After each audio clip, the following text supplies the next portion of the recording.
What's going on, friends? It's Anton Daniels, and I gotta have a conversation with you guys about Teach Henley because you see how the sun is hitting me. This is no finesse, no makeup, no filters, no none of that. This is 100% Teach Henley. I use it in the morning as soon as I get up, right after I pray and brush my teeth, jump in the shower, and I'm hitting the streets because you never get a second chance to make a first impression.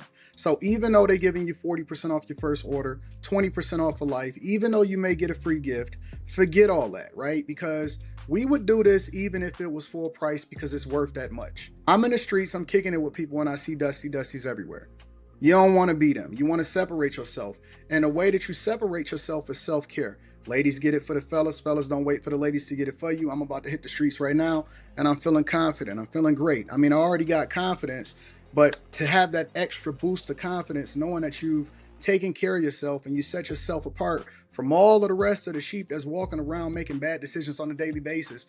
And it's reflected in their actions. It's reflected in the products that they use. It's reflected in the people that they follow. And so if you're trying to level up, if you're trying to make sure that you look good, they're going to send you the pack. They're going to give you all of the instructions on how you're supposed to use it. Then make sure you get your Teach Henley. Again, 40% off your first order, 20% off for life. Get your free gift. Make sure you tap in with your boy Anton Daniels because Unc is never going to lead you wrong. I would never have you use a product that I don't use myself. Again, they've been rocking with me for a long time. Make sure you get your Teach Henley. I love you. I appreciate you. I'm going to holler at you guys later.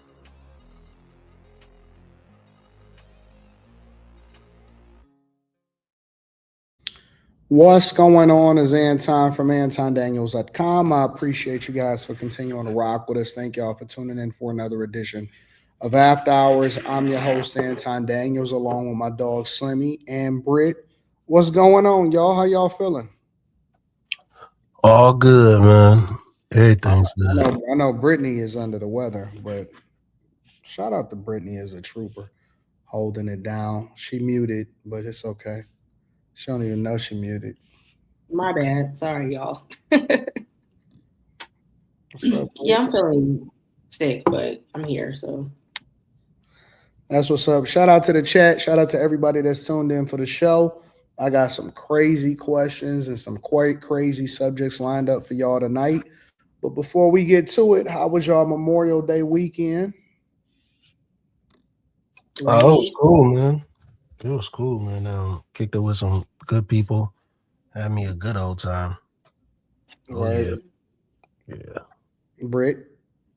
It rained, so I was sleeping all day, and that's when I was kind of sick Sunday, and I've On been sick Memorial with Day it like a sinus rained? infection. So it's been raining. It's raining here for like the next 2 weeks. Like it's just raining nonstop. So like Somebody raining and said they flooding. need a redo on their weekend. Why would y'all need a redo on y'all weekend? Cause that person is a lame. You think so? Yeah. I don't know. I'm just talking shit. They always spamming. Hmm. Um, Mine was a mess as usual. I mean, it's a good mess, but it's a mess. Listen, my life is a mess. I'm gonna just keep it 100 with y'all. Like I live the most right now. I would say I'm probably the most toxic that I've ever been in my entire life, as far as my lifestyle. I seen that brown leather and the car in the background. I knew it was over. I'm like this. I'm like this nigga. This nigga had another toxic weekend. I'm in my toxic king era, and I don't know what's wrong. I can't get out of it. I'm trying to shake it. Um, I'm really Sounds like trying you to enjoy. shake it, huh? It sounds like you're enjoying it. It's so bad. It's so bad, and I'm trying to shake it, and I don't know how to get out of it. I'm stuck in the matrix. I'm genuinely stuck in the matrix. Um, Stay focused, King.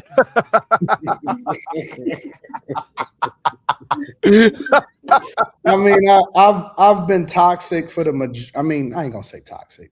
I'm saying that figuratively for the because people can identify with what that looks like, right? I've been toxic for a long time. I mean, for the majority of my life, but I don't think I've ever had this level of toxicity in my life. Um, I don't know what's wrong. I don't know what's What wrong. makes you toxic? Like what is happening that's toxic? I can't talk about that part. But Oh, okay. Slimmy, no. Slimmy get it. He know what's happening. But Too much. it's just somebody say, yo, Anton, how can I tell if this female coworker has a crush on me? Nigga, if you can't tell, leave her the fuck alone and don't fuck up your money, bro. Nigga, if you trying to figure it out, then just assume that it's a no. Actually, don't even worry about it because it's a coworker. Just Facts. don't even worry about it. Like that ain't your That's business. yeah, you did Like, get that one right. fuck that, man. Get your money. Just don't worry about that shit. Literally, don't worry about what a female code, none of that shit. If she ain't making you no more money on the side, fuck that. I don't understand people that talk to people that can't avoid talking to people at the job. I don't understand that, Yeah, bro. yeah, me neither. Actually, Man, I'm not. Mm-mm. I got so many friends from work because it's just like I'm not gonna fuck up no money just to fuck you. Like I'm not doing Yeah, it. I'm not messing no bag either. That's the one thing that I have been very, very vigilant in my life is that I've never messed up a bag um, for no reason, whether it be for toxicity or lifestyle or girl or any of that stuff. I've never, ever, ever messed up a bag um, for a chick. So that's crazy to me. So if you're talking about a coworker at work, yeah, bro. Slimmy gave you the right advice. Stay away from that shit, bro. So Don't do it. That ain't worth it. yeah, She yeah, get yeah. upset. She get upset about something, and she just go to HR and say Facts. and accuse you of sexual assault. Like it's that simple. You lose your job just because of an accusation. It doesn't even have to be true. Because That's you could be seen on camera talking to her in any type of way. And man, I didn't seen dudes just completely get fired over a hug. yeah, I have to. Over a hug, dog. It ain't worth it. And you know the weird part about it, what up, Q? The weird part about I've always took this philosophy is that I can always um I can't replace my money. I can't replace my job. You know what I'm saying? That's gonna be much harder to do than to replace a chick. And it ain't like the chick is going nowhere. You know what I'm saying? So it's like I've never been the type of person that be willing to put my well being on the line for a woman. What up, Molly? It just never made sense to date somebody at work or to tell somebody at work that you're interested in. It just that none of that stuff ever made sense to me. That's always been weird to me, bro. So what's up, y'all? How was y'all Memorial Day weekend? It was pretty good. I went on some adventures. I Molly is the went. most mysterious person on the panel. Of everybody on this panel, Molly is always going to be the most mysterious. Go ahead, Molly. No, it was okay. I did some things. I went up north. Um, had a girls' night out. We went to one of the hood bars How was it? Why you shaking your head? Why you looking like that? because it made me think. I'm like, women, especially like women between a certain age range, that's a little bit more up there. If y'all are still going out and trying to find a man in the club, hang it up. Hang it up. Because it was a lot of women, a lot of men whose sexuality a bit questionable. I don't know what these single ladies is gonna do out here. Y'all better find some good hobbies. Mm-mm. It was a reflection of the culture. That's all I could say. It was fun though. A time was had. I will. I think the tables have been turned. As a matter of fact, you know what? I wanted to start off with the question that y'all posted inside of the group chat. but the person that posted the question is not here, so I don't know if we want to play that. If we want to wait, I guess I'll wait. Mm-hmm. I'll wait. Shout out to the lead attorney. That's my guy. Just got a text from the lead attorney. I guess we can start off with Kevin Hart. Let me say this before we go to the Kevin Hart. I know that Quentin is engulfed in the game right now, so he's not really with us. He's in a completely different space. Before we go to Kevin Hart, I'll say that I think that the tables have turned completely on women. And we can revisit that later.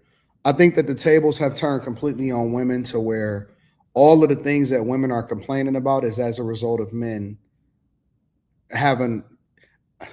I think that, like, for example, I think that women have to approach men in a lot of instances to get what they want. I think that the relationship dynamics is different in most instances, but we'll get to that, I guess, a little later on in the show because I got a lot of questions I'm going to weave through. I don't know if y'all familiar with Anita Grayson, but we're going to get there. I don't know if y'all know what was going on at Black Bike Week, but we're going to get there. These takeovers is hit a all-time high. Kevin Hart, I got some relationship questions to weave in there. So we got a whole group of questions, but, you know, as usual, let's just go ahead and get started. Let's start with Kevin Hart, right? Because Kevin Hart is basically getting all of the backlash from all of the black people and all of the community about the roast that he had, and they not getting on him about what was going on with what's his name, Cat Williams. They're getting on him about a joke that was made about him and referencing George Floyd, and this is him explaining to the Breakfast Club about the whole situation. Yeah, the George Floyd joke, it wasn't a tasteful joke to our culture, to our audience, but our audience that's watching the roast, if you're watching the roast, you get why they're doing it. You get why the racial humor is on the table. Like, it's not, I wasn't shocked. Like, that's what they do. Go look at the Tom Brady one. Like, that's what they do. It happens every year when they do a roast. It's not new. This isn't it's not a new agenda. It's not a new approach to comedy. Do you feel like Tony Hinchcliffe went too far when he made that joke about George Floyd? It's Tony Hinchcliffe. Yeah. Like, I don't expect less. I don't expect more. I feel like you're saying going too far is the point. I don't know if put words in your mouth. Yes. I mean, that's why you're there. Mm-hmm. And I hate to say this, but I'm going to, because we're being honest. People are talking about that joke. Talk about his set. Tony Hinchcliffe arguably had the best set, or one of the best sets, between Tony and Cheryl, and I would say Naeem had a really strong set. Naeem had a very strong set. I was laughing out loud at Tony until that joke. Until the joke. But not even just that joke. I don't like when people joke about violent, tragic death. I like Pete's set, and then I was like, why you had to say anything about Charlie Kirk? Pete had a great set too. Pete had a Charlie Kirk joke in there. Like, would I tell those jokes? No. But do I get why they're being told? Mm-hmm. Yes. Like, I'm not. All right. So people are outraged at the George Floyd joke that was told during the roast. If y'all want me to go and find and pull up the George Floyd joke, I don't know if y'all seen it. No, that was with the man in the Eddie Murphy costume, right? Tony Hinchcliffe, the old white man. See. I don't remember the joke though. Hold on, I got you. I'm gonna pull it up for y'all. Here's the joke. Kevin, they told me not to mention your kids on this roast, but I must say, you did good.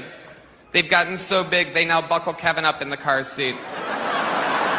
It's true, he lost his gig hosting the Academy Awards because of some homophobic tweets, but you'd be homophobic too if you were eye level with everyone's cock.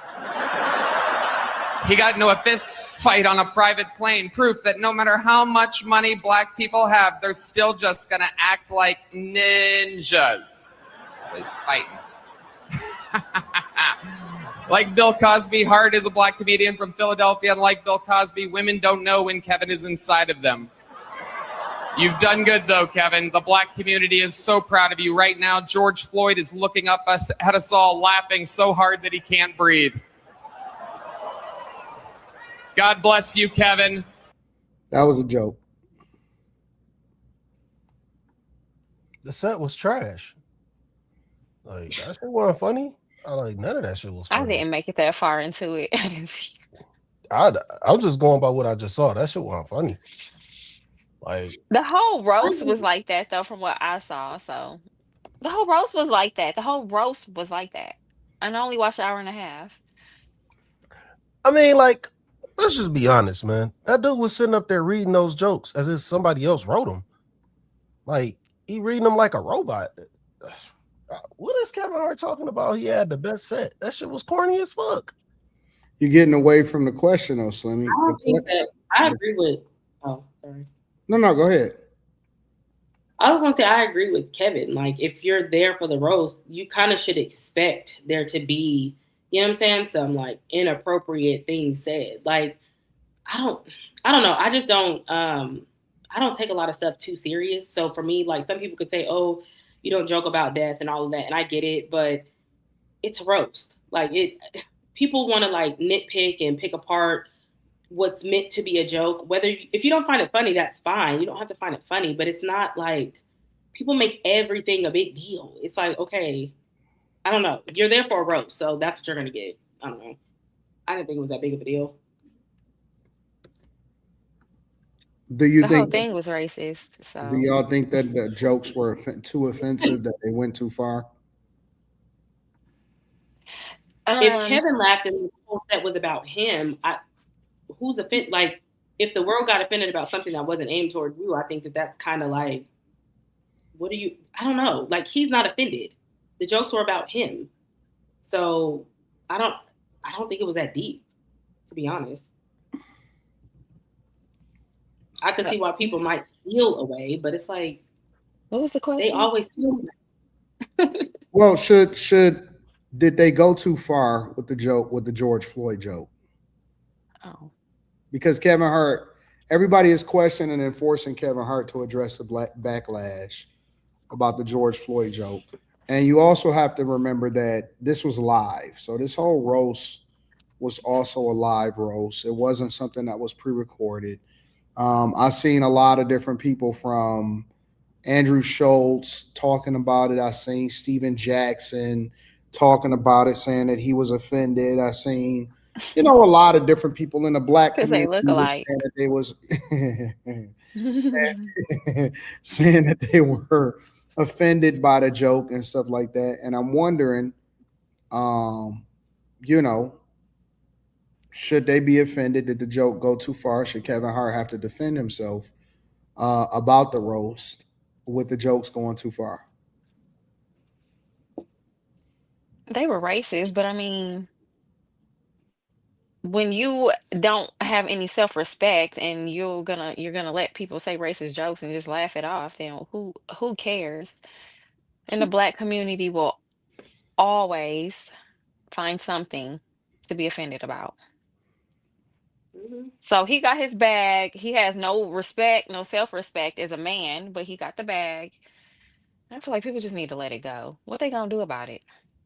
Jazz, the joke was George Floyd is looking up, smiling, and all of that stuff. I don't know. I played it, so I mean, if you get it, you get it. If you don't, you don't. I don't know, man. I think that if you were looking to be offended, then that's one thing. What I'm trying to understand is, why are people offended if they don't have any tie to it? You know what I'm saying? I don't understand the relevance. And maybe I'm off. Of course, I'm going to be off. But I'm trying to understand where the outrage is coming from. I'm trying to figure out what the problem is with the joke itself. Because the black community tried to make him a martyr after he passed away. So they get offended when people talk about him. That's the only thing I could think of. Y'all consider him a martyr? No, absolutely not. Like, two things can be true. Can I say that it sucks and it's sad that he passed away the way that he did? Of course I can. But at the same time, I'm not going to sit there and act like he was a martyr. Like that's delusional. So no, I'm not going to do that. I guess the first thing for me is I'm trying to figure out why Kevin Hart has to be accountable for it. They're not even holding the comedian himself. Let's assume for the conversation that people have, well, I mean, obviously they're offended, but let's assume for the sake of conversation that you want to justify somebody's offense to it. Why is Kevin Hart the one that they're trying to hold accountable for it is what I'm trying to understand. Because the roast was about him, but he's not even the one that made the joke. You know what I'm saying? So it's like I don't know. That to me shows that there's fake outrage. Because why are they mad at Kevin Hart about a joke that was told about him instead of being mad at the comedian that told the joke about it? Because he's black and he shouldn't laugh at the expense of another black man dying. So he's not allowed to laugh at a joke that was about him, but mention a black man dying. That's what I feel like the black community is basically trying to say. I don't understand. So because he laughed, he's a problem. I don't understand that. I'm confused about that. That makes no sense to me. So I don't know, man. I think that people are overblown. Steven Jackson did like a live stream where he talked about it for 10 minutes about how Kev had called him, and then he just basically stopped the call and all of this other type of stuff. And I'm like, man, get out of here with that shit. I don't know, man. I just think it's all fake outrage. The stuff that people pretend like they really outraged about, it'd be real stuff going on in real time in the community, and nobody have anything to say about it. Nobody is talking about it in real time. And so I don't take it serious because you see stuff that's happening right now. And the only time somebody pop out is when it could be some kind of lawsuit and when they contacted Ben Crump.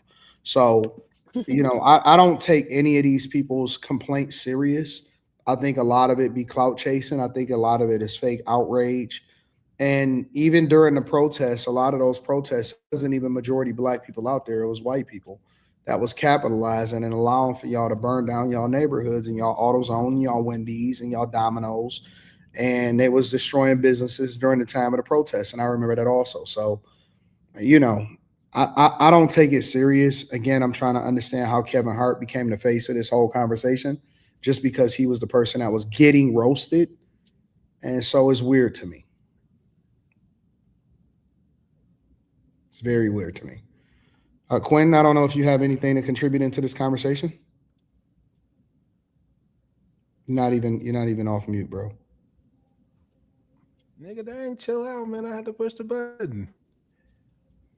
Nothing to see here. It's a roast. The most egregious things said. These people just want to be offended. This is our whole society. They all walking around with big old, much of nothing. Thunder and Six. I think the problem was that so many people chastised folks for they weren't even making jokes about Charlie Kirk. They was just saying like, we don't have to be remorseful because he passed away. When they assumed that he said certain things about black people. So now a few months later, folks is able to tell jokes about George Floyd. So I think that's what people could be upset about. So, I mean, but they didn't mention Charlie Kirk at all in any of these commentaries. I didn't hear Charlie Kirk's name as a comparison mentioned at all. Well, you don't have to say that, but that was the sentiment of the country. Like, we can't act like we didn't know that was not a thing. So it's just like people pick and choose who they show respect to. That's just probably the issue. I don't know. I don't really care. But that's the only logic I could come up with. Like that people was they was ridiculed for for even saying anything that was adverse about Charlie Kirk. So now because it's a roast, you just able to say disrespectful shit about the dead. You know, like, but a couple months ago, it was just all type of ridicule if you didn't agree with some of the things that he said, and people pulling up things that he said, even if it was like maybe taken out of context, even if people were speaking on that, you know, they got ridiculed for it. So it's just you know, people picking and choosing who they want to respect. Maybe because George Floyd was all the stuff that came out, maybe because he was a drug addict or whatever, that maybe he wasn't seen to be a respectful person.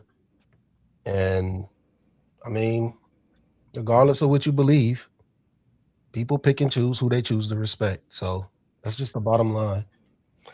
When people were going after people over the Charlie Kirk thing, I think it was a difference because it wasn't a comedians or anything like that. And B, the people that they were going after, which I don't agree with, right? I don't think that anybody should be doxxed. I don't think that anybody should be went after. But the people that they were going after were saying he should have died and all of this other type of stuff. And he hated black people and all of that stuff. So the context was completely different. Again, I don't think that anybody should have lost their job or any of that type of stuff. I think that it's important for you to be careful as a regular, everyday person, giving your commentary, considering that the internet is forever. However, the people that were saying this stuff, they were regular, everyday people. They weren't comedians and they weren't joking. They were talking about how they glad that he was dead and all of this other stuff. And so I think that the context is completely different. I don't think that it's the same thing. I don't think that it's even a remotely a comparison. I think that for the most part, you know, when you talk about a roast, I don't care about roast. I don't care about roast. I think that they're stupid. Like they're not funny to me. So it's not even something that I'm even interested in watching. I didn't watch the Tom Brady one. I watched a lot of the Kevin Hart one, just because I knew that we was going to be talking about a lot of aspects of it when it happened. But especially with the whole Cat Williams situation. But I think it was completely different context. And I don't think it's comparable. And they joked about Charlie Kirk on the same roast. Or they mentioned Charlie Kirk on the same roast, and nobody jumped out of their socks for it. So, well, the problem with it is that when it was jokes just about Donald Trump, you know, it was a totally different sentiment, and it wasn't comedians saying that. You know, it was. What do you mean? You said when it was jokes about Donald Trump. What do you mean? When people was just joking about Donald Trump just a few months ago, what was that? I can't remember what it was about. Something that he said. You know what I'm saying? It was something that he said, or he was making jokes or whatever it was. People were ridiculed for speaking against that. I don't remember that. I mean, I don't even know what we covered it on here. I can't remember the exact. There's so much stuff that we talked about. I can't remember the exact thing, but people are picking and choosing who they're gonna respect. You talking about Melania when they said that she looked like a widow? Drewski got hella flack for jokes too. Yeah, and I disagree with that also. It does, but there was like, we can't act like it wasn't outrage about that shit. We can't act like it wasn't. Everybody was on Drewski's side. Anton, if everybody was on Drewski's side, then it wouldn't have been a debate. The outrage was specifically from Erica Kirk saying that he was wearing. No, before that, he did that when he was acting like the All-American dude, and when he was acting like the white dude. Yeah, and everybody was on his side, and they defended. No, everybody wasn't. Who didn't defend Drewski for that? I'm not talking about the people up here, but it was people who were upset about him. If we can't act like we don't know that people were upset, because that's why we end up talking about it on the Erica Kirk thing, because this was a buildup of Drewski. This was his third time acting like somebody was white. Yeah, so, but okay, I thought we was talking comedian. about this panel. No, I'm not talking about anyone on this panel at all, and nothing that I've said. I'm talking about the general public. And this is the thing, like it's picking and choosing what you want to be upset about. Like everybody was upset that Drewski did the white thing, but then nobody's supposed to be upset because they talking shit about George Floyd. It doesn't work like that. People can be upset even if it is a joke. You can't tone police people. They have the right to be upset. Like that's but I'm not. That's not even my question. My question in particular, what I asked is, why are they holding Kevin Hart accountable for something that another comedian said? Is what I'm saying. They're not going at the person that told the joke. They're the first thing you asked was Hart, and it was a live. The first thing you asked was where the joke's going too far. That's the first thing that you asked. Yeah, but after I commented, I said I don't understand why people are going after Kevin Hart, and instead they're not talking about the comedian, they're talking about Kevin Hart. I can't even. Well, Kevin Hart did the interview. They don't know that white comedian dude, and he's not visible to them. So how are they going to say anything to him? Everybody's not going to go look and find his page and start trolling him. So Kevin Hart is the one that they know. What do you mean? What? Kevin Hart's doing the interview. I don't understand why you having a hard time. Found regular everyday people that were talking about Charlie Kirk, but you're telling me that people won't have the same energy for a national comedian that was on. They don't know that dude. They don't know that white dude. They don't know him. Okay. I don't even know who that motherfucker is either. You don't know him. And I'm not about to go look. Man, most people don't know who that dude is. Okay. You think black people know who that dude is? It doesn't matter. Yes, it does. It doesn't because if they don't know who that is, and the only person that they see is Kevin Hart, then they're going to address Kevin Hart with it. Like, why you let them make them jokes? Why would somebody address you can't tell somebody not to. It was in real time. It was a live. It's not Netflix in real time anymore, though. It's not in real time anymore. It was a live roast. It was literally live. It's not in real time anymore, though, Anton. We're not in the roast. Been done. He's catching heat about it now because people are asking, "Yo, why you let him get away with that shit? Why you ain't address him?" What would he supposed to do? I don't know what he's supposed to do. I'm only saying what the people are upset about. That's all I'm saying. The people are upset and they don't know that white dude, so they're gonna go at Kevin Hart. I mean, I don't understand how you don't. This is fake outrage. It's fake outrage. You can't hold somebody else. It is. You can't hold somebody else. You can't hold somebody accountable for something that they didn't do. If you say something, you're conflating. You say it's fake outrage, and then hold on. You're conflating things. Hold on. If you say something on this panel to me, and then people come to me and say, "Man, why you let Slimmy say that on your panel?" People do that all the time. Do I ever hold you accountable? You have. I have never held you accountable for something that you said to me on the panel, Slimmy. Stop it. You're being disingenuous, bro. We don't even talk about what goes on the panel after we off the panel. This is the last shit that we talk about. You can't hold me accountable for something that you said. They can't hold me accountable for something that Quentin said, and you can't hold Quentin accountable or you accountable for something that I said. We are own individual people. So how are we going to hold somebody else accountable for what somebody else said? They grown men. Well, that's not I'm not talking. This is the thing, Anton. I don't know if you're missing it on purpose. The thing is, they don't know the dude that said it. They don't know him. So they're going. It's totally different if we're on the panel. Everybody sees us on the panel 3 different times a week. So it's totally different. You can't even use us as an example because we're always going to be seen together. They've only seen that white dude one time, and he's talking about George Floyd. So they're the next time that they might see him, if he was on a post, they're gonna be like, "Why you say that shit about George Floyd?" They might, but the thing is, they seeing Kevin Hart right now. I didn't even know that, so doesn't mean anything. People don't watch. A lot of black people don't watch SNL anymore, so it's no point in even mentioning that. Like when SNL was big, people didn't even know who half of the people were then. So let's stop with the games. Like, come on, man. If it was Dave Chappelle, no black comedian would be holding him accountable for it. And that's just a fact. What? They pick and choose. Listen, they see Kevin Hart as an op.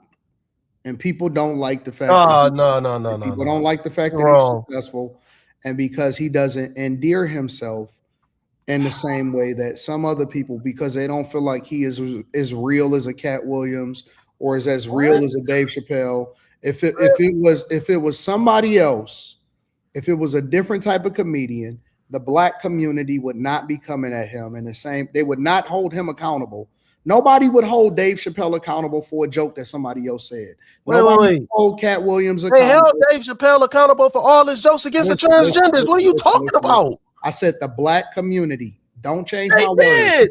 Don't change my words. The black community would never hold Dave Chappelle accountable for a joke that somebody else told. Not a joke that Dave told, not a joke that he did on his own special. Nobody would hold Dave Chappelle accountable for another comedian's joke. Nobody would hold Cat Williams accountable for another comedian's joke. They would not do that.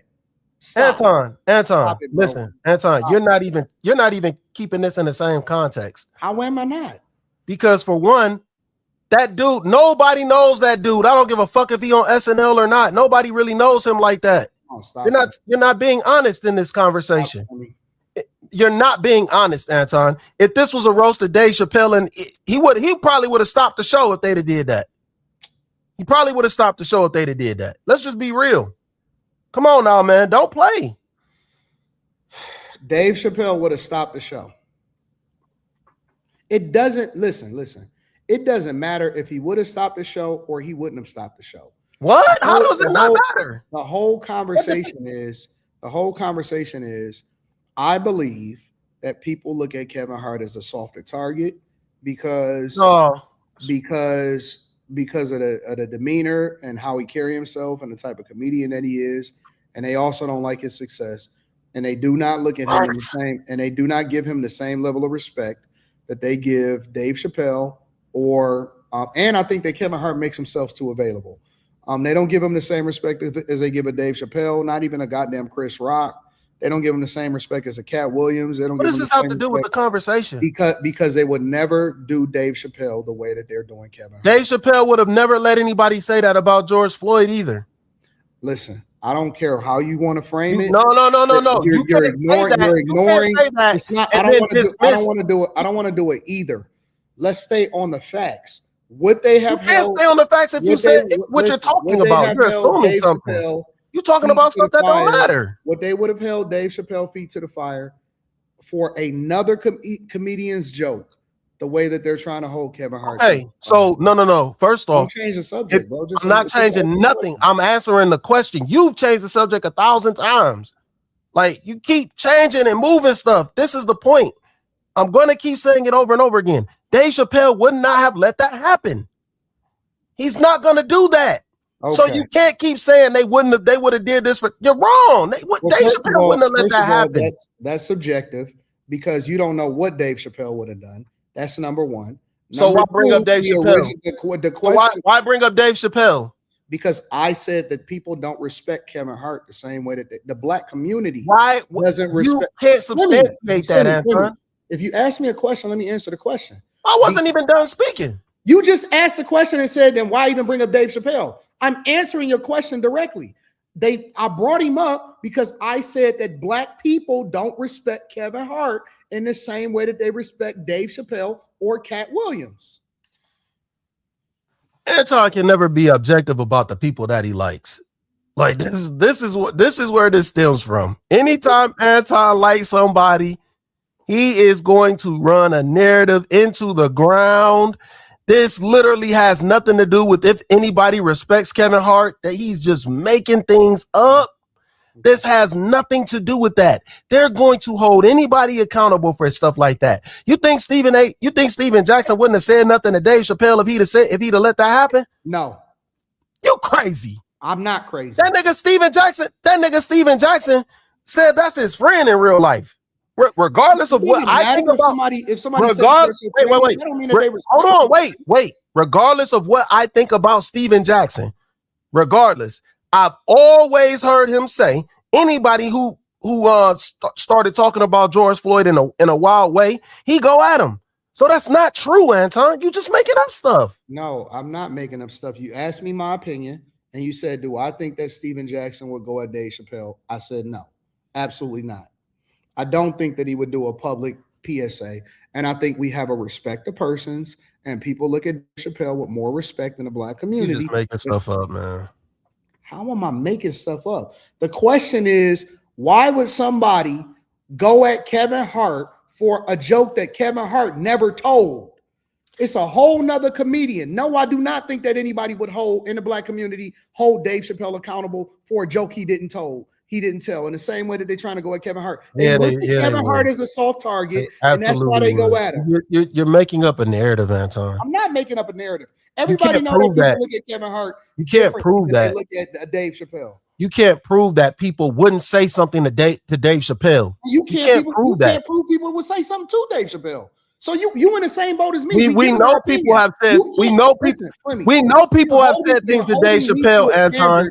We know people have said things to Dave Chappelle, so you're wrong. What Black person? You're wrong.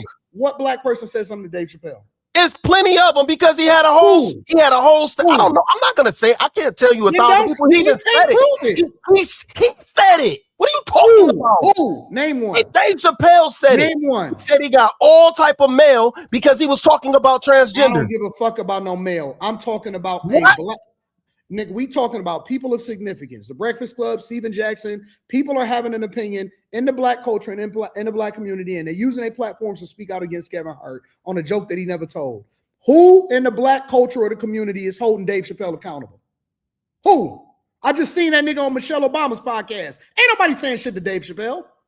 Nobody in the Black culture is saying shit to Dave Chappelle. They look at that nigga as Black Jesus of the comedy world right now.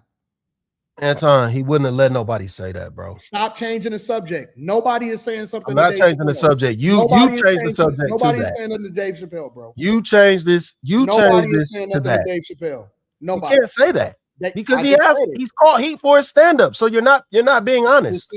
I just said it. But you're not being honest. I am being honest. You're not being honest. No, you're not.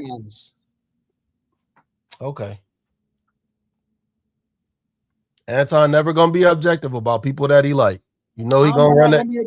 He gonna run that narrative. He gonna run that narrative. I'm not talking about Dave. Here's the facts. Here's the facts. You would even have a better argument if Kevin Hart himself said the joke. Kevin Hart. I'm not. I don't have to have an argument. I'm telling you. Me liking somebody or disliking somebody. Kevin Hart can never be held accountable for a fucking joke that another comedian told. I don't give a fuck. Crazy. That's what you're missing. I don't give a fuck about it. I don't care. I'm telling you why I think people are upset. How are you missing that part? Fake outrage. It's fake. It's not fake outrage because it was just not cool. It was just not cool to talk about Charlie Kirk. It was just not cool to talk about him. So I don't give a fuck if it's a stand-up, if it's a roast, whatever it was. You can't expect people to not be upset about cracking jokes. You just couldn't do it. You just couldn't do this shit. I don't know. It's tone police when it's somebody that y'all like. It's tone police when it's somebody y'all like, and it ain't when it's somebody you don't.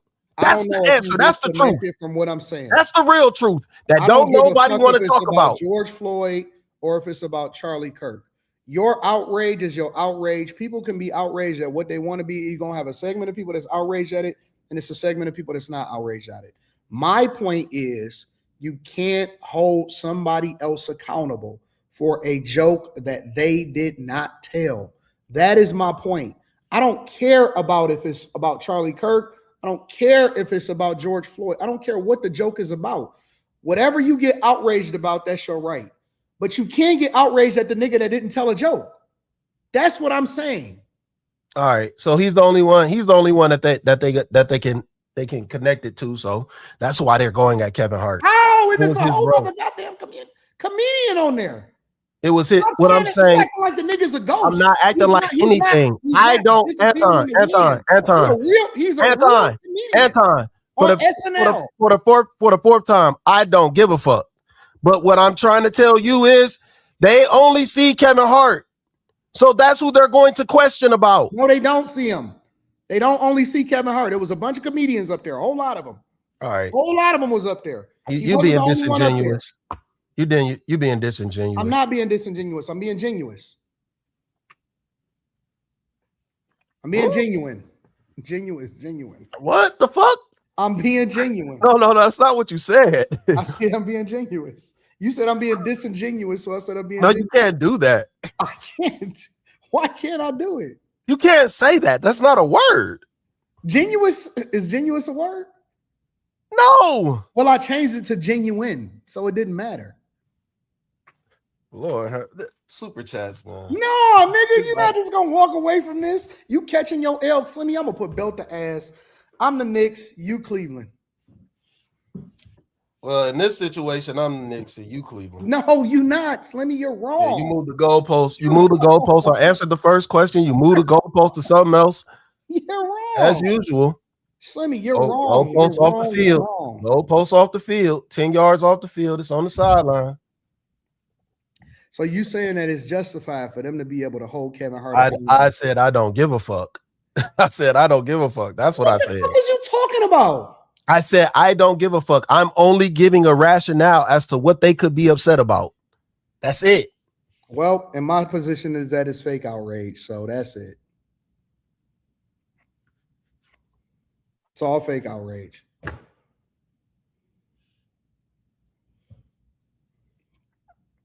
Any other thoughts on them holding Kevin Hart accountable?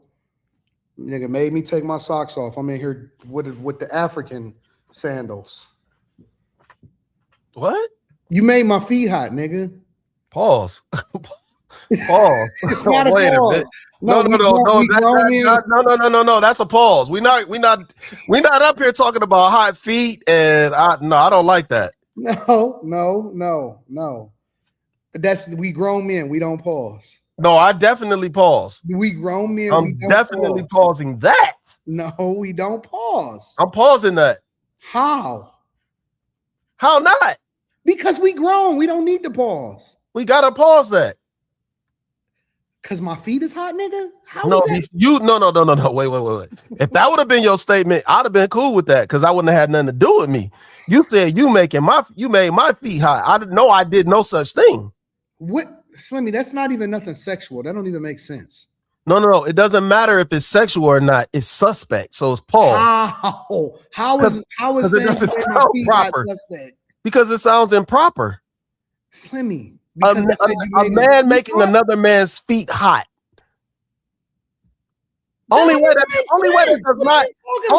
that's not bad is if you say, "Man, you held my feet to the fire," and no, most people don't say that, so it's not right. Yeah, hey, Anton, that's rainbow etiquette, man. Come on now, don't do that. Because that's rainbow etiquette. That don't even make sense, Slimmy. That's rainbow etiquette. There's nothing in there that's plausible. Nothing. No. That's definitely there's nothing in there that's plausible. You making my feet hot? I had to take my socks off and be with my. I heard African something. And I was just, and next thing I know, you made my feet hot. That's very much pause. That's very much pause. I don't like that. No, I don't like that. We too old for this shit, bro. We can't keep doing this. We can't keep doing this, bro. Oh my God. Slimmy stressed me the fuck out, y'all. That might be a pause too. That's not a pause. That might be a pause too. That might be a pause. No, Slimmy. See, now I know you're going too far. You know that might be a pause too. No, Slimmy, I think that you're homophobic.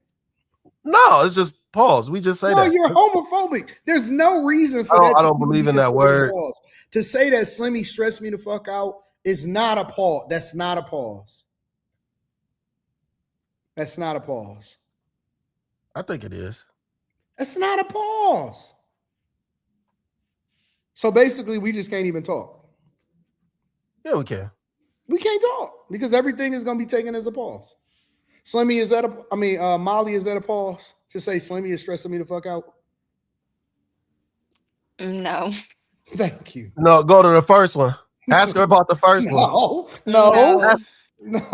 Is that Molly just agreed with Anton? Huh? Molly just I agreed don't with. think everything needs a pause. No. We're not talking about everything, but to say you making my feet hot. What does that sound like to you, Molly? He took his shoes off. No. Fuck that. You making my feet hot. What does that sound like? No, I didn't say it like that. I said this nigga made my feet hot, stressing me the fuck out. I don't remember it sounded like that. That's what I said it like. And I said that's when I added the African party, and I said it got me taking off my shoes with the African sandals on. And then you said you made my feet hot. No, that's not how I said it. You trying to make it seem like no, I don't want it to sound like that. I don't want it to be a pause. I want to move forward. I don't want it to be a pause. I want it to be a regular car. I don't want that part. Why is it these charging? If Quinn had said that, you wouldn't have said that. Shit. I wouldn't care who said it. I don't care who say that shit. Don't say that. Oh my god. That shit sounds zest. This is so dumb. Any other thoughts before we move on to Black Bike Week? Never been. Jesus. I ain't never been either, man. I should have been by now. But I don't really ride motorcycles and shit like that. I just know it's gonna be a bunch of bitches. Well, we gonna get there. I got some commentary for y'all. My ass is gonna be everywhere. As. Cue up that Big Sean. Lightning says, "What up, Room 9? What up, Lightning? We appreciate. First of all, let me give a shout out to the chat. All of the watchers, all of the people that's in the chat right now. Shout out to y'all. We appreciate y'all. We love y'all for engaging in the content. You'll never see Anton from AntonDaniels.com timing y'all out. I'm gonna make sure that y'all, get it off. Try to be, reasonable. Don't go overboard, but get y'all shit off. And we appreciate y'all for engaging in the content, bro. York says Knicks with the sweep. Bing bong. Shout out to York. Only just commentary says that joke was lazy. It's annoying when every comedian thinks they're Dave Chappelle or Shane Gillis. Lightning says, come on, AD. Feminism and the LGBT movement causes new hookup culture, and clubs have always been questionable, but real men still approach. What does that mean? Real men still? I don't understand. What do you mean real men still approach? Where did that come from? I don't know. Well, what is this message referring to? It's referring to when I was saying that I think the tables have turned to where. Oh. Yeah. I don't know what that means. Real men still approach. Every real guy. You said real men still approach women. Every guy don't do that though. I mean, that's his experience that men approach women. But what makes him think that you're not a real man just because you don't feel like approaching a woman? Well, I think the sentiment is that, and this is me maybe trying to make sense of what he's saying. It is that because the way that things are now, people aren't approaching each other. Like it's very few human interaction. So I think that's what he's referring to. I think that he's wrong because in real life, people are still social. The people that go outside and the people that interact with each other are still social. And there's men approaching women, and there's women making themselves available and letting men know that they want to talk to them too. But we still gotta. But the sentiment of women is that men, it's way more socially awkward men that don't approach women than there really is. I don't think that those guys is outside. I agree. On the internet. I agree. But this is what people are. This is the talk. So it's like he's addressing the talk. That's all I could say. I know women that get talked to and approached all day long. Oh yeah. Every time that they go outside, it don't matter where they go. Absolutely. Valet, gas station, bar, absolutely. Restaurant, cleaners. Pretty ass Wagoneers with that. That's some 90-inch weaves. That's a fact. They dropping. And why are you shaking your head, ma'am? Why are you shaking your head, ma'am? You got sex on the brain tonight. See, that's what I said, Molly. It's Slimmy's fault. That's why he keeps wait. How do I have sex on the brain? Thank you, when Molly. I'm describing the women that go out? Oh, I'm just saying. That's not sex on the brain. Sexual in nature. No. Because you know how women do when they go out. They put on their tightest jeans, their tightest pants, the craziest sundress that they have possible. No drawers, no bra. You know how women are dressing. So you can't act like I got sex on the brain. This is just how women are. This is the woman's nature. I thought you said something like them nice looking Wagoneers. He did. I did say the Wagoneers. He's trying to avoid that part, Molly. No, I'm not avoiding that part. I said that very much for a reason.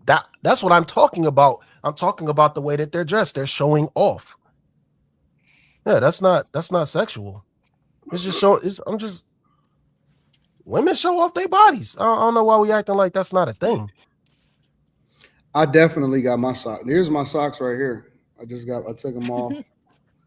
I ain't got nothing but I got on hoop shorts and sandals, baby. Oh God. He put his dogs up. Don't do that again. Don't do that again. And fucking why the fuck is your feet black at the bottom? The fuck was that? This nigga wore black socks all week.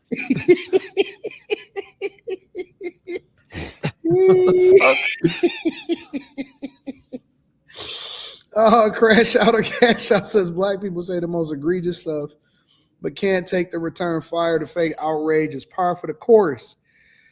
Adam Warblock Peacemaker says Nixon 4. Kai says there shouldn't be limits to comedy. Peace to the panel. Dirty Woman says my father, a Vietnam vet, Ranger, and Special Forces soldier, died in 2021. COVID restrictions prevented full military honors, yet George Floyd received 2 funerals and murals across the country. Shaking my head. That's fair. That is fair. And rest in peace to your father. And salute to him, thanking him for his service. Crash Out of Cash Out says black people gave Charlie Kirk more smoke passed away than this guy walked around. People didn't know Charlie Kirk or half of what he said, and it's all fake. 1080 Kendall says, I agree with Slim that in the Joe Budden podcast, that the Joe Budden podcast spoke against Dave on the trans jokes, but I agree with Ton on his overall point. It wasn't his joke. Daddy in the Caddy says, Mr. Genius. Is it genius or generous? Mr. Generous. You know about what you said, genuous. Mr. Genuous. It sounds like a word because people say disingenuous. And so I was thinking that maybe. I tried to look it up. I tried to look ingenious? It up. Okay, I don't know. Be capping sometimes literally cap. F. Jackson, it says some of the same black people mad at Kevin, their kids are possibly participating in city street takeovers. Super Chess Got Me Broke says, I think we all owe an apology to Algorithm Daniels on that Drake album. Shit was so fucking fire. Another reason why AD always ahead of everybody else, and the Algorithm Daniels we trust. That's a fact. That shit sound like big time glazing. Get that man Johnson out your mouth. Right. You got 2 Johnsons in your mouth at once. You got Drake's Johnson. Like, nigga, that album trash, nigga. That shit garbage. Lenny, you can't go down with this shit, bro. I'm gonna tell you, Memorial Day weekend, I played the Iceman album straight through, and riding down in the streets, and nigga, it was hitting, bro. Nigga, I was outside. I ain't hear no motherfucking Drake. I was happy as fuck. It's the album of the year, bro. Oh, absolutely fucking not. Absolutely, man. I went back and I started listening to J. Cole, nigga. That shit slapped way more than that Drake shit. You smoking? That shit was hitting. That shit was hitting. You're smoking crack. That shit was hitting. You're smoking crack. There is no stop, bro. Stop, Slimmy. Stop, Slim. It's not true. It's not true. This a big glaze. Super chats got me broke. You a glazer. Kai says I stopped approaching years ago. Shout out to Kais. He also says, I stopped cold approaching. Yeah, that's when I was talking about cold approaching. He's saying he getting signals. He basing it on signals. Yeah, I mean, but I think that's how once you get to a certain space in your life, like and maturity, age and stuff, you kind of move based off of the energy instead of just you know what I'm saying? I think, anyways. So yep. I agree with that.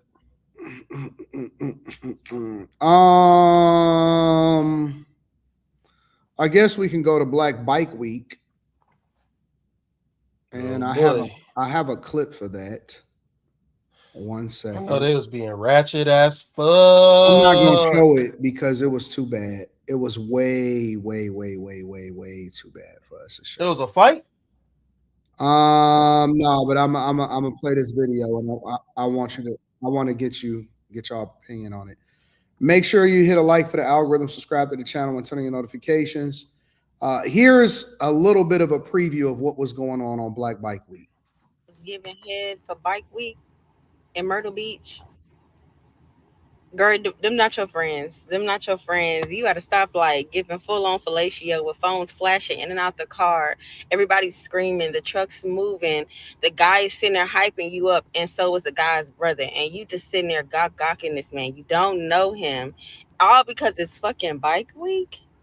That's my city. That's where I'm from. And I'm telling you, like, Bike Week used to be fun, and it had a little flirty, little freak innocence to it, though. But this shit right here, keep your ass home. Seriously. Like, that's beyond disgusting. You don't have and I'm not cussing this girl out, but in reality, for sure, there's no self-respect at all. There was no self-respect. Shorty was getting down with the get down. And by all means, Shorty, do your big one. But to be recorded though, like what happened to? And I'm not condoning what she did, but I'm just saying what happened to girl code. I guarantee you, a lot of them girls sit there and posted that shit on their story too. Besides the men are dogs. They're dogs. They gonna do it. They gonna do it every single time. But for you to be lockjaw, stuck in the skin off this man meat at Myrtle Beach, girl. Oh my. So it went viral. It was all over Facebook. It was pretty insane, and that chicks was giving head out in the open in front of the cameras. They was wilding out. It just seems to be getting more and more ratchet than ever before. And again, it was on Facebook. Like they was showing this junk on Facebook, bro. I had to go and look in the comments and see where they were seeing this video. And apparently it went viral on all of these different platforms in Facebook in Myrtle Beach. Want to get y'all thoughts on Black Bike Week, if it has changed, if it has gotten out of hand, if the culture has just become too sexual. What are y'all thoughts on this whole the culture around Black Bike Week? They learned it from their mama. At Freaknik. They got a hold of them Freaknik tapes and said, "Hold my beer." I think everything ends up being over sexualized, no matter what it is.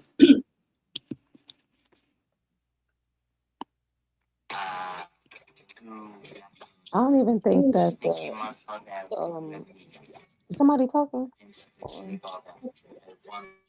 Somebody is playing. I think it's Q. It's playing something. Oh, I was gonna say that was me. My bad. Oh, okay. The bigger issue isn't even sex. Like Black Bike Week has always been like adult energy, but the difference now is everybody trying to perform, like a performance culture thing. Everybody doing things for an audience, and phones just exposes it. Like back in the day, somebody probably did something wild in a car or whatever, but people do it now in front of 40 cameras with strangers narrating it like it's something they not ashamed of. Like, we just need to bring back shame, because apparently, like, it's so totally acceptable now, and people that are rooting for stuff like that, they don't care because it's not them or their family or somebody that they know in front of the camera doing something like that. So I don't know. It's no morality anymore. It's like viral sexual humiliation just follows women wherever they want to be, and men too. I mean, I don't think shame. I think shame is out the window. We can just throw that out the window. yeah, Like, how it old are is. these people? They're Are adults. these like college kids or? Oh, okay. And then we wonder why there are teenagers out here that's doing things like being out in the street, being on the beach, and being destructive, taking drugs and drinking. Because who are we as adults if we're not setting an example? And kids have social media too; they can see those things. So, why are we trying to hold them accountable if we can't even hold ourselves accountable? I wish Kimberly. Oh, Go ahead, Molly. no, I was gonna say I wish Kimberly was up here because it's funny what she put in a group chat about throat cancer from getting head. I don't know. That's just That's very not ironic. real. That is not a real thing. That is not real. That has never been proven. That is the biggest lie. That I've might be heard a that before. theory. That is If a nothing was lie. down your throat, you probably. I mean, think about it, y'all. It's not true. It's not true. Bacteria on y'all It's little. not true. It's not Y'all true. probably How many washing people you whatever give down cancer? there. Anton, you give anybody cancer, Anton? Never. 43 years old. I ain't never gave nobody cancer. I ain't never gave nobody cancer. I Well, think it said like HPV. It said like a STD or something. Well, that means that you shouldn't be getting herpes, right? dirty Or niggas. you know what I'm saying? Like, You swallowing fucking STDs and shit. And then mad that you got fucking cancer in your throat. That's yeah, crazy. you know what I'm saying? Like, you gotta probably shouldn't be with men that got STDs. You know what I'm saying? So, I don't know. I think adult get-togethers are always going to be raunchy. Um, I just think the fact that things go viral all the time, constantly, makes it worse. But I don't think people are gonna do what they're gonna do. People gonna have sex. People gonna, if it's a camera, somebody gonna be willing to perform in front of it. Women need validation, so some of them just give head to get it. I don't know. I don't even think this is a black community thing, to be honest with you. I think too many adult get-togethers. Like they go crazy at Burning Man. Crazy. So people want to do what they want to do. It I just think sucks that adults it's can do circulating on the it. internet. I Go think ahead. that adults can do what they want to do, but I just think that it's like an attention seeking thing. Like women doing all this and being filmed to post on social media. I think that's wild. I don't understand the point of that. It's like over sexualizing yourself for people to see. That's weird. So I don't agree with that. I definitely do think that it has always been a thing from Freaknik, Girls Going Wild. Like I just feel like it's always been a thing where like kind of like Molly said, every time you get a bunch of people together, it's gonna be something sexual. So but I just think people need to stop doing things on camera and seeking attention for it. So basically, when people get together, they can't even control themselves. Y'all can't control. I mean, they can't control their hormones. Like, that's just Again, crazy. That's I mean, wild. there's nothing new under the sun. Yeah, a bunch of adults together, exactly. they're drinking, it's an event. We just get to see it Yeah. now because They're over everybody sexualized. has a camera phone and everybody's Mm-hmm. connected on social I don't media. remember So it being this bad, Molly. I was because gonna they say didn't have Because since we didn't social see it. 2020, media, they had more but privacy. But before I'm sure. 2020, it seemed like it wasn't this bad. And I'm not trying to be funny. It seemed like after COVID, everybody just want to go outside and be girls gone wild and boys gone They wild, and got them it's shots. ridiculous. I seen a video from Mocha Fest. It was this thing that was happening in Houston called Mocha Fest, and it was just wild, and it was just like people was just going crazy. Because I mean, stuff has always happened. Let's be clear. I'm not saying that people haven't always, been sexual or whatever. People been sexual since the beginning of time. People were overly sexual in the Roman Empire. People been sexual forever, right? So I'm not talking about sexuality itself. I'm talking about decorum, like in front of everybody giving hit. Like I don't remember it ever being that bad at any event, anything like that. You know what I'm saying? I didn't, in the car or something, but everybody egging you on with the camera in front of your face, recording you, and you just like, yeah, okay, that's I ain't never seen no junk like that before. Not in real life. Freaknik was like that. No, that's how Freaknik was. No, it wasn't. What was the things when the girls were sucking the cucumbers and all that crazy stuff, and it went viral? It was definitely. They had a cucumber challenge. Yeah, Brittany, how old are you? It's just the internet. Well, you don't have to tell me. You don't have to. I'm 39. I grew up around the same area as you did. The reason I say that is because the only difference to me is social media. Like people were making regular tapes, like, you know what I'm saying, VHSs. Like they had this stuff recorded. You would see even videos of people at Freaknik with their video camera recording stuff. The only difference is they didn't upload it to social media. So Brittany, I can't sit there and say that they weren't doing that. I've seen girls on top of vehicles twerking with no panties on at Freaknik. I've seen a lot of Freaknik videos. Brittany? And what do you mean how? The height of Freaknik was like 95, 96. You said how? Yes, the height of Freaknik was like 95, 96. You haven't seen videos of people at Freaknik? You never seen that? My brothers took me with them down there. My brothers took me with them down there. There was women doing. Put it like this: I watched a documentary before the. Brittany, you couldn't have been any older than about 10 years old. It's not about. I'm not saying I was there. I'm saying I've seen. For instance, there was on YouTube. I don't know if it's still up, but I've seen a YouTube documentary of people at that time who went to Freaknik. It was like some girls that went to Freak. They drove out there from wherever they were from, and there was some dudes, and the stuff that they even were showing to me let me know that it got way more wild than they even were able to show it. They were showing girls on top of cars with no panties on, but they had to blur it out. So you can't nobody tell me that they weren't doing things for people to see. We just didn't get social media, or we didn't have social media back then. I promise you, there was a whole documentary on YouTube that I watched about Freaknik. I've seen a lot of stuff in my life. I have never seen a woman giving head in front of a whole crowd. In front of a whole crowd of people while everybody was recording at the same time. I'm not saying that, like I said, I think that people have always been freaky. I've never seen no junk like that in my entire life, ever. And that just may be me.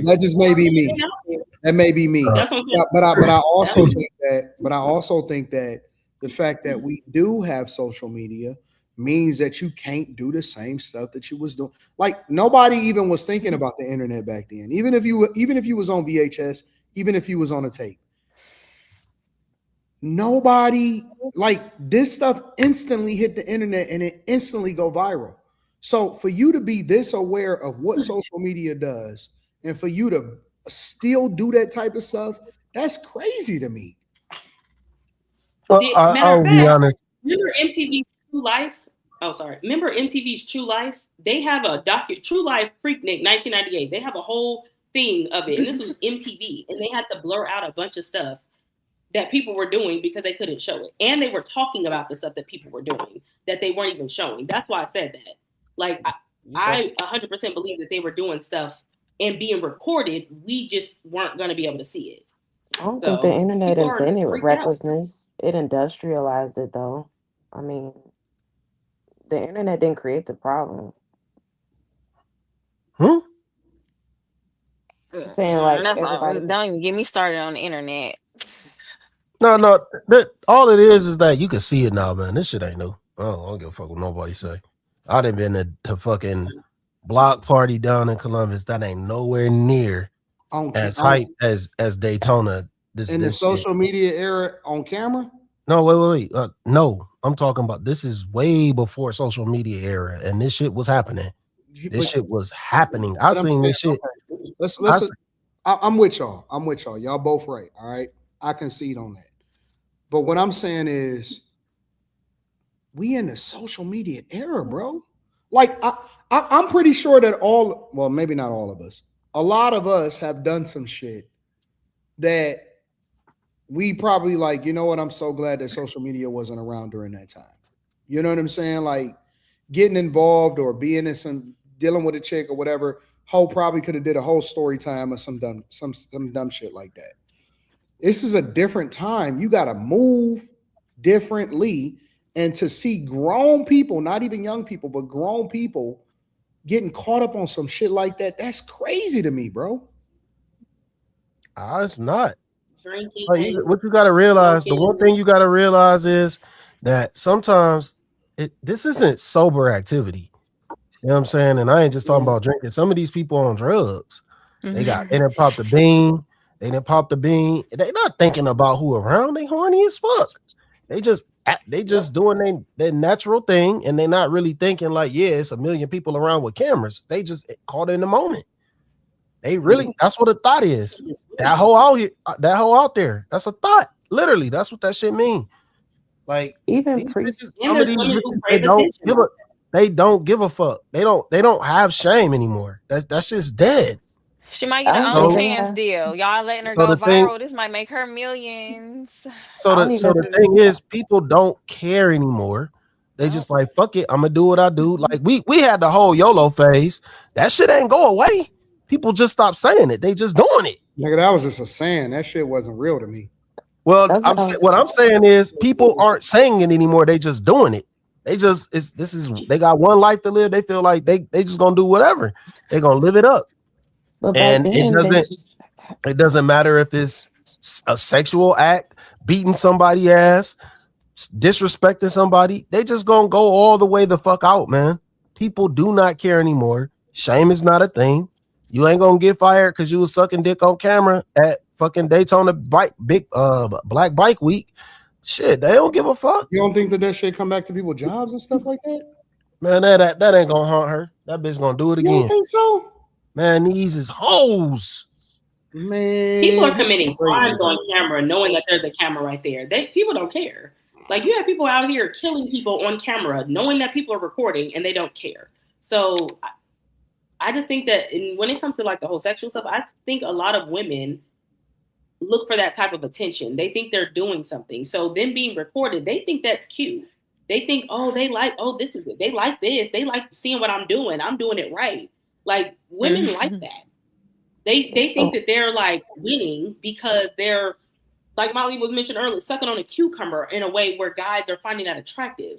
So they're over sexualized. It's a weird engagement because pre-social media, people got the luxury of having their most embarrassing moment captured disappear.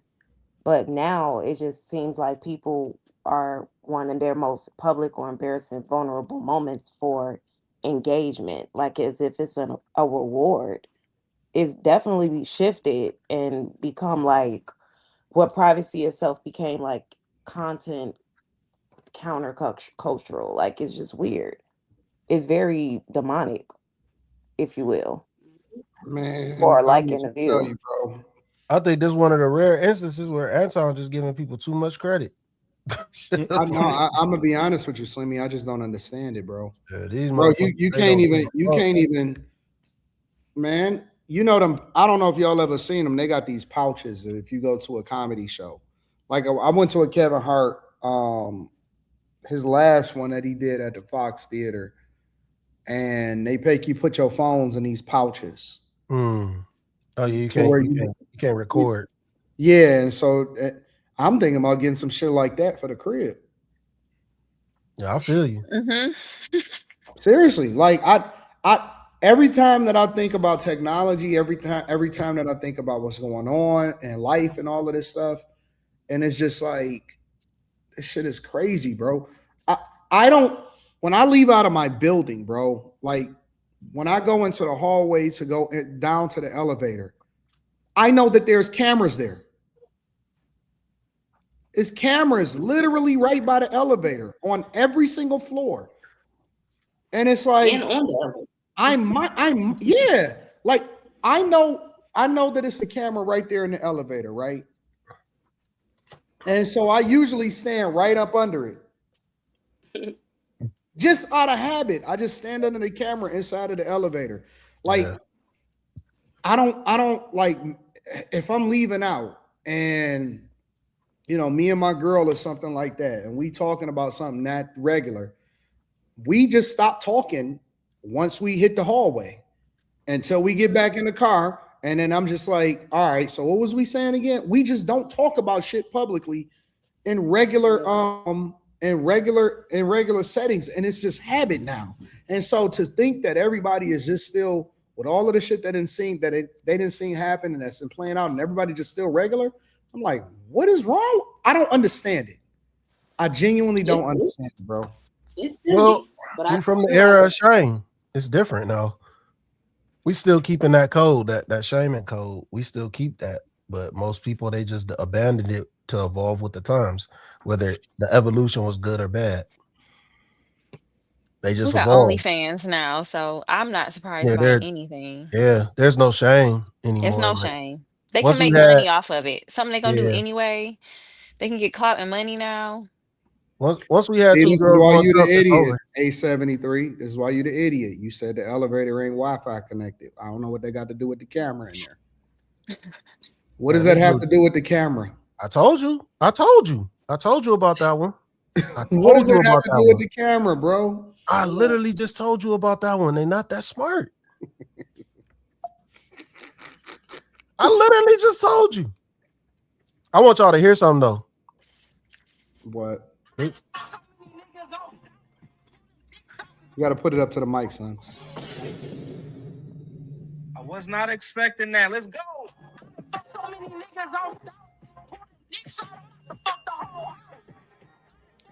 I can't tell what it is. What is that, son? A female rapping about having sex with the whole house. And that shit is shameless. Shameless. They rapping about abortions. Y'all got Sexy Red and y'all embraced her. Who cares anymore? Shameless. Oh, y'all couldn't hear it? Oh, never mind. Well, yeah, we couldn't really hear it like that. Good. That's what is it? Good. How you even hear that song, Slim? What you be listening to? Molly knew what it was. It's crazy. I didn't. I could hear what she was saying. I don't listen to that. That's Crunchy Panties music, not my vibe. Crunchy Panties music? It's worse than that. I'm still over here on my alternative rock 2000 vibes. Yeah. Yeah, you need to come out of that shit. Come out of that shit, bro. What do you mean? I saw a thing on Instagram, and it's like scientifically proven. Like, there's a point in time in everyone's life they don't hear new music. That's not true. Okay. What do you mean we don't hear new music? Like you don't. Maybe you're explaining it wrong. You don't consume, like, there's like a cutoff period where the new shit that just don't matter. Like, I can tell after the Isley Brothers, my dad said, fuck all the rest of you niggas, like, type shit. And like, my shit is cut off. Like, I'm not talking about you fucking music connoisseurs. I'm just normal people. There's like a cutoff date where they just like, I just don't hear music no more. Like, it's on, but I just don't fuck with it. And my shit's around about 05-ish, 06-ish. I hear you. That's not what I was doing. Literal. Not literal. Like, there's some niggas that like, y'all niggas is gonna ride or die with y'all niggas today. Shebang. I was in my feelings this weekend. That's why I was feeling so toxic. As I was in my feelings this weekend. I was listening to Drizzy. I was watching another. There was some content creator, you know her. They was talking. I already about know you talking about without even saying it. It's only one. So, no, I don't know. I don't know what you're talking about, but I know who you're talking about before you even mention it. And I was gonna send you the link. I was like, this is slander that Anton would be having this Drake slander.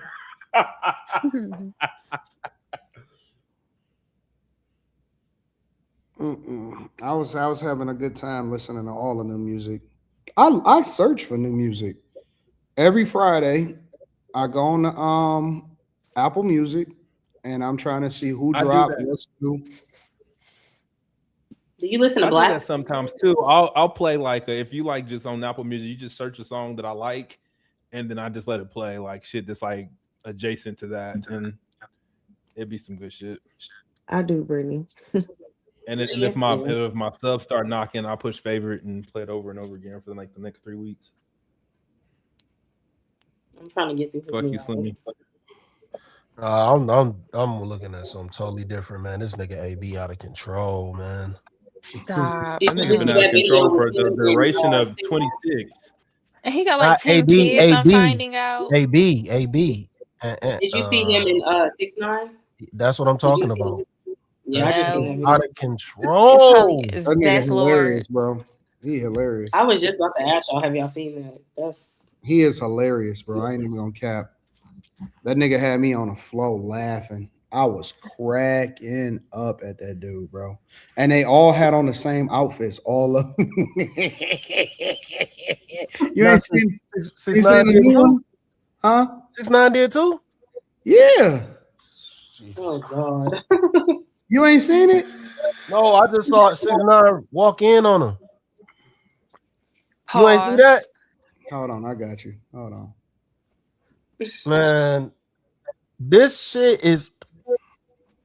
Now, you want to talk about not having no shame? This shit was definitely shameless, but it's kind of 6ix9ine's fault. But yeah, I can't do no stream like that, man. So wait a minute, you ain't seen this one, Slimmy?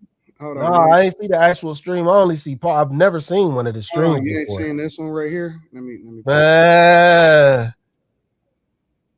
The Three Amigos type shit? No, there's 4 of them. Oh my God, man. Why are they doing this shit, bruh?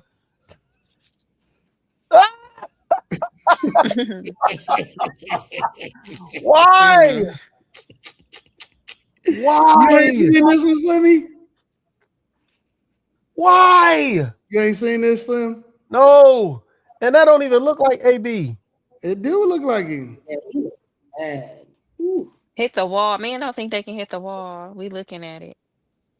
You ain't seen this one, Slimmy? They all got on the same outfits. This look crazy, bro. This looks absolutely insane. I told you that me and you should have did it first, bro.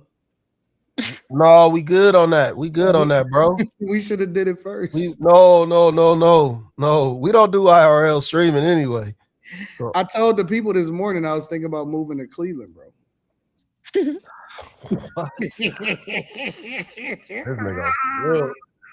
It's Michigan adjacent. 2 hours.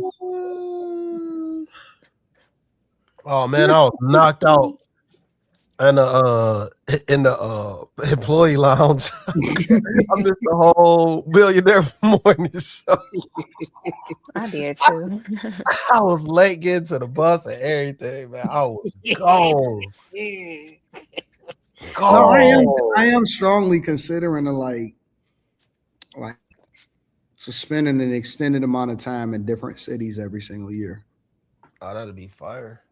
Like, I don't know what it is, but I'm truly attracted to Memphis, and I don't know why.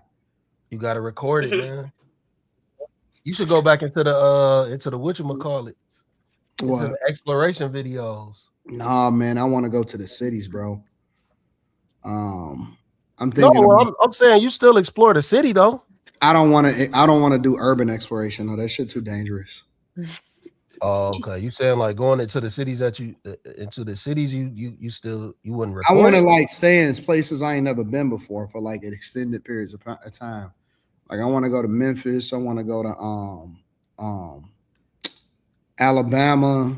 I want to go to Huntsville. I want to go to Charlotte. I want to go to all of these different places. I love Charlotte. And just go and visit these places, bro. To do what? Just hang out? To explore the culture and see what the people living like and see what the spots is like and talk to the people and learn more about that city and all of that type of stuff. And I wanna see it for myself. Like I want to explore it. Yeah, you don't want to ever use the word ingenuous. I don't. You just for the record. What does it mean? I don't feel like Memphis is a place to want to go stay for Someone an extended period. who is innocent, trusting, and remarkably honest, but often to the point of being naive. No, you don't want. But it's a real word though. Yeah. Oh yeah. No, ingenuous though. So I was right. No, you said genuous. I said ingenuous. No, you said ingenuous later. You initially. I knew that. I knew that ingenuous was a word because you put the diss in front of it. Then it was a word. Y'all niggas is crazy. What? I knew that was a word. Well, yeah, I knew ingenuous was a word, but not genuous. But why you take the N away from it? No, because that's what you said. That's what you said. Why you take the N away?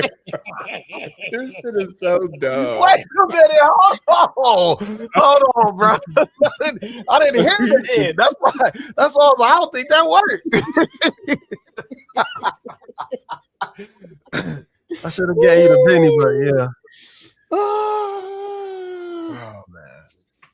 Oh shoot. Listen, contrary to popular belief, I keep trying to tell y'all I was born and raised in the blackest major city in America.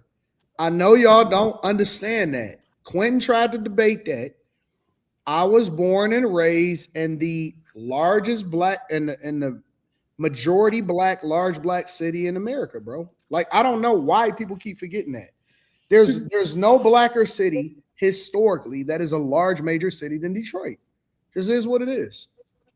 Most of y'all are raised in cities, chat, and cities you be in the black pockets, but nigga, you ain't in no black city.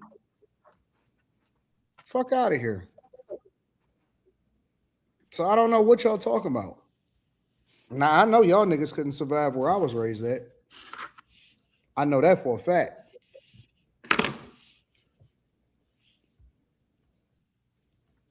Moving on. Let me read some of these super chats and then we're gonna get on to the next part of to the next thing. I guess we can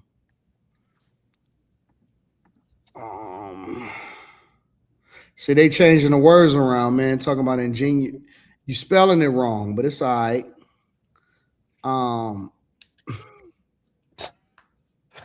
I'm not gonna do this, bro. Not genuous. I got you, AD. Each one. Shout out to you. Ingenuous is a root word for disingenuous, not genuous. I said I ain't gonna keep doing this. Kai says, shout out to all of the free-spirited women. Do not let anyone shame you for living out your sexual aspirations. Your body, your choice. Lord, he back on that. Check Vids online says, where's the comment? Send a comment. Well, just let me get my forget. That's why every day I got to wake up. God, forgive me for yesterday. It's a bad day for me. Green Blaze Fly Eagle says, all I have to say is we don't respect our own people. No one else will.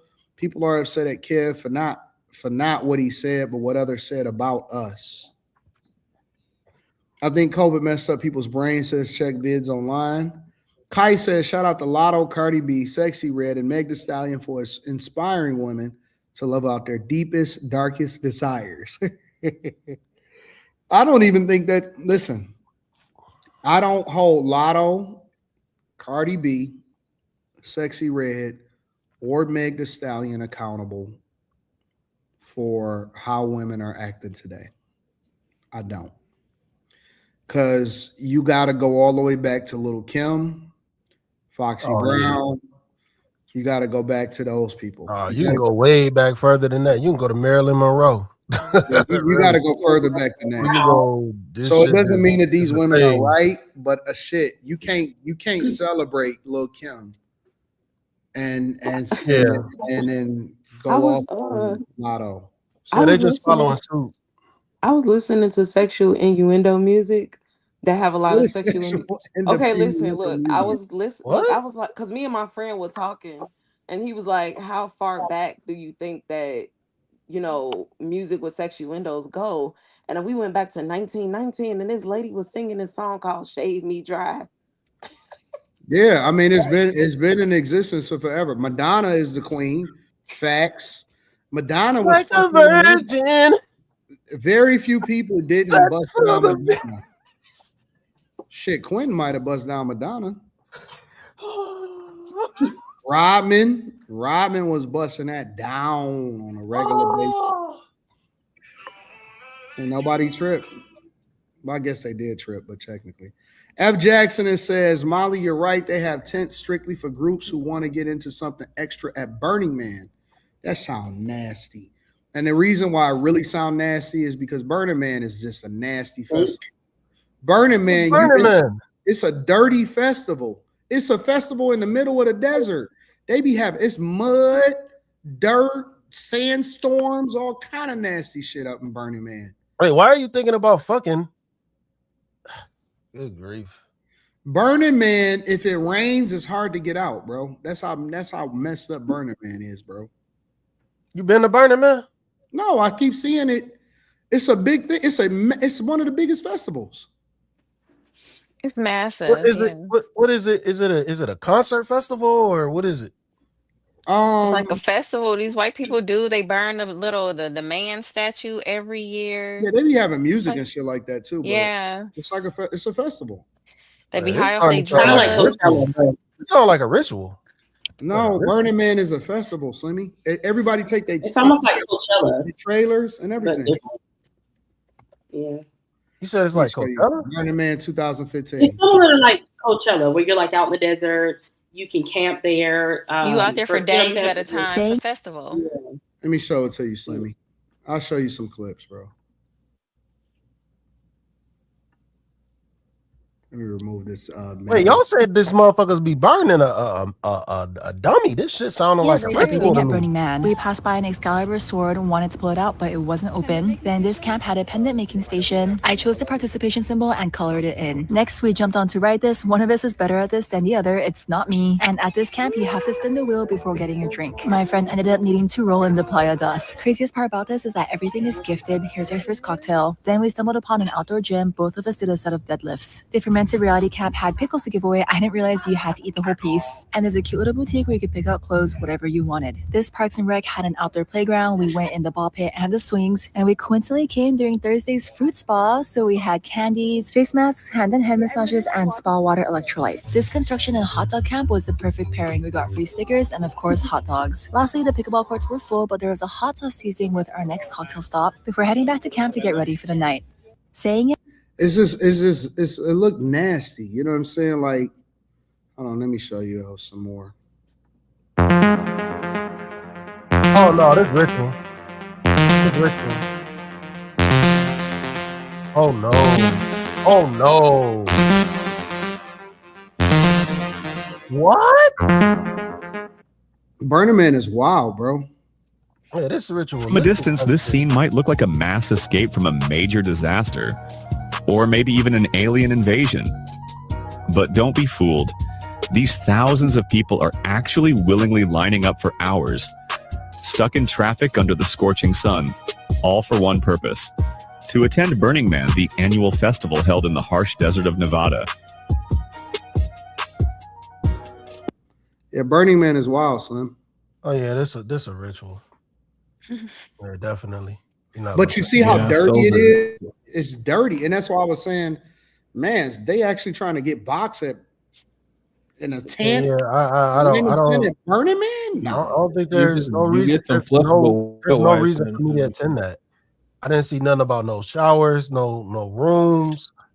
That ain't for me. You're in the desert. Yeah, you are in the desert. You're in the you do know for the history of the humans, like they didn't have showers and it's fine. We're not gonna do that in 2026, bro. What the fuck are you talking about, nigga? It's 2026. I'm just saying, nigga, like they weren't fine. And they weren't fine. They smell like shit.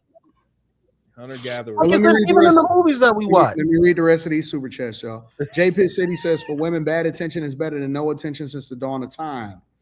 Q Executive MLE says, Q Executive Suite MLE says, I know the dude on the topic title. He is from my old neighborhood. What did he do? Was he involved? Kai says, bro, these streamer ninjas are hilarious. Some of them are. I think that Dean and Adrian Broner are hilarious. A lot of them is boring, to be honest with you. Ramsey says, man hit the wall, Molly? Huh? AB gained weight, became an alcoholic, and that's not age. That's decision making. Bad remark. Nice try though. You hit the wall. I Only said just what I said. He didn't really hit a wall. In college, I stayed in Toledo. Me and a few roommates went to the D for a rave. Chick dropped some X, ended up topping off a random in front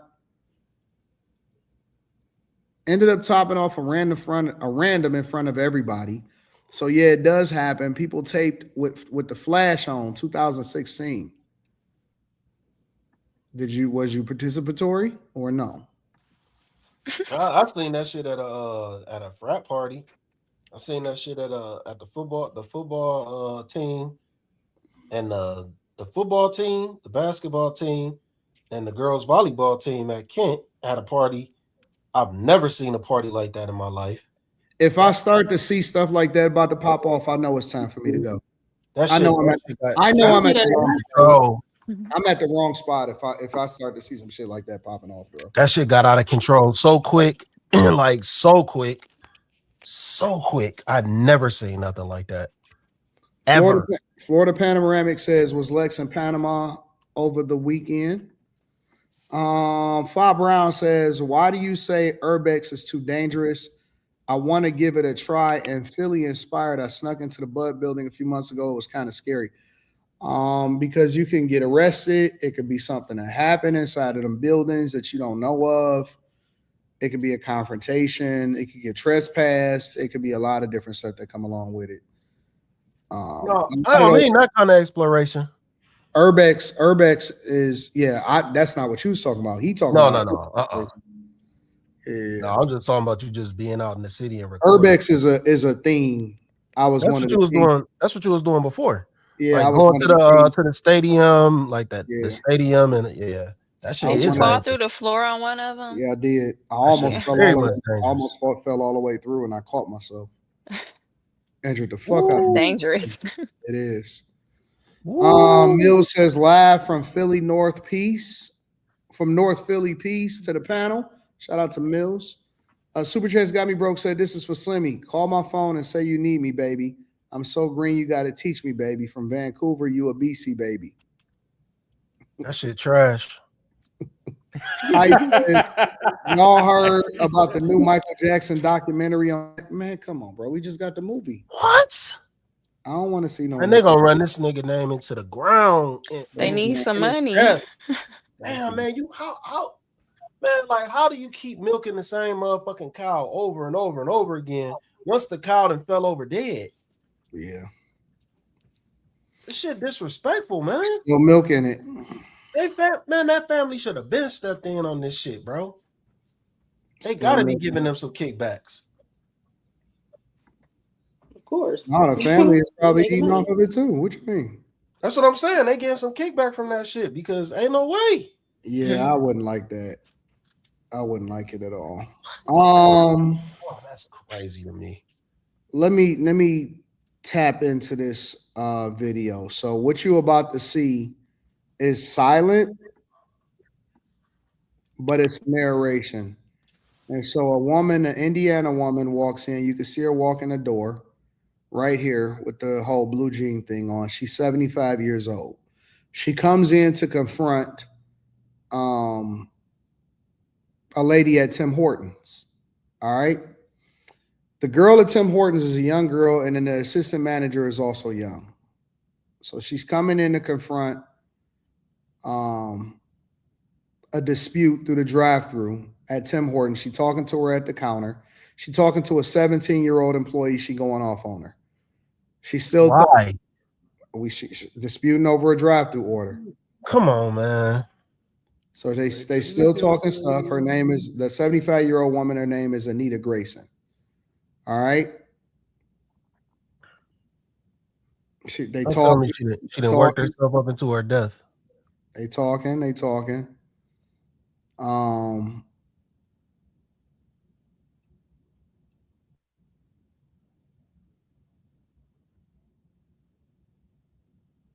It's still going, by the way. She's still talking to her. Is she getting a new order or what the? No, she going off about something that happened in the drive-thru. She going off on a 75-year-old. Let me fast forward it. Then she started pointing in people's faces. The manager steps in. She's still pointing at the 17-year-old, talking big junk.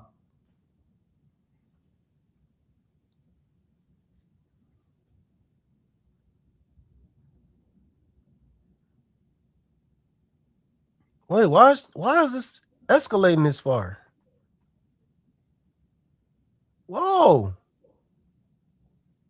I've had to blur it out because the black lady started throwing punches. The 75-year-old woman started hitting the girl in the face. This is what's happening, okay? She started throwing punches. She done worked herself up into her death. The girl started throwing punches back. Oh, she beat her up. They fall on the floor. All right. No, they shouldn't have let this. They shouldn't have let it go this far. They fall on the floor. They should have took that girl to the back. They fall on the floor, and they getting into a little confrontation. All right. Nah, they dog. No, she didn't really get on her too hard, to be honest with you. It was a little cat fight. Anyways, the old lady, I guess I don't know if she got heart complications or what. The old lady, the paramedics came, the police came, and all of that stuff, and she wound up passing away. All right, she wound up passing away. So now this is what the sentiment is of the people. The place needs to be shut down. It's not safe to walk in there, obviously. Anger, outrage continue building tonight after video tied to last week's fatal altercation inside that Tim Hortons spread across social media. Now, nearly a week later, police still have not announced any arrest. The Allen County Coroner's Office has not yet released an official cause of death. WANE 15's Mia Pettigrew breaks down what the video appears to show and has more on why community frustration continues to grow. Days after a reported battery at this Tim Hortons, questions still surrounding over what exactly happened here and what may have led to a woman's death. While police continue investigating, the restaurant's dining room remained closed today, with officers on standby much of the afternoon as this case continues to draw attention online and across the community. Fort Wayne police say officers were dispatched to the Tim Hortons on Ice Way just after 8 a.m. Wednesday morning for what investigators describe as an altercation involving a reported battery. According to police, the elderly woman involved became unresponsive before officers were able to obtain a statement from her. She was taken to a hospital where she was later pronounced dead. Family members have identified the woman online as 75-year-old Anita Grayson. This weekend, video began circulating on Facebook from an account appearing to belong to Grayson's daughter. The footage appears to show a verbal confrontation between Grayson and an employee behind the counter before that employee comes around the counter and repeatedly strikes Grayson, knocking her to the ground. That video has now been shared more than 1,000 times with hundreds of comments, sparking outrage and calls for answers from the community. We're humans. We're supposed to look out for each other. That's why I drove down here. I just wanted to walk in and put a face to these two idiots. I would never buy a product from this store. And I think it needs to be shut down. And if the police don't get involved, or the district attorney's office doesn't get involved, there's something seriously wrong here. Today, customers could still use the drive-thru, but the restaurant's dining room remained closed. We attempted to speak with employees and management at the location, but they declined to comment. Police say the Allen County Coroner's Office is still working to learn the official cause and manner of the woman's death. Mia Pettigrew, WANE 15 News. I know the cause of death. The family is also hired Ben Crump. They saying that, all of this other stuff or whatever, blah, blah, blah, and all of this stuff. So what are your thoughts on that? Cause of death. Natural causes, nigga. My thought is that the day, nigga, take the medical examiner. They ain't even gotta do their job, nigga. This bitch died of natural causes. She threw the first punch. You said that you blurred out. Y'all seen it? Yeah.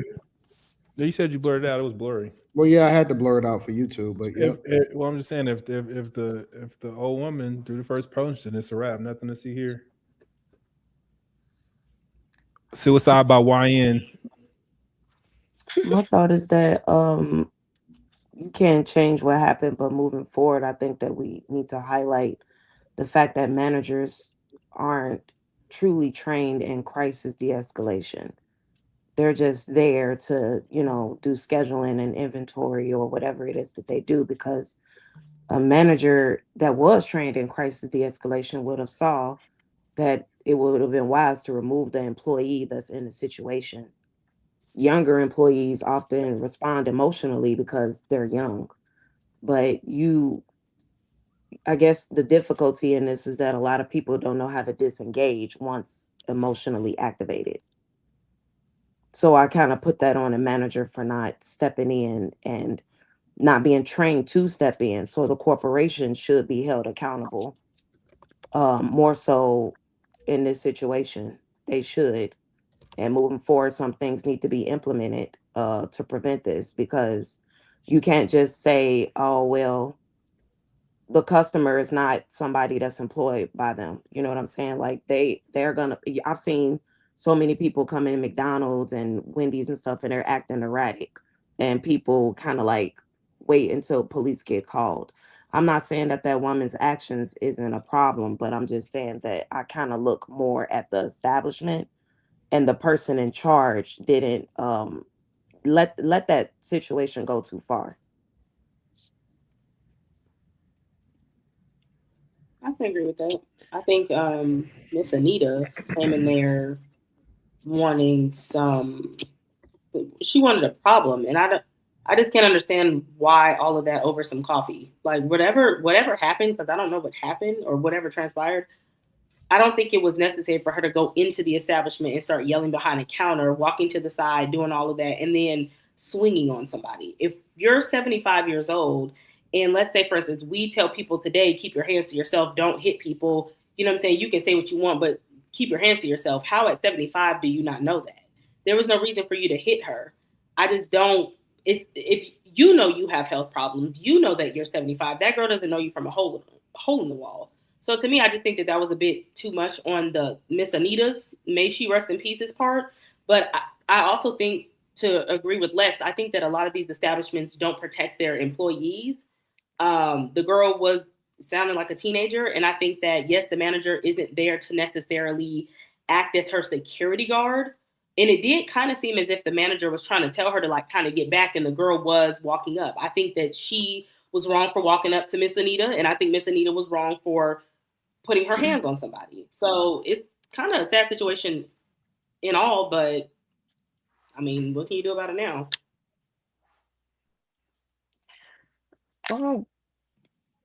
I wouldn't be going to work to be getting signed up to be getting hit on by old people or by any person, to be honest with you. I don't. Just because I work here, you don't have the right to come in here and act crazy. You do not have the right to touch me, no matter how old you are. And if you hit me, we get into a tussle and you pass away, God rest her soul, but you're almost at 8 decades old. You should know not to be going in there turned up. You're old and you're arguing with youngsters. Like, I just don't get it. I don't know how they want to hold like, what could you do in that situation? And it just reminds me of like people who work at group homes. Some of them old people be beating them up and they should get away with it because they're old. I don't think so. Like, if elders are supposed to have respect, they need to lead by example. She should not have went in there turned up over some Tim Hortons. Now her family does not have her. Like, don't be so Tim Hortons angry. ain't worth it. Don't be. I wouldn't be that What angry over no what Tim kind of food is Hortons. this? Like a fast food restaurant? Like Yeah, they have coffee like and Like breakfast coffee, bagels and stuff donuts. like It's that. like a Hey, Dunkin' that's a Donuts, but it's from cappuccino. Canada. It's like Dunkin' Donuts, but it's from Canada. Okay. So I don't know. I think I wouldn't even know, how do you hold the establishment accountable? That was on her. She walked in there. I think civilly, maybe not criminally, they may get something. It's probably what it'll. Fucking Crump is in here, so that's what that nigga always struck shows. When a black somebody. I person needs some. mean, She they did struck not somebody. kill her. If I'm defending myself and you pass away, But I'm saying they can probably make a case. you like, put me in the well, position X to was have to saying, like, defend there was no myself. de-escalation by the establishment, so they might get a little something. It looked like they were trying to tell her to get out.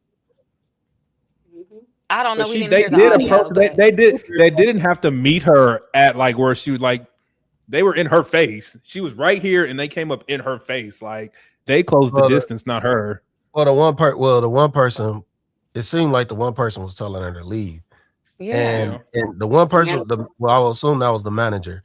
She was telling her to leave. That whoever the girl was, she didn't come over there until like you start seeing her gesture towards her.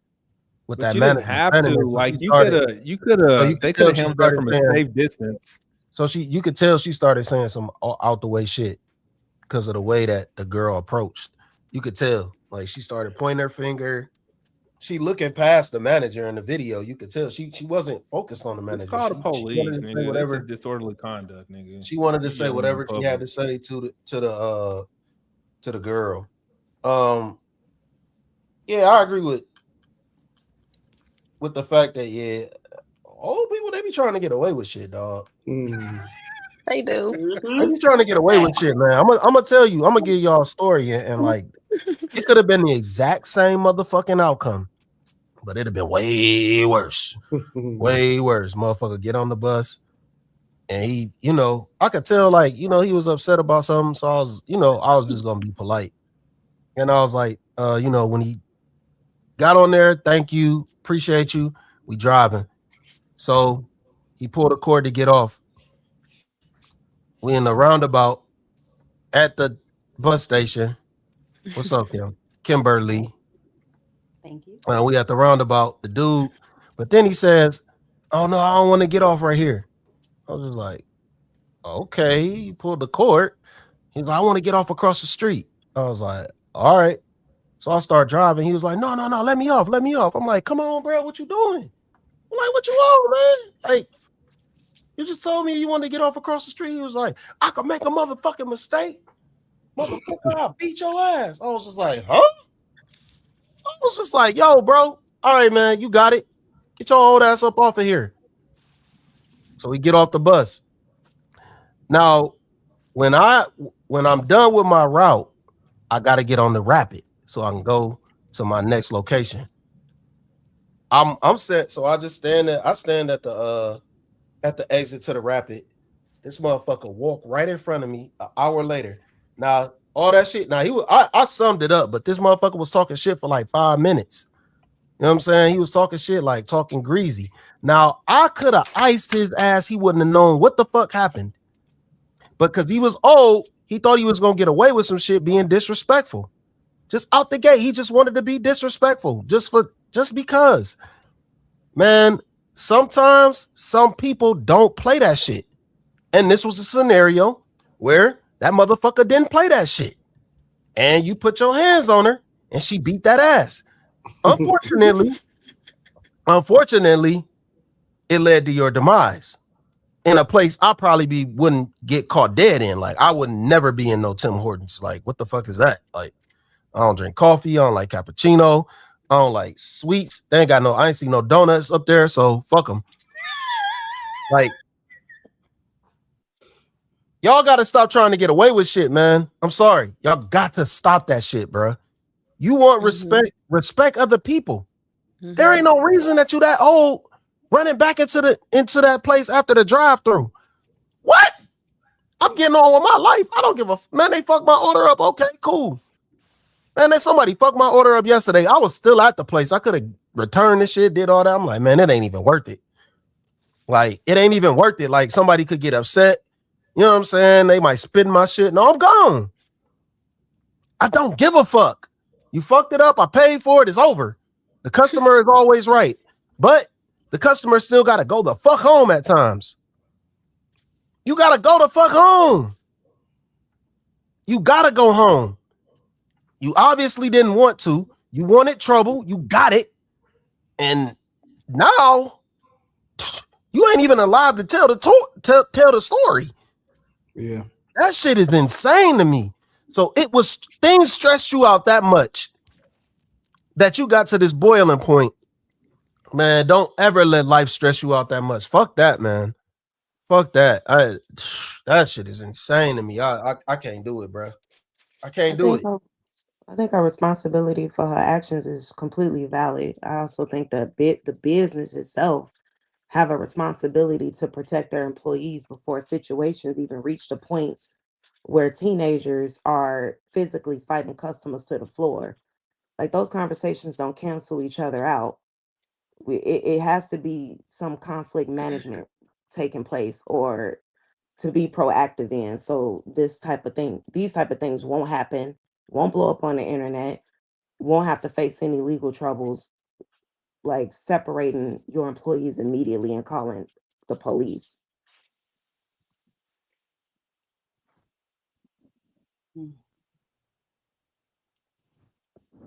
I 100% agree with Slimmy.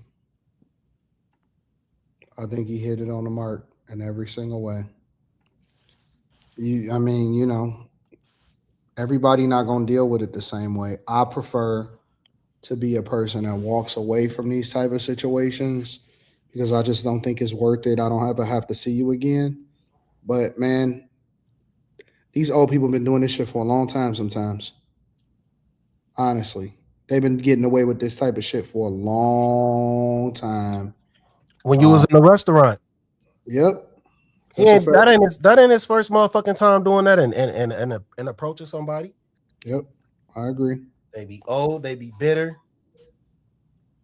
They just be and a lot of times they think that just because they're older, they can say anything that they want to say, and they do. Yeah. And they say anything they want to say, and they get away with that shit. Yep. And don't nobody say nothing because they be like, "Oh, you know, she just older or whatever like that." You just gonna laugh. You supposed to laugh it off. Yep. They've been getting away with this for their whole life. Their whole life, they've been kicking ass and taking names. And I guess it just didn't work out for her this time. Hey. what is Slim? What's wrong, Slim? And it's not even like that, like she got popped and nothing like that. It was she had her own health issues before she walked in there. So now we also, you know, and it's unfortunate. It's an unfortunate situation, but you also have to ask yourself, if you knew that you had health issues, who you coming in there to check? Ain't showing hands. She thought because she was old that wouldn't happen to her. That's the problem. Cracking up, and that's all right. But who you I coming don't to think check? she gave it that much thought. I mean, it's like y'all said, it's unfortunate, but I was taught to respect my elders, so I will never lay hands on somebody older than me, like not elderly. I think that's kind of crazy. At the same time, people need to start realizing that people are not their jobs. Like my uniform has saved many a person, but that may not always be the case. Like you got to stay out of people's faces too. Kim, you ain't gonna do shit. Okay. I don't. I mean, there's no point in talking about it and making it premeditated. I'm just like, I'm not. I wouldn't do nothing either. But I'm saying that everybody is not me. Yeah. You know what I'm saying? Some people ain't. Just because I wouldn't do nothing, don't mean that they not gonna do nothing. Because they may have they might have had a bad day, and they may not. They may feel like, you know what, you the last motherfucking straw. And you can't just put your. She can't, bro. She. I'm telling you, man. Old people, they don't mind putting their hands on people, bro. Like I remember one time I had to tell one of my aunts, like, you know what I'm saying, like an older auntie, and like when we were younger, it was okay for them to whoop us. But I was like, but auntie, they them different kids over there. They not the same as us. You know what I'm saying? We'd take that shit. You gotta chill. You know what I'm saying? And they don't care. They think that they can just do whatever. They think it's the same time and the time frame. I'm like, no, them YNs over there. obviously it wasn't a YN at the time, but it's like you can't deal with them how you was dealing with us. We your real nephews and nieces. They not the same over there. Because not every kid was raised. That's the thing. And even if they weren't necessarily raised the same. At the end of the day, you keep your hands to yourself, and that's how everybody should be raised. I don't know. I'm not sending my 17-year-old to work for somebody's old granny to be punching on them. I'll be trying to sue the family because what is your Meemaw doing punching on my child? Yeah. Not the Meemaw. Yo, what? Meemaw, y'all ain't never heard of a Meemaw? Why is Meemaw punching on my daughter? Y'all never heard of a Meemaw? Meemaw and Paw? Big Mama. Yeah. Wait, Meemaw? Like Meemaw. No, man. Yeah, y'all just be making stuff up. What do you have? Just grandma? That's normal. That's Nana. Meemaw, Peepaw. Like, all these 2026 niggas is Gigi, nigga. Right, Gigi, Diamond, Gigi is a thing. Stop this shit. Grandma. Grandma. I thought Nana, Meemaw was like, I heard like the white girl say that, or like white kid. I didn't hear like the black people say Meemaw or Papa. And that was like a Southern thing, I felt like. Like I heard people in the South say that. We call my great granny Mama and my great grandfather Papa. Yeah, so why you ever grandma? No, that's Meemaw sounds foreign. That sounds foreign, like Meemaw, like nah. What? It's country. Well, it's not said like that. No. My family is country. Like we didn't Meemaw. That should sound Chinese. AW on it. Say that shit fast. That shit sound Chinese. Say it fast. Say it like a Chinese person. Meemaw. Meemaw. That shit don't sound American. It don't sound American. I'm done with you, Sonny. Done. You can't see Kim. You know you could relate. Open your eyes. Meemaw. You know, when I find the Asian people in my lineage, I'm coming for you, Slimmy. Yeah. Oh, your lineage from your dad. From your dad. Maybe. Yeah. Why you say that though? Because we had to. Y'all don't be keeping up with the discussions that we have, man. Y'all real life be getting to y'all. I get it. Maybe I'm the only one that still be remembering shit. But you're right. It would be him, if anybody. Yeah, see? That's what I'm saying. Your lineage come from your dad. Oh, see, I wasn't here when y'all were talking about that. Misinformation. I wasn't here when y'all were talking about that. I'm only agreeing because it's my dad that got all the other. I gotta let me read a couple super chats. I got another question for y'all. I got a couple more questions for y'all. C10 King says the video shows the girl grabbed her first and the old lady pushed her. No, it doesn't. It does not show that. What? It doesn't show that. Even in that little bit that I seen that lady doing like this. I looked at the video 1,000 times. I think he's talking about because I noticed that the girl got in the middle of the manager and the older lady. So she kind of like she didn't push her, but she kind of like was giving her back. Like, yeah, exactly. Like she put space up. So I think that's that says grab. That says grab. I think she just tried to move, like kind of made a barrier. And then that's when the old lady decided to swing on her. Well, that girl should have never made no barrier because she was the one trying to get at her anyway. She should have stayed in the back. I don't know why she went to the front. That's true. I think they both were wrong. I think the grandma definitely should have put her hands on her. I think she came up to the front because she said something egregious. She says she took that shit too far. Mr. James says, yo, Slimmy, I've had a dude step out of an emergency window as I was driving the bus because he missed his stop. I couldn't do nothing but slow down and let him go. Would you have written a report for that? I'm going to continue to talk about the show, and I'm not going to talk about my job because I can't. But yeah, we're not going to discuss nothing like that. What? You brought up your job. I can't talk about stuff like that though. I would never. I can't discuss nothing like that. I can't about something that I would do in an emergency situation. No, can't do that. Well, if you do that at my job, it's a real problem, and I got to write it up. Well, if you step out of an emergency window while you're in flight, then you dead. So. Y'all getting snuffed out. Yeah, that's going to be catastrophic to everybody. Like, you won't be able to. Okay. All right. We got to get into the race-based stuff as usual. Oh, I thought we already did that. Nope. I'm getting into it this time though. What was the Kevin Hart shit and this shit with this Mima? We gonna get to it. So, in this clip, well, let me back up for a minute. In this clip, all right. So let me give a preface to this. So a lot of teen takeovers. It's happening everywhere. It was one that just happened in New Jersey.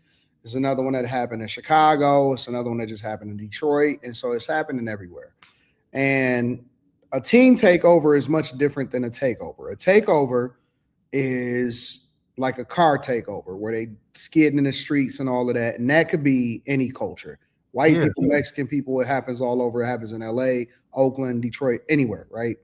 A teen takeover is young people taking over cities, tearing shit up, twerking on cars, jumping on cars, getting into fights.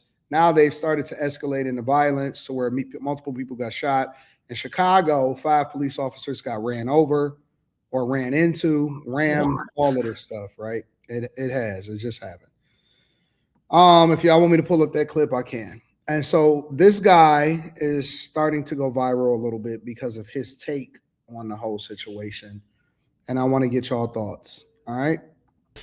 This just goes down that crazy rabbit hole. Thank, just keeps going. And it just gets worse. It doesn't get better. Next, we've been talking about teen takeovers. Oh, yeah. So now, and I said something needs to be done. So finally, there's a state trying to put legislation on the books. Was it Judge Janine? That's her name, Jay? Judge Janine, who's the head of the Not Judy, right? No, Janine Pirro, right? And she's the head of the DC whatever top lawyer, whatever DA assistant. No, she's the DA district attorney. She said because what happened in DC was a street takeover. They had to enforce a curfew at 8:00, and let's call what this teen takeover is. It's not a teen takeover. It is a black takeover. Let's call it what it is. Yeah. And let's address the elephant in the room, which is black fatigue. Black people are even saying, we black and we don't want to be around y'all ends. Yeah. Okay? And in all honesty, you're really giving black people the worst stereotypical face. Yeah. Like and if you getting could put mad blackface. then getting mad for it. Look. So, long story short, he's saying that this isn't just a teen takeover, and they're labeling it as a teen takeover because they don't want to address the real issue, and that this is a black takeover, and this is something that is cultural to black people, and black people are, or not even black people, black culture is responsible for it, and black people who are respectable are saying that they don't even want to be associated with it. Agree or disagree? For those I was address it. I was gonna make that statement, but then I was gonna hold back because I didn't want to make it a black thing, even though it's a black thing. And I think like it has more to do fathers not being in the houses. I think it has to do with a bunch of parents want to be their kids' friends, and they just let these niggas do whatever they want. Cause just like I have an amazing family, and ain't nobody in my family got out of pocket. No one. My dad has 6 brothers and sisters. None of their kids is raggedy in the streets doing dumb. So like none of us have done anything weird and egregious in this. Like, because we know somebody in the family gonna snatch you up in public. And it's just weird. This like you go do this and you just go home and go to bed. Your parents don't say shit. You don't get on punishment or nothing. it's fucking weird, man. It's just like seeing how I grew up. What is it like? I think like it's like some 2015 and on type shit, and this shit just got sideways. Because this shit was nigga, yo, next door neighbor, you know, like your next door neighbors used to be able to whoop you. It's a rap you acting up outside. Nigga, and then they go tell your mama, oh, I whooped so and so because that nigga couldn't act right. Nigga, this shit is crazy to me. I'm glad my kids ain't out there. I got a 21-year-old and he ain't doing no dumb shit like that. So it's a culmination of things. It's not just the dad in the house. It's the parents doing gentle parenting with not so gentle, ratchet children. Like, there's no parenting for the kid. You know, it's just like, oh, well, this is what I believe, so this is what I'm going to do. And like you said, being a friend of your child. And how do you not know where your kid is when they're out in the street doing all of this? How do they show back up to the house and just get into bed and go to sleep? Just go to sleep, nigga. Right. If nothing else, their parents should see them on the news and wake them up with a whooping. That's what would happen in my life. You know, if I knew my teacher was calling the house, nigga, I had the bubble guts, nigga, until I got home, nigga. Because you knew life was almost over. You trying to be nice when you get in, you asking young people, you want some water and stuff, because you know it's coming. It's coming down the pike. And there's no, like you said, there's no sense of fear. There's no repercussions coming. They're just like, it is what it is, you know, because mama in the street, daddy in the street too. Nobody wants to parent. And it's evident. This is the product of nobody parenting. And it didn't just start with these parents. It started with the generation before that. Because where are the grandmothers? Where are the grandfathers? Where are they at? Why are they 40 and their names are Keisha? Like, they probably the ones raising the kids. That's the problem. Ain't nobody and it's raising only them. so That's much the they problem. gonna My when you grandma pulled old, over it's a only church so much bus you before, can do with a nigga. teenager. It made me pick out my own switch, nigga. That part. I gotta whoop it on They the side of too the road. passive. I don't know. But I had my nephew at my house and he was Shout out to your playing the nephew. game and I overheard him talking to somebody and he basically was asking them why did they get kicked out of school? And then they said why. I guess it was for cussing out the teacher. And I'm like, why are they able to play the game? Right. You kicked out of school Go for to your cussing your room. teacher out and you on the PS5. They don't have any consequences. It's really no parenting going on, and it's too many aunties and grandmas and grandpas raising the kids, and they don't care. It's because they're They didn't not even raise their raising them. kids. Like, come, we got generations of people who didn't raise the generation who I don't know. Y'all know, I've been had black fatigue. Nobody's gonna hold black people never gonna hold nobody accountable. They'll get mad when the white folks say they've had enough. Then they'll get offended. See, And the if thing you is, act right, nobody if is you act like raising an children. upstanding, non-threatening black person, they call you white. Just because you know how to act right, and it's crazy. Well, that is true. But you shouldn't even have to say non-threatening. And You this is why it's you can't stereotypes. offend me if you the trash. Facts. Like trash calling me out don't offend me. I don't really care. So, I mean, I think that the guy is right, man, because if you look at it, it's only happening amongst black teenagers.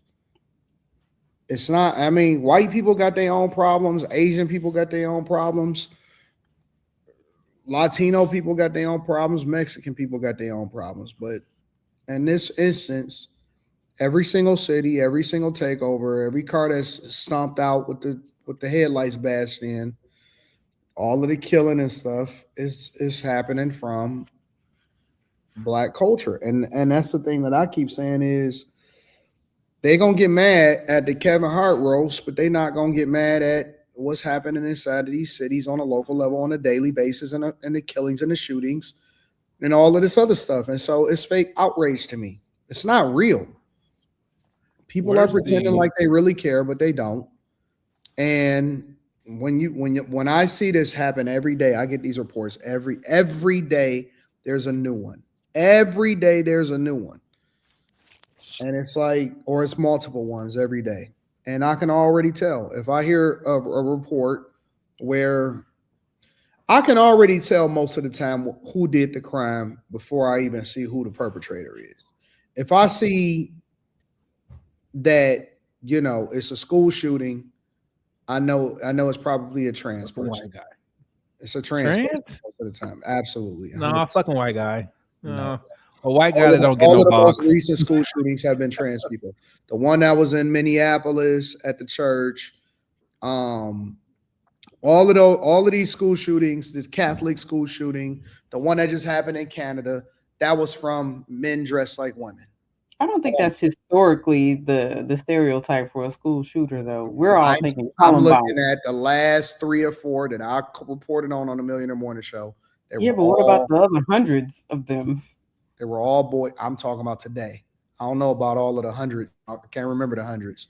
The ones today have been white, male, trans shooters. Furries. Fucking furries, nigga. So, I can already the tell white people here, they don't give a fuck, nigga. They was all over on social media. That was a big shooting at the lake, and they were like, it's always them. Like all over social media. I was like, shit. And then black people was got offended. There's like, who is them? And they like, nigga, y'all know who the fuck y'all are. If it's a drowning at the lake, it's amongst white people. It depends. Is it Lake Lanier? So bad. Most of the Black time, people don't die at the lake, you're always going to get an anomaly here and there, right? Fact. You're going to get, Black people ain't okay, they dying was in partying and they just so happened. Most of the time, it's a drunk white man, and he did an extra somersault. Nigga never made it back to shore. Not an extra somersault. That nigga belly flopped and took all his wind. Nigga. Yeah. So if you see something happening on a campus, most of the time it's gonna be a white person. When you see something happen, when a shooting happens at a mall, it's gonna be a black person. Facts. If a shooting happens that just happened over in Louisiana, it also happened over in Dallas and Fort Worth. Shooting happens at a mall, it's going to usually be a black person. If you see a teen takeover, it's going to be the community. And it just is what it is. That's what it is. If it's going to be a takeover, it's going to be the community. If a fight breaks out and there's some shots fired, it's going to be the community.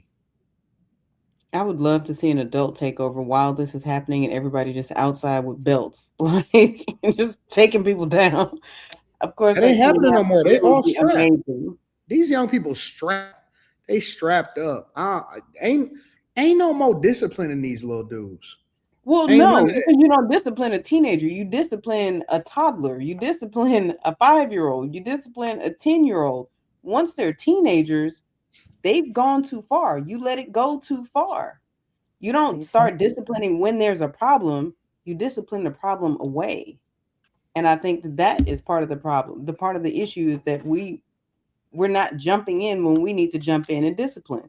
It's, they're cute little man and tink or whatever with their silver teeth. Like, that's not cute. Like, you got to jump in early and tackle these problems. It's not cute when they running around cussing and twerking at 3 and 5.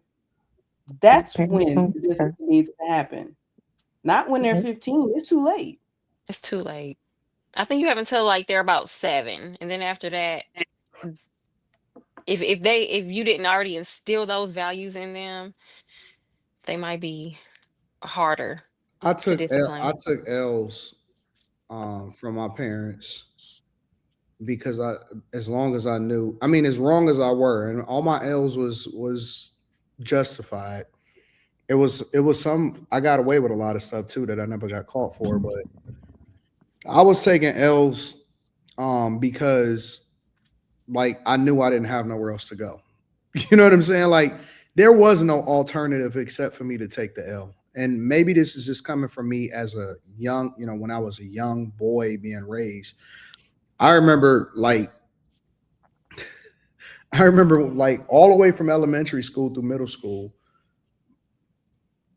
I had got in trouble in school, and we used to have these pink slips. And the pink slips are basically you get sent home to let your parents know, yo, either you got it.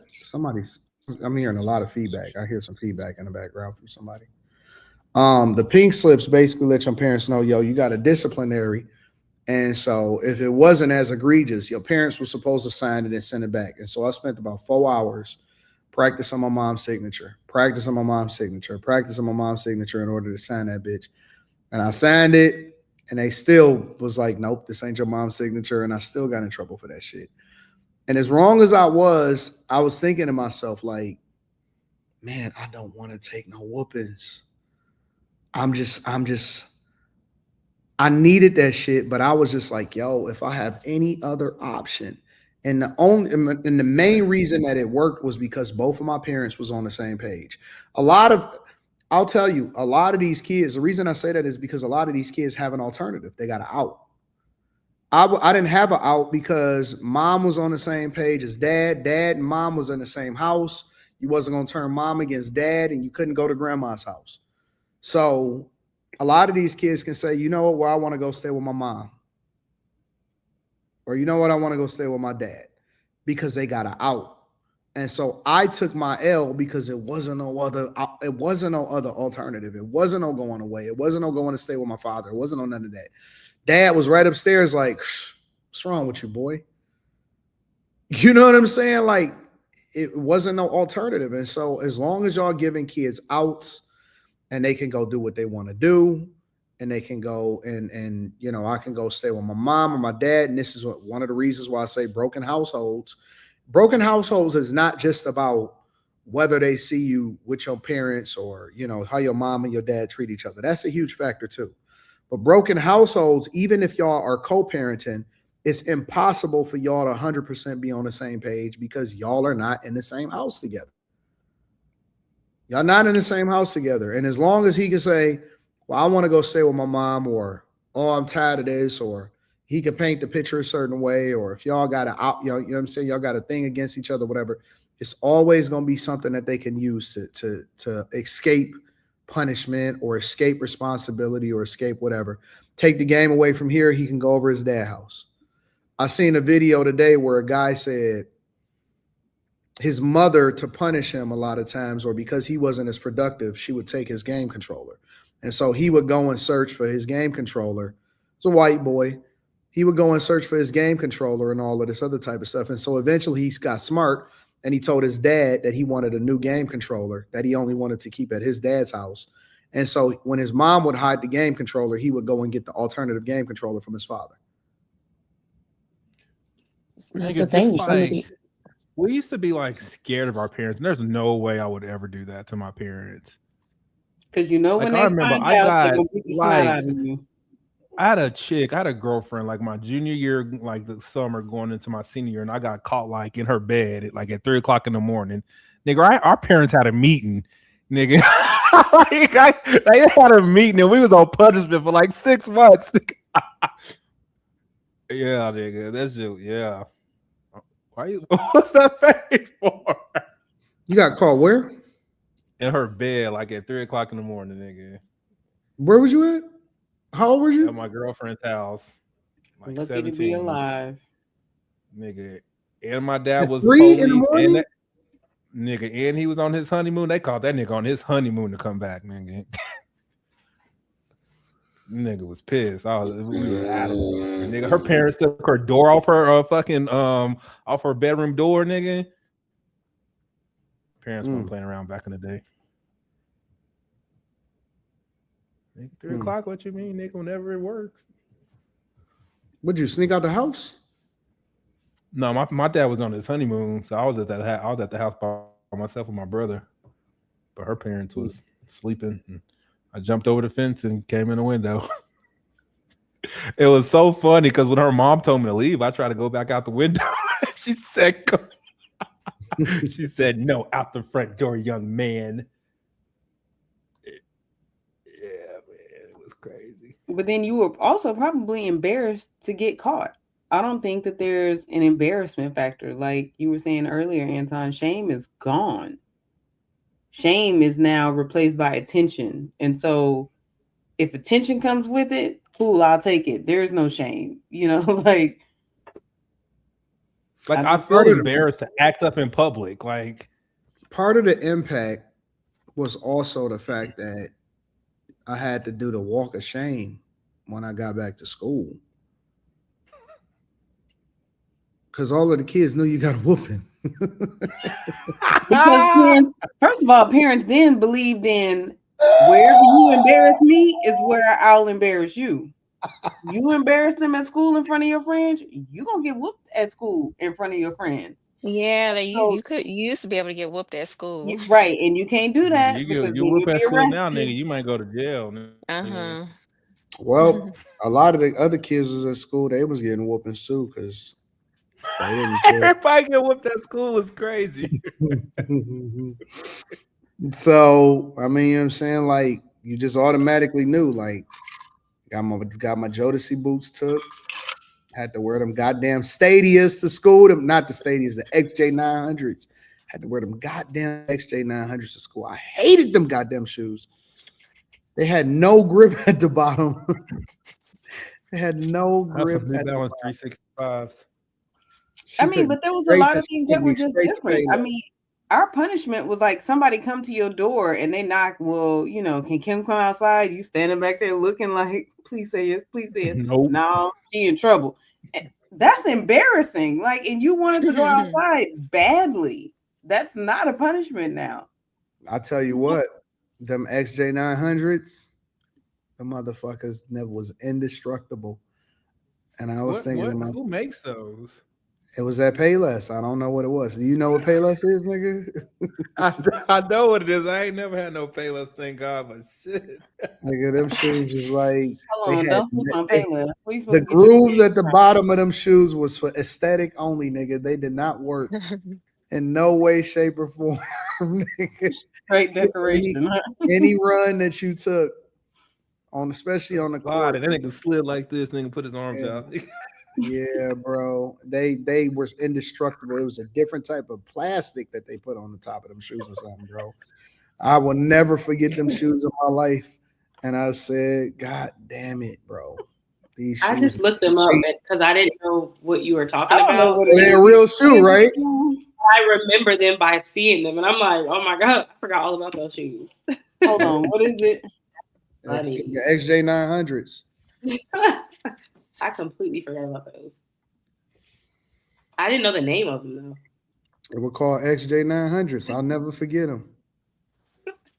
It was such a bad. It's such a bad shoe. It had so much plastic and so much. It had so much plastic at the bottom of it, and it had like. That's like your ankles, nigga, was Jesus. Anton standing up there trying to crease his shoes so they can tear up fast.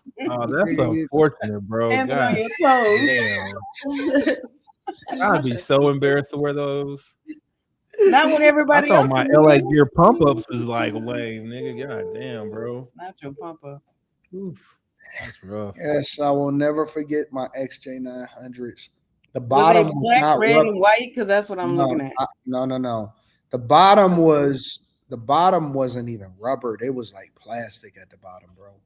That's how slippery Did it you have is. the blue and white ones? Huh? Did you have the blue and white ones? They was just white. I remember All I the remember blue is and white. white. I remember white everywhere, and no matter how much you played in them, they didn't get dirty because they was indestructible. They was just white. They need to make chucks out of that same white then. Nigga, they was just white, and they just. I don't even. That's you, Anton. It was like more of like a high top type of thing too. Yeah, they were the high top ones. Oh, I see some blue and white ones that kind of look. First of all, why do people have pictures of this? Where did they get this from? I remember the blue. I remember those boys wearing those ones. I don't remember any of this. Them shoes broke my heart, nigga. I said, that's a punishment. Now that's a punishment. And took me right to Payless. But see, now even if you did something like that, or like the parents shaving their kids' heads, well, you shouldn't embarrass your child like that. It's going to cause permanent scars, and now they need to see a therapist and all kind of stuff. Like now I don't agree with like broadcasting it on the internet, but a punishment is a punishment. Stop doing dumb stuff. That hurt my heart. I remember Tanae. He was like, "What kind of shoes you got on?" Fucking Tanae. I used to have a crush on her too in elementary school. She was like, "What kind of shoes are those? What do you got on?" It's like, this is embarrassing. But it's okay. I don't It's know. okay. I heard she became a single mother later in life, so it's okay. So now you feel better about yourself and your 900. I heard she became a single mother later in life, and so I was satisfied with the outcomes. So I grew up in her name. I met her in kindergarten. She came in her little sailor outfit. Her name is Lauren Lawrence. She never dated me. I still have a crush on her to this day. Okay, these black and white British You said what? People talking about these British knights. We used to call her Andy at daycare, nigga. No, I ain't gonna say her last name, but shout out to T. It's the only one that ever got away. It's the only one that ever got away. So, anyways, any other thoughts before I pose this last question to y'all? Tanae was pressure. I was gonna say that at this point, parents don't care enough. So I would say ordinance violations and garnishing of taxes, tax returns annually if those, ordinance violations fees aren't collected, because this has been a thing since the George Floyd riots period. And it seems like we're normalizing this, and mostly major cities start normalizing this and accepting this behavior of public chaos and looting and anti-authority behavior by the defund the police and all those things that never fully got checked. We never see how impactful things like those slogans are, and social media amplifies it, and just teenagers just copied it.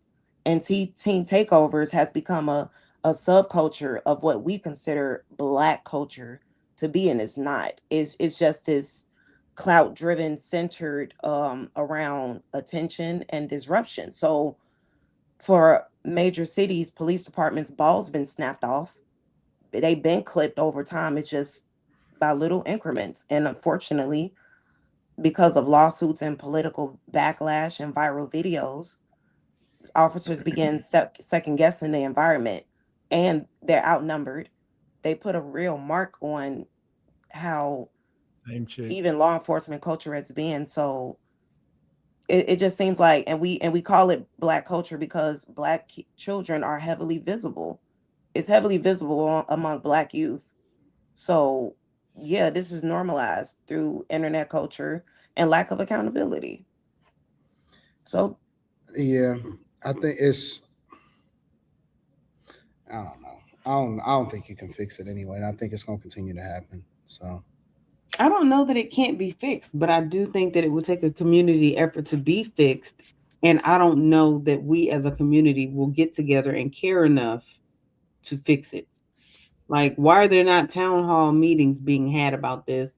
Why are people who maybe don't even have children not, trying to solve this too? I understand it's not their responsibility, but this is a community thing.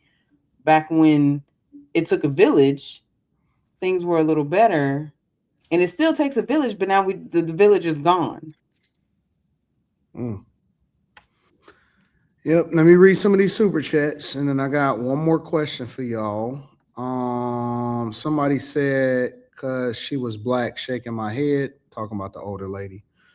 Panel, Benny the Butcher or Freddie Gibbs or Luda or T.I.? I don't know. Probably Freddie Gibbs. Well, I like Benny the Butcher better. Some people like Freddie Gibbs. I don't know what Slimmy's thoughts are. Probably T.I. over Luda. Luda just dropped a new song too. Keon Bell says an employee should have picked up Miss Anita and took her for a spin until she got dizzy and called 911 and sit back and laugh and see her struggle to get up. Jesus, Lord have mercy.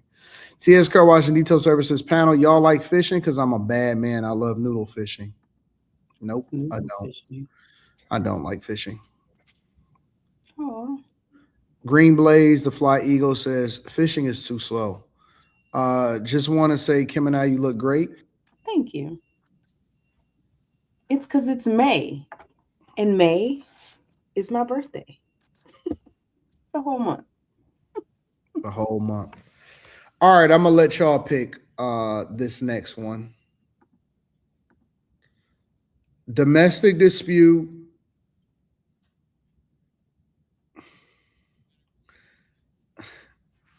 or a woman's dating preferences. Freddie Gibbs. Domestic dispute or a woman's dating preferences. I'm always down for a good DV story. Women. I ain't gonna. Well, maybe domestic dispute is a little bit extra. All right. Well, y'all picked, and that's what y'all get. So, where is it? All right, here it is. Pictures home from a nigga. Is that what you're Money saying? and loyalty. Hey, what's going on with you? Ain't nothing. I'm going to my second job. I just left the gym. What's good with it?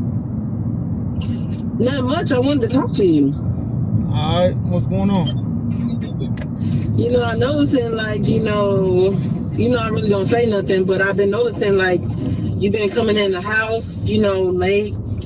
And, you know, I was just trying to figure out why you've been coming to the house lately. Like, you just don't spend no time with me or the kids or nothing like that no more. I'm like, damn, what's going on with Babe? Like, hey, babe, you know, no, I get it, but shoot, man, I'm working one full-time job, 2 part-time jobs. I'm in the gym. You know, I'm trying to pursue this boxing, like, so my time. It's just that I'm just trying to make it happen, baby. That's it. Yeah, I understand that, but I know as far as your boxing and all this other stuff, but it's like, damn, babe, come on, when you gonna spend time with me and the kids? Like, I know you and the kids been going through, you know, their little trials and tribulations, but I'm trying to figure out what's going on with you, because it's not like you. Keep it 100 with me. That's all I ask. Can you handle the 100? Excuse me? I mean, can you handle the 100? I keep it 1,000. Okay, all right, cool. Let's talk about it. Because I've been trying to tell you, but you ain't been listening. So, look, this is the thing. When I come out here every day, I wake up 2 o'clock in the morning. I'm out the house by 3 a.m. I don't get back until 9 at night. All right? The thing is, when I come home, honestly, I try to have it to where I just got to shower, eat, go to sleep, and do it up again. Because every time that ain't my house. That ain't my house. That's your house and your kids' house. No. I'm trying to tell you. See, that's what I'm saying right there. You already trying to cut me off. That's not my house. Okay. That's you and your kids' house. Your kids are disrespectful as hell, and I've been telling you that. You don't feel like they disrespectful, but I'm telling you, you have to raise your voice in order for your kids to listen to you. Where the fuck is that normal? You know what I'm saying? Like, and if they disrespect you, you know they disrespect me, and I've been telling you to keep them in check, but you ain't been listening. So, in order for me to maintain some type of sanity, I just stay the fuck away all day. And when I come back home, I just lay, to y'all house rather, because I don't feel like that's my house. So, your kids... It's always your house, dog. You don't have to feel like it's your house. But they disrespectful as hell, and you don't check them. Because you don't feel like it's disrespect. Who the fuck goes back and forth with their kids until they got to get mad and raise their voice? Who the hell does that? Where is that normal? Who kids come in the house? Who kids come in the house and don't speak? They don't even acknowledge you when they come in the house.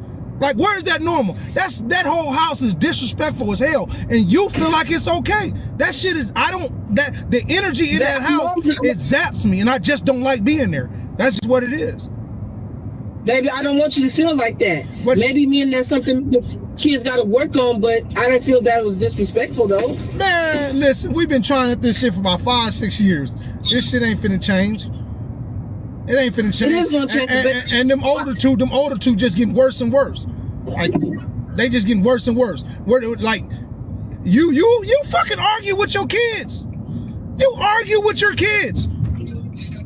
You tell your kids to do something. They literally ask you why they gotta do it. or tell you to hold on and wait until they get done doing what they doing. And you okay with that shit. And then when I tell them something, you telling them they don't have to listen. You don't think I know you ain't telling them that? Even though you ain't telling them that in my face, they actions show it. I done actually heard they ass talking about it. So I would just rather pull back, just pull back and just stay away and let y'all be in y'all house.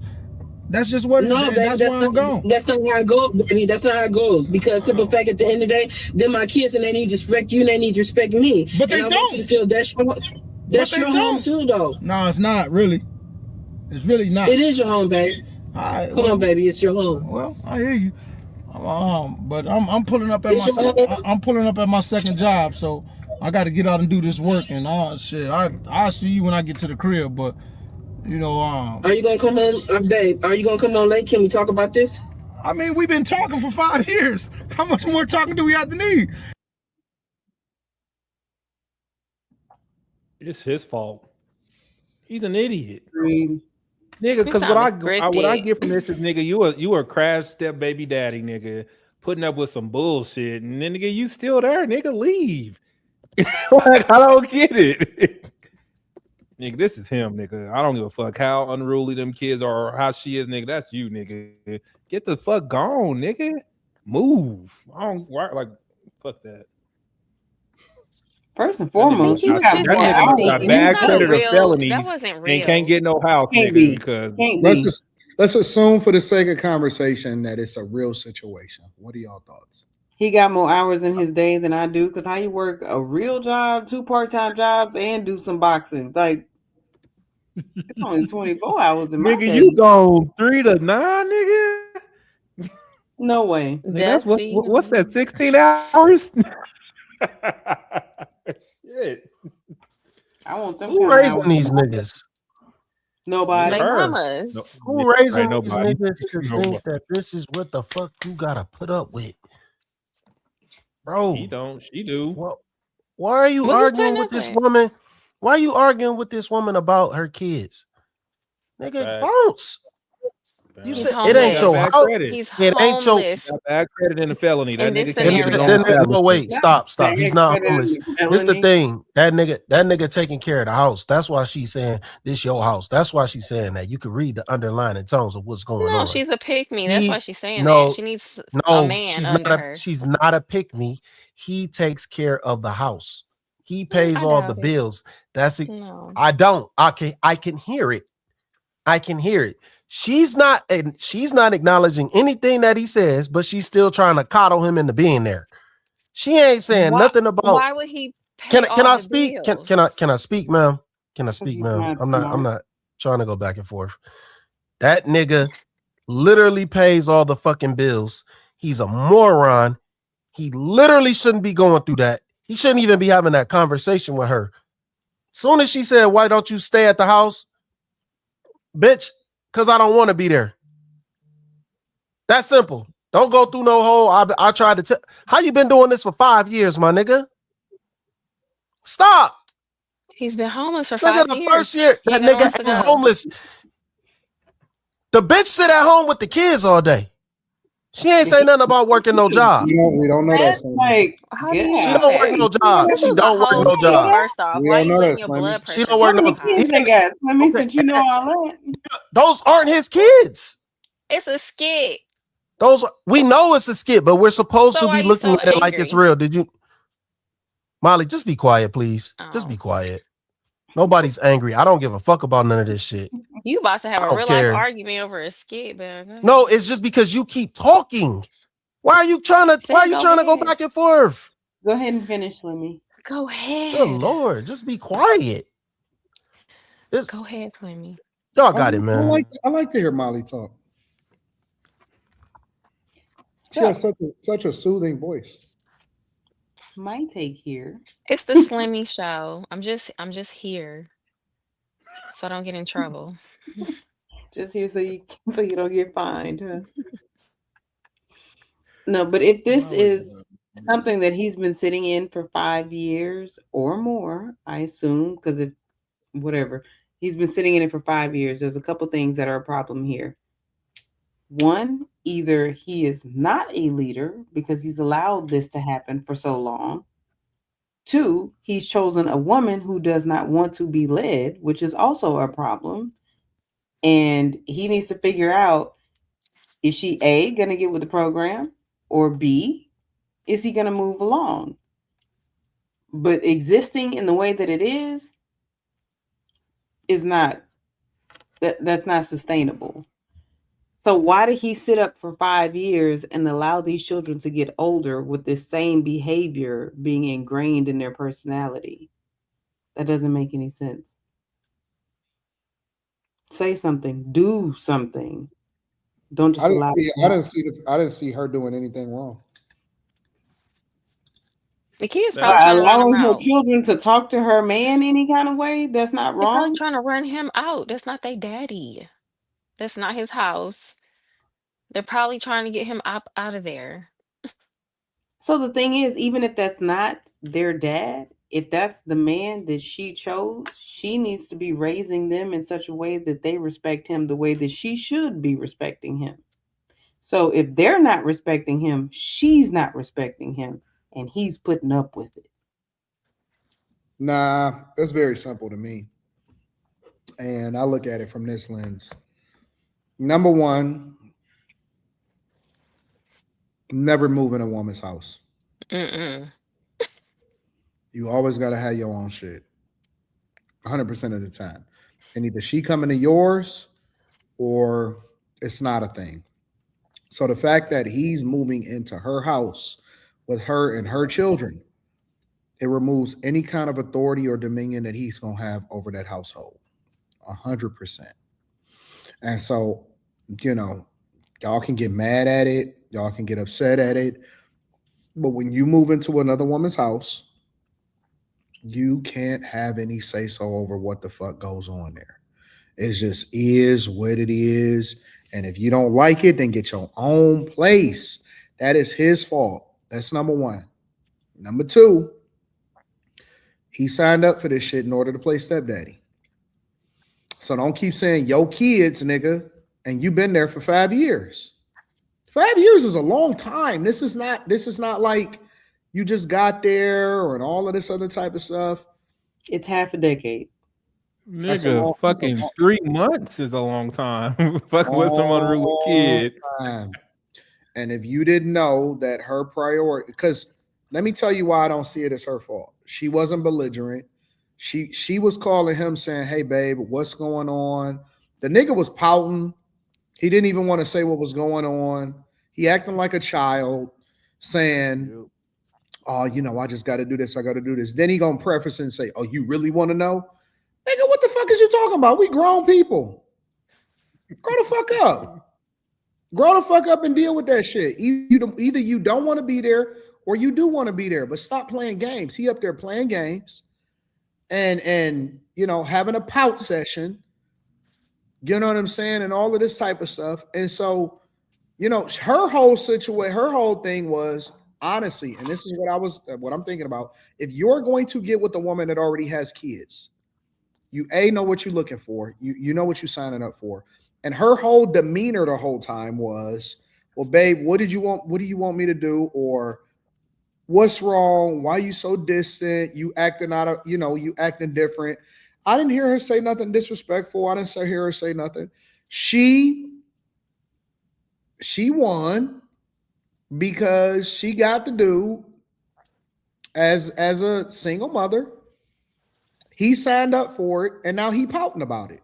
And so either do something about it or don't. But throwing little temper tantrums and all of that stuff, I think that's silly. You went and signed up to go stay in another woman's house. I would never, ever, ever, under no circumstances, ever go and move into another woman's house. Never. And the minute that you gave that up, you gave up your authority. So all of that again tells me that his leadership qualities are questionable. So I don't wonder why the kids don't respect him. This is why it's them teen takeovers. They probably call him George or whatever his name is. That's why we got these teen takeovers. Ain't no daddy in the house. The only man in the house. The mama more worried about where the man at than the kids. And then I be think this is an upstairs talking accurate about reflection him where there's a scare real. downstairs. I think this is a very accurate reflection of a big chunk of the Black community. And why is there so many teen takeovers? Because these women is worried about where the man at and not where the kids ain't at home. I don't feel like you can crash out in a home that ain't yours. You don't think You what? know, I think that This there is might be normal to them, situations, though. right? But there Living might be with some chick situations is where it makes normal. sense, right? But also, as a woman, You if you're can't going to crash bring out a in your man car, Kim. in, but Can't if you're crash out in your car. I'm just saying there are situations where, let's say, the woman's house just makes more sense, and maybe he sells his moves in with her. Oh, I still don't recommend it, but I'm just saying maybe it made sense, right? No, I'm just it trying to don't give never them the make benefit. sense. Of, Unless I'm you just ain't trying to shit, it give. don't I'm never just make trying to sense. give them the benefit of the doubt and move in real life situations. Sometimes, you know, it just made more sense. Maybe her interest rate is lower. I don't know, but I can get down with that. as a woman, if you're gonna bring a man You in, gonna pay extra 4%?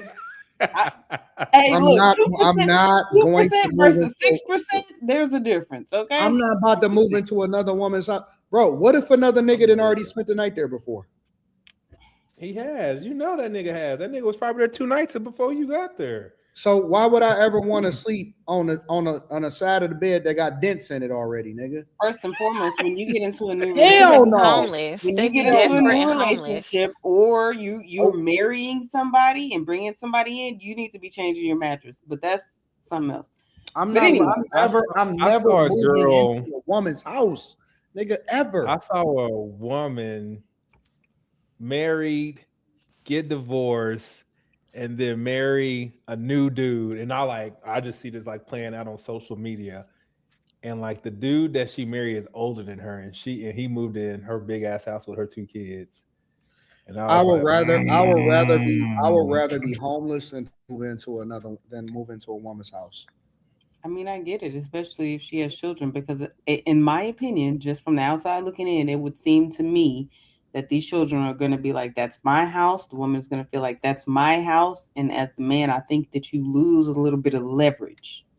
What happens when y'all get into an argument and she say, well, nigga, get the fuck out. What you going to do? Say, no.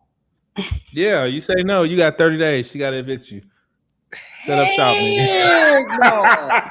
I mean, if she set says up shop in the game room, nigga. There's a divorce happening. Then she gonna be doing a story time and pointing the camera at you. I got this nigga in my house still, and hell no. You telling me you can kick me out of your house whenever you want to? I ain't gonna lie. I had that happen to me before, man. You got kicked out? I was in between apartments, and I was like, man, I was In gonna chill over between here. apartments, like that boy. I was in between apartments, and I was like, nigga, homeless. Nigga, let me tell my story. You're homeless. And I said, I'm just gonna stay over here while I stack some money so I can get a better apartment because I don't want to live in these ragged apartments no more. And I was just texting the homegirl, man. It wasn't even like on no nefarious shit. Like she said, I saw you texting Brenda last night. Get out. And I was like, ah, shit. So I had to go stay with my dad. And then my homeboy had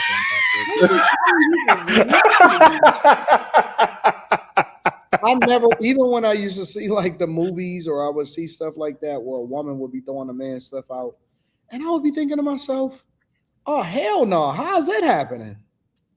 But they was doing it because it wasn't it. Because it wasn't his place. It wasn't his. That's why they was doing legally, it. If he's getting mail there, listen, it's his place, and he's gonna have to either be evicted all or the technicalities that we want to. It's not his name ain't on a lease. His name ain't on the deed. He ain't on mortgage. He ain't on nothing. And so you cannot. You're supposed to be able to send her out. Because if you in her house, that means that you got to be on your best behavior. You got to meet the standards and the expectations because, nigga, if she start to feel some type of way, it's going to be like, well, you know what? I never really wanted to like to live with a man. And it's like, oh, hell no. So now I got to negotiate for my place back in the house. Under no circumstances should that be a thing. Now, understand that I agree with you because I feel like just as a woman, we like to feel taken care of.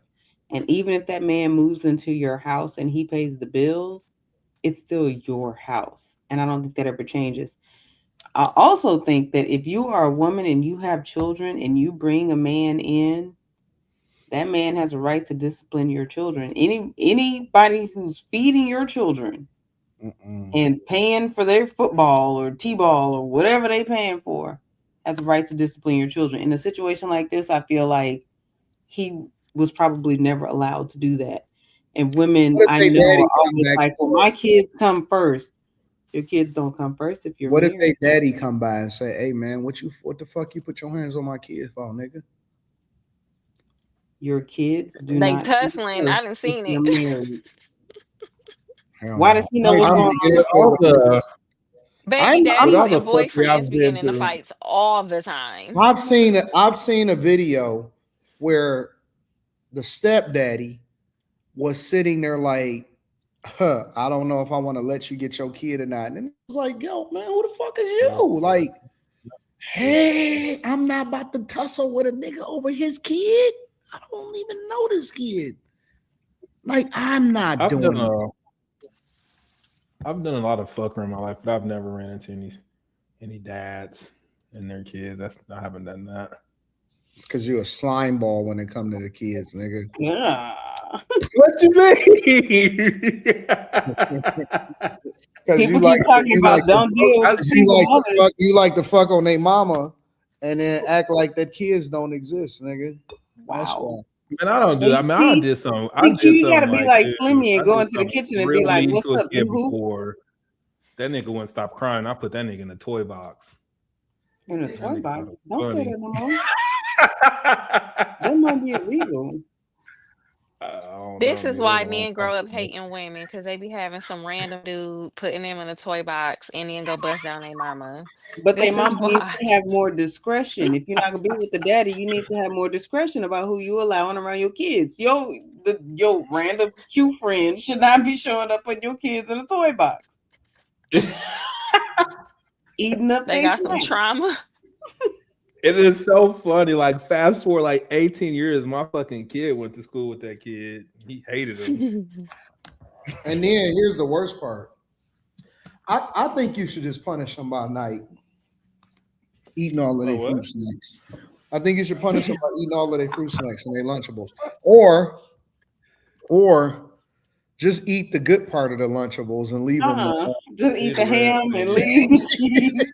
Eat the good part of the Lunchables and leave them the trash. Even like I ate your Oreos.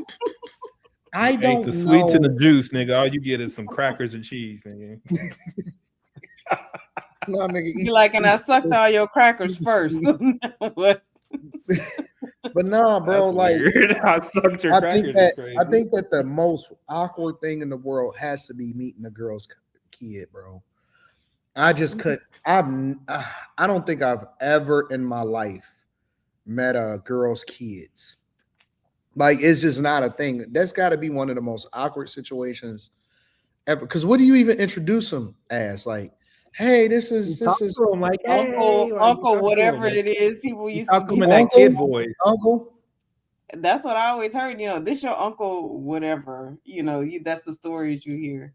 Of course, I never saw that. I remember, nigga, I was at this chick's house with her kids, nigga, and she cooked her kids some regular bacon and not turkey bacon, and he threw that shit across the living room, nigga, and said, "I want turkey bacon." And I was like, "What the fuck is going on?"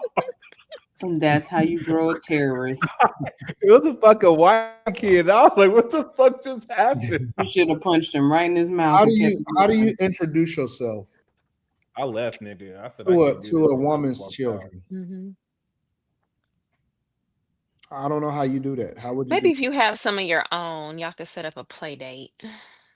It depends on their age. But if you don't have any and she does,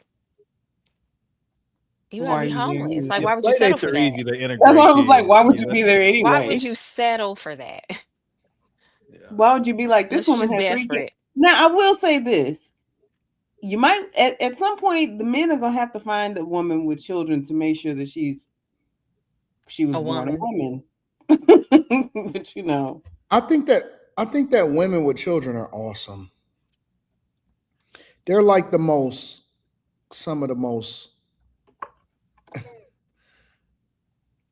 awesome human beings ever. Like they are very adjustable. They are very amicable. Not generally.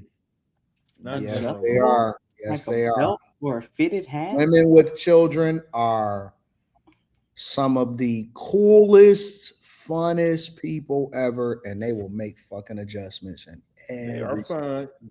They will make adjustments. They are fun. I agree, but they usually are a lot more docile, a lot more amicable, all of that type of stuff. Now I have read that they love differently. I've heard that women with children love differently. Like there's a different level of love that they experience that they put out or whatever. They're more caring, I guess. And they're just a lot more like they willing to work harder to maintain and keep and stick around and all of that. And I don't. They need help. Whatever it is. They need fucking help, nigga. That's why that one chick I brought to the meetup. I don't know nothing about what you talking about. All I know she was pressed for me to move her in there because she had 2 kids and 2 baby daddies and neither one of them was around. I thought it was just one baby daddy. Oh, nigga, 2. Quentin, what you be doing with your life? Nigga, fucking on these hoes, nigga. That's a long time ago. Long time ago.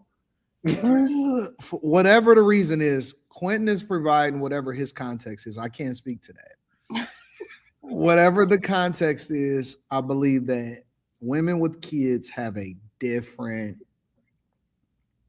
They move. Well, she was super sweet. She was super. They move fast too. They move really quickly. Like they'll fall in love fast. Well, they ain't got no reason to, nigga. They need help. Nigga, like shit, nigga. Just think of being a mama to 2 kids all by yourself and don't neither one of the daddies fucking help, man. That shit. That's the thing about single fathers who have their children. Like, but they be desperate trying to find a woman. Right. Please cook for them. That's what it would be. But they'll put out an advertisement. That's how I would looking view for a it, mom. honestly. Here's the thing, though. You got to be careful. Very, very careful, because they will come off as almost the perfect woman. Like they will meet every expectation. They'll do all of the cool shit. They'll do everything. And so you have to be, this is how guys get finesse. You got to be very careful because they're way more accommodating. They're way more patient and generous and all of those things, bro. And they will get you caught the fuck up. And I don't understand how they always not with their kids. They always find a reason to be gone. How you gone all the time? Nigga, because they got to get a man. Nigga, this is a business decision. Yeah, so. This is a life decision they got to make. Nigga, they got to get you. They got to get a man. Especially if it wind up being like a really good guy. It's always with your mama, nigga. That shit is weird. First of all, that's a red flag. Why do you have children and they're not with you? Man or woman. There should at least be some kind of 50-50 split or something. Telling you, bro. And they all got a story. And the stories are usually similar, but most of the time it's a story. And I could tell you what the story is. But what's the story? All right. There's a story.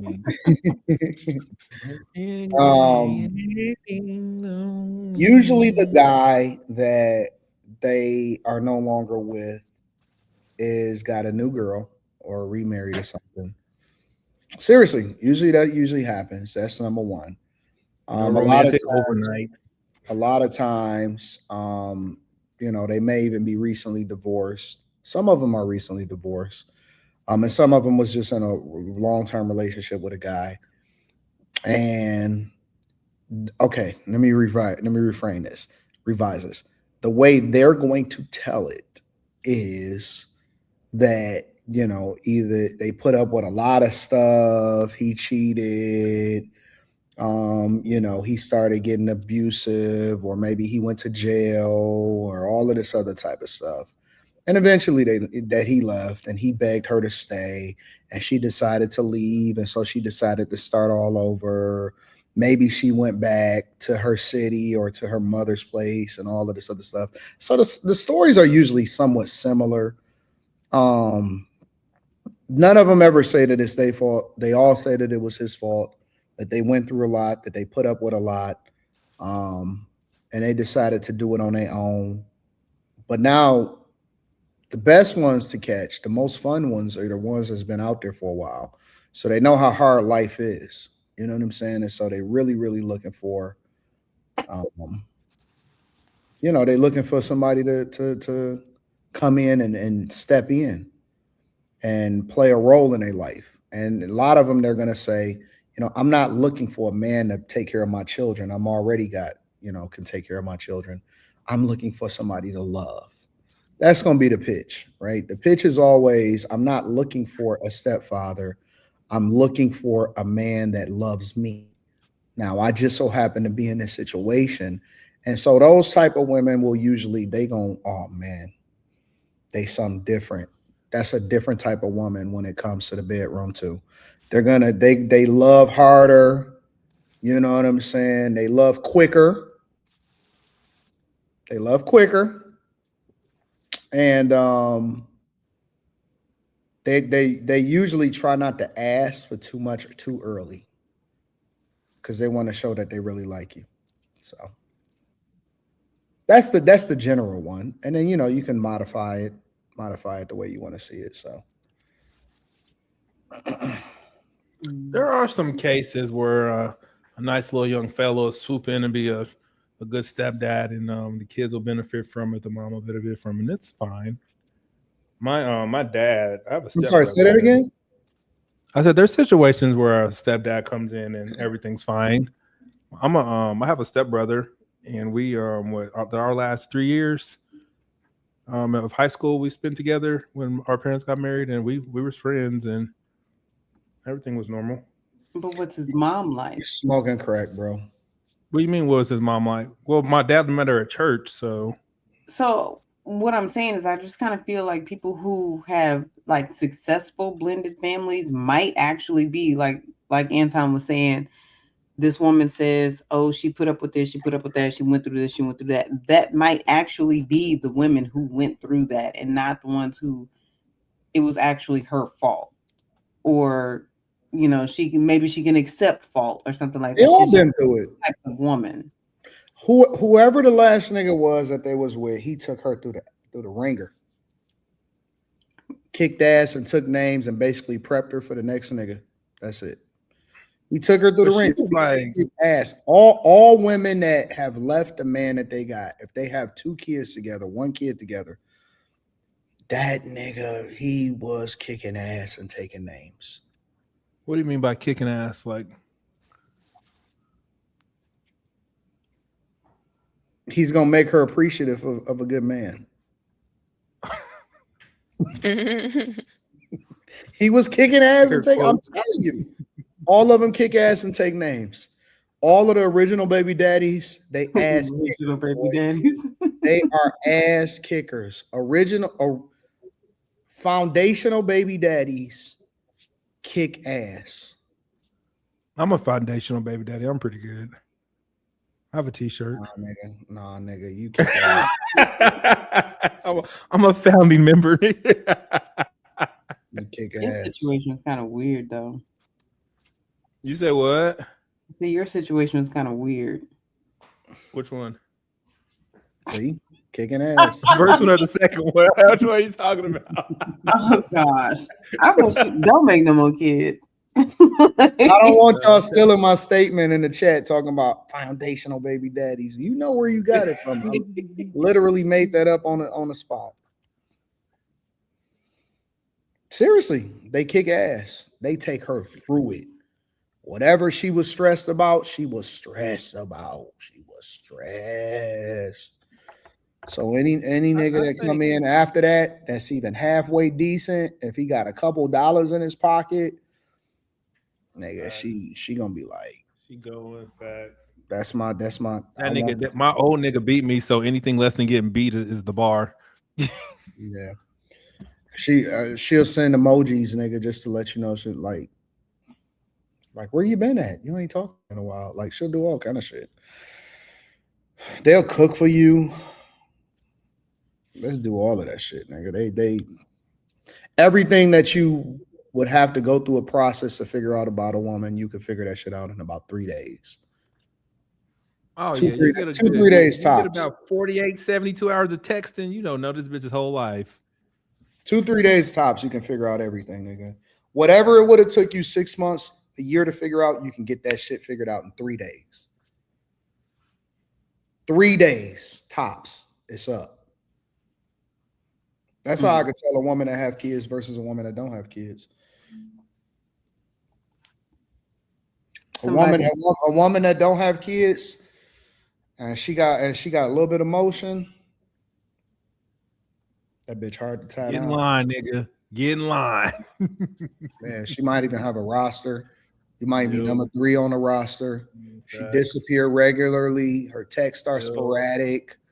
You know what I'm saying? She's nigga, she gonna hit you up one time, and if you're not ready, nigga, this is your only option, nigga. That's how it's supposed got to 3 be. more weeks. Yeah, she out there. But if you can get her, but if you catch her like a Pokemon for the night, if you catch her like a Pokemon for the night, nigga, you're gonna have the time of your life. But Nigga, I remember I was about to hang out, nigga. This was what 2010. This girl I ain't had no business having sex with. She's so beautiful. You know who she is, Kim.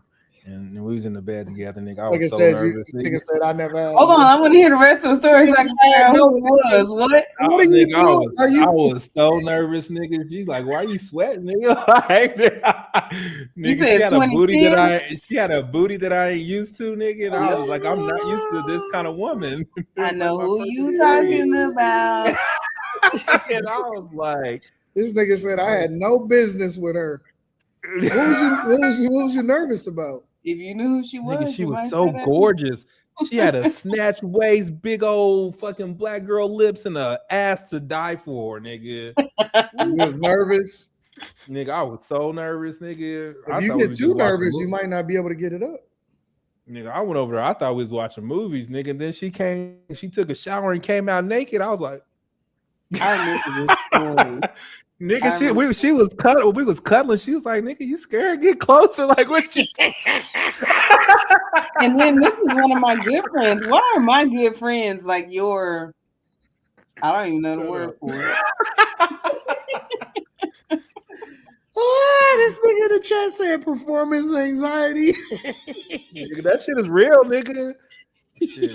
Oh gosh, there's so much I want to say right now. Ain't no Bluetooth back then either, nigga. Shit. Performance anxiety is real.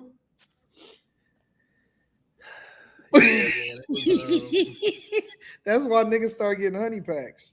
And it's so funny back then because I lived with my mom and I came home. She said, "What you go do?" And I was like, "Just hanging out." She said, I noticed you took a shower before you left. This nigga dismantles men every fucking episode, man. brings us down like 3-4 notches every fucking show, man. Oh, this shit is ridiculous. Yes, man. Come on. Stop telling these stories, man. Talking about I was nervous. It's real life. It's a vagina like you never had it before. Let me tell you something. Well, this is what I believe. No, you can't tell me shit, man, about this nigga, man. This shit being terrible, man. I think he's willing to say the things that the rest of y'all aren't willing to say. No. You're not gonna tell me that there's not another man out there that hasn't had performance anxiety, and that's why there are two. I didn't have no anxiety. I was nervous. No, I was nervous. He said he wasn't supposed to be with her, man. What you mean? You there? Nigga, I was like a 4 back then, nigga, and she was Nigga, like a 10, dog that nigga. I shit, know where I man. stood, nigga. What's wrong with this nigga? Dog that shit, Be bro. realistic about social No, standing. that's not realistic. I had on Pedestalization. baggy boxers, nigga, and shit, nigga. Oh, this nigga's embarrassment. Why would your boxer? Is quick enough? No, this nigga's an embarrassment, man. This nigga pedestalized her. This nigga pedestalized her to the maximum. Pedestalized her to the maximum. Said he shouldn't be there, nigga. Why the fuck was you there then? I'm still on baggy boxers. Like, why would you? I used to wear baggy boxers, and then I realized women don't Jesus. like them. They want you to wear the tight thing. The briefs. Okay, so wait. What do you mean you wore baggy boxers? You did that shit on purpose? Baggy boxers. Yeah, like the bag too big. You bought them shits too big on purpose. You bought boxers like too big. Stuff in your jeans, like you put on your pants, you have to stuff your boxers there. What? Yo, this nigga take us down a notch every motherfucking show, dog. Ain't no. I'm with you on the baggy boxers. I Nigga, like you don't know this nigga should be disclosing this shit. Don't disclose no more. I don't know. You're right. I don't know. You're right. I don't know. Don't disclose no more. Don't nobody else need to know, man. Just don't disclose no more, bro. Hell no. They definitely ain't baggy. Never mind. Like even back in the day, nigga, when there wasn't no show socks, you wear mid-calf socks and like folding them under, nigga, and like rolled them down. This nigga, man, he don't want to stop. He don't want to stop. He don't want to stop. He just want to bring us down. What do you mean? He just want to bring us down. Wear his baggy boxers. He just want to bring us down, man. This nigga said he wore baggy boxers. Nigga, I'm not the only one. Y'all seen them prison stories, nigga. Niggas that on big ass white. Nigga, I ain't never been to no prison. I'm not gonna wear my anything like they do in prison. Nigga, you do the opposite. Oh. This is rude. This nigga tweaking, man. Clinton, I'm gonna tell you the thought process. No, somebody in the chat talking about facts. Oh my god, man. Nigga. Shout out to my real niggas in the chat. When you say baggy boxers, nigga. it seems like it's just nothing to put in. Man, that nigga, man. This nigga said this is what they do in prison. What? No, listen, Slimmy. I respect Quentin. I respect his stories because I think that I was just a young man. You respect the stories because you would never tell them. No, I think his stories are real life. And this girl is so beautiful. I remember she worked at my job, nigga, and I was like behind the computer, nigga. And she probably been there about 2 or 3 years. And she walked in with that black and white dress on, and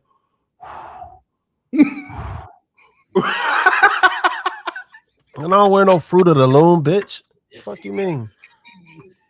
Jesus. This nigga said, I feel like you're getting dangerously close to identifying information. What do the black people say? Pressure. Wait, what's going on? What is this nigga talking about? Wait, did somebody say I kind of miss I didn't wear the baggy boxers? Whoa. This guy said he wore his briefs 2 sizes too small. How? How? He did it to look bigger. Bro, you gonna cut off circulation. And she found out eventually she want to look bigger for her. This nigga get wood and be to destroy the bottom of the briefs. You gotta think about it like this. And rip the hole through the briefs. So Quentin, yes, she's gonna find out eventually. A woman with bad skin wearing makeup, he's gonna find out eventually, but it's too late now, right? Hold on, wait, man, that shit gay as fuck. Hold on, what you mean you were up too small? He said he was trying to make his junk look bigger. You can't hate that man for figuring out a hack. Yo, this is that ain't a hack. Yo, I got no, you suffocating your man. I got all the respect in the world for Clinton right now, bro. No, man, he shouldn't have told that story, man. Girls like my he butt shouldn't now, have told nigga. I wear that. my Nike Pros, man. Now, nigga, it's a wrap. He said, "Well, you might wear your what?" I wear my Nike Pro underwear now, nigga. Bitches love that shit, nigga. Huh? Two sizes too small, or they still No, baggy? no, they the right size, large. I wear the right size. I'm not the class. All right, we're going too far already. No, but I got big thighs, nigga. I knew this shit was gonna lead to something else. I knew this shit was gonna lead to something. The nigga just gonna bring you down, man. He's just gonna bring you down no matter what. This nigga just gonna do whatever to bring you down, man. Nigga, I do squats, nigga. I got He's not talking about my friend that looks like Kyla Pratt. He doesn't even know her. He's talking about another one of my friends. Listen, yo, Q Diddy. That shit was funny, bro. Man, I just need to know if she called you back. It's hilarious, Slim, because this is the stuff that guys don't talk about. Like a lot of guys. Exactly. It's the truth. And a lot of guys will head. tell you the lies and the dreams, when in reality, performance anxiety may be a thing. Man, that shit ain't no motherfucking thing, man. Get nervous. It's only a thing if you pedestalizing the bitch, man. That's it. He was just nervous. No, he was pedestalizing the bitch. That's nervous. why he was nervous. If you, I was like 24, she was like 34, and she was like a bad, like the girl you see on the movies, like can't touch. Like, I'll say this. I had a party. No, Slimmy, real talk. I had a house party one time, and I invited this person that Quentin is talking about. So she comes in, and no lie, a whole group of dudes who was at my party like got together, and they was like, "Yo, is that such as like?" They were starstruck. So what? Yeah. I didn't have no business. Y'all niggas tripping. Slimmy. The chat said, "Have you ever had performance anxiety before?" Absolutely, the fuck not. Perfect. He ain't gonna tell you. Get your baggy boxes. To me, it's too machismo to admit. What do you? If No, it ain't. anything No, outside I of don't. him No, no, having no, A1 no, no, no, no, no. You stop trying to form a narrative. I'm gonna tell the motherfucking truth. It ain't happened to me, motherfucker. It ain't happened to me. Like I don't get. No. Listen. If I'm there, I'm supposed to be there. But Slimmy, I'm supposed to be there. Slimmy, it's happened to all of us, bro. No, it happened to y'all. The fuck?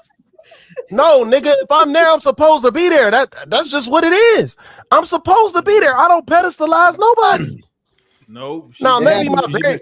When I was a virgin, it's totally different because I had never done it before.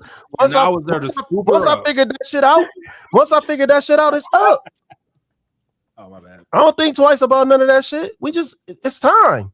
What do you mean? Happened to me in college. What do you mean? Orientation, nigga. First day on campus. Her name was probably fucking Vanessa, nigga, wasn't it? She had it was a nice little 80s black fucking lady's name. I remember it was the first day of orientation. You might be a virgin, bitch. Fuck you, pussy. Slimmy is so aggressive.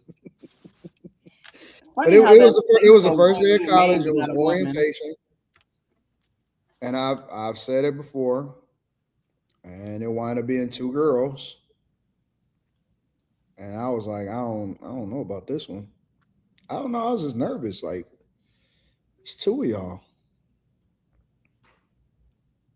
Mm-hmm. I would think that would be a lot of work for a man. Yeah. Like if I was a man, I don't know if I would want to take on that kind of work at one time. I think it's. I mean, I got over it, but I mean, you get over it. You know what I'm saying? And you just be like, oh, okay, whatever. Q, did you get over it? I thought I was a fucking man. I felt that way one time and one time only, nigga. Nigga, from then on out, is that what I realized afterwards is that it's kind of overrated, to be honest with you, bro. Like, for me personally, like, I just need one girl. Like, I don't need a whole bunch of shit. I think that shit is like, when you think about the movies or you think about the fantasies and all of that other shit, when you're growing up, oh, girls, whatever. I think it's overrated. I mean, if you can do it, or if you find yourself in that situation, cool. But I don't think guys should like I think, like I said, I think it's over fantasized about. Give me, a dope person that love me and that I'm mentally connected with. I'm good on that. I don't need all of that shit. Like as I got older and I got more mature, it's just like, I'd rather just be chilling. But don't you think that's a natural progression after you experience it? Like, it's easy to say that once you've been there, done that, but it's easier to But I mean, like I fantasize. said, that was college. I was 18 years old. Right, but what I'm saying is, after you've experienced something, yeah, you can be like, okay, that wasn't what I thought it was going to be. But if you haven't experienced it, I think that there's just like this mental hype that you have about different situations, especially I if think that people being like. with two girls initially, I think that shit is more about ego. You know what I'm saying? It's more about bragging rights to yourself, ego. I think it's more of that than it is about the actual process. You know what I'm saying? Like, if you find yourself into it when you get older, not older, but like, as you get older than college, then it might just be organic. You know what I'm saying? It was a situation that and so you kind of in the moment, you enjoy the moment. But the initial fantasizing about it until you get it, it's just all ego. It ain't nothing more than that. Yeah. It's 100% ego. I mean, but isn't that most of how we as people operate in our ego? Like, we do a lot of things solely based on ego. Like, why do we buy name brand things? All of that is ego. No, I think that as you get older, I don't think it's about ego at all. I think it's about lifestyle. Like I'm not doing shit with a person for ego at this point in my life. You know what I'm saying? Fuck that. Like that's what I'm saying. I only need listen, after a good session, I want to take a nap. Right, but I think that I'm that keeping takes it 100 with you. Like I'm not trying to be on that. You know how you let the ego go. For example, there's Slimmy will probably catch this, and Quentin too. You can get to a point. You can get to a point in your life to where you genuinely don't even give a fuck no more. Like you don't care like that. Like the session. There's times where guys could just be like, it's literally as soon as he nut, he trying to get her the fuck up out of there because he ain't even tripping off that. So the urge or whatever it was that he was feeling is in a moment. You know what I'm saying? And now it's like, yo, I'm not really trying to trip off of that. Whereas it's some guys that feel like they need to give a all-star grand performance and all of this other shit. And then there's some niggas that's depending on the person that they with. It's like, yo, what time you getting up out of here? And so that's what I'm saying. Like sometimes it's ego and other times it's just living in the moment. But that's why I say I'd rather just be mentally connected with the person. Because if I'm mentally connected with you, that means I really like you and I really fuck with you and I really, you know what I'm saying? I'm really feeling you. And so I really want you to be around. And the sex is really just extra. You know what I'm saying? Sex is like, that's the cherry on top. No, it's probably gonna happen. I ain't tripping if it don't because I'm still, you know what I'm saying? We still together. I'm gonna still keep you around. But I like being with you. And the sex is probably a lot more enjoyable and a lot more heightened because I have a mental connection with you. They actually call that something. It's like demisexual or something like that. I forgot what it's called. But Kim, I'm probably sure you heard of it. But it's just like being mentally weird like connected with that. somebody. To be mentally connected with somebody is a lot doper than, you know what I'm saying, than just the sex itself. Right, but I still think that that's a maturity thing. I don't think that most people, especially men, start out that way. I think, well, there is sapiosexual, right? But there's also demisexual, like we were saying, which is like you form an attraction for somebody after there's a mental connection. So it's all like a mental thing, right? So that makes sense. But I still think that that's something that you don't necessarily start out as, especially as a man. I think that, for most men, you have to experience less than to be like, okay, something here is missing. And what do then you mean? Like less than a mental connection. So, you go with the physical, you go with the physical, you go with the physical, you go with the physical until there's a place where it's just like, okay, this isn't fulfilling anymore. And no, it's never not fulfilling, honestly. I mean, because you got to think about it. Guys, and I don't know, I mean, I'm assuming that women kind of think similarly. For men, we're able to compartmentalize it a lot differently, right? So if I love you, it's a completely different conversation than if I'm just fucking with you. I don't have to love you to get a nut off. But the experience of when I actually care about you and I love you, which is what I like, is completely different. You know what I'm saying? So that's when I want to cuddle. That's when I want to spoon afterwards.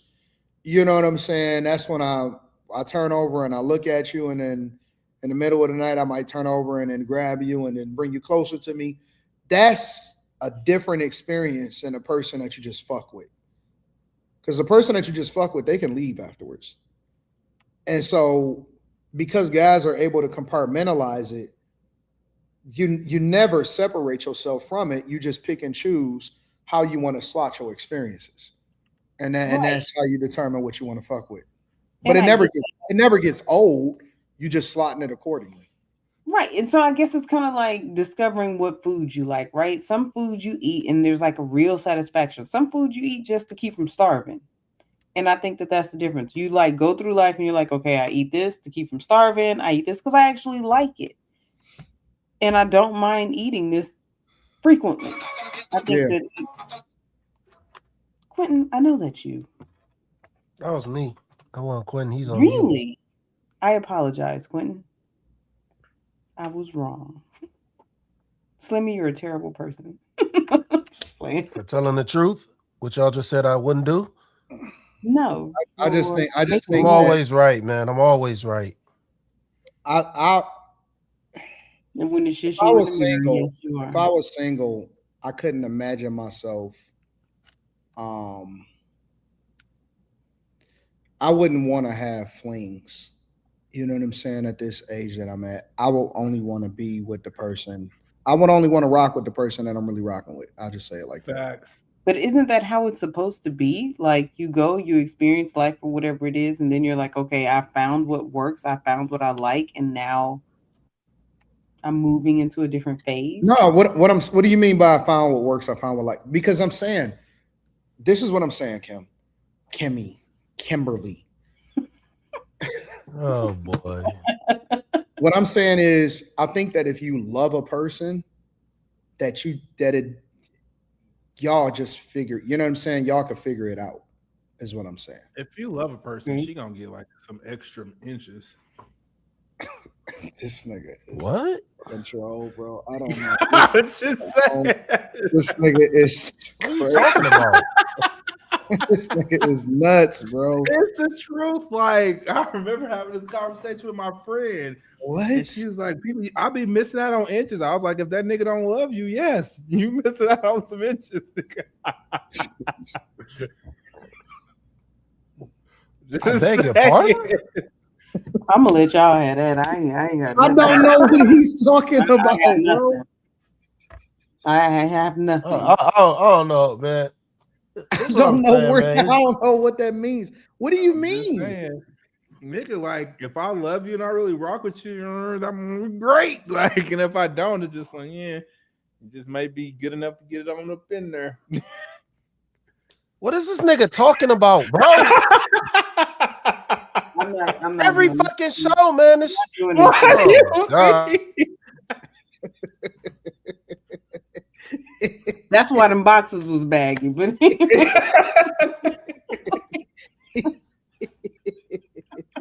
but no, I would rather like spend time actually liking you and getting to know you and all of that shit. I don't want to. I'm past that dumb shit. Like I'm not. I think that again. I think that that's for ego. And I'm comfortable with where I'm at in life. I don't need no ego boosting. I just want to be with who I want to be with. I want to roll with the person that I love. I'm not. I don't care about all that other shit. So They say deflated boxers. I'm never gonna get that. yeah, that shit's See crazy. what the nigga tried. That is cute, true though. Q. See, I ain't all y'all niggas. I'm not fucking abnormal. I got a guy in the chat that is one nigga out of 1,400. Like right. It don't matter. What the fuck? It don't matter, What? nigga. I got a Oh, guy. one in nigga the relate. chat. This is. I got a hold on, Slimmy. I got a guy in the chat that is on my nuts, dog. This whoever this Scotty guy is, and listen, I've gotten so good at just enjoying life or whatever and just laughing at different people in the chat. Dog, do you want my attention that bad, bro? Like for the last 2 hours, 2.5 hours, he's been trying to get my attention.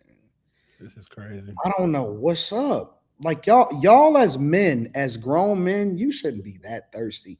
Like even if you disagree or even if you feel some type of way or whatever, you should say it maybe 2 times, maybe 3 times, but like the last 2 hours, he do, don't he?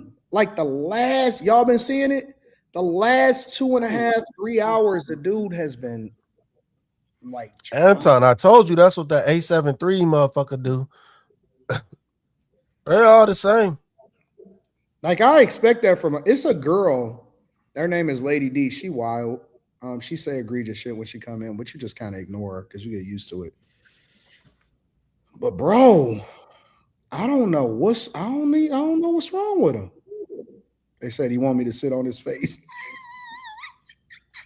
These niggas is wild in the chat, bro. You know what? I think do you get monetization on Facebook too, Anton? If I post, I haven't been posting. Now I'm starting posting, man. I saw a whole lot of people today saying that they got screwed over. I don't really care. I don't post. It's been that way on TikTok too. Not that I know, because I don't post on TikTok. Like 800,000 views and they got like $40 or something. I don't know nothing about that.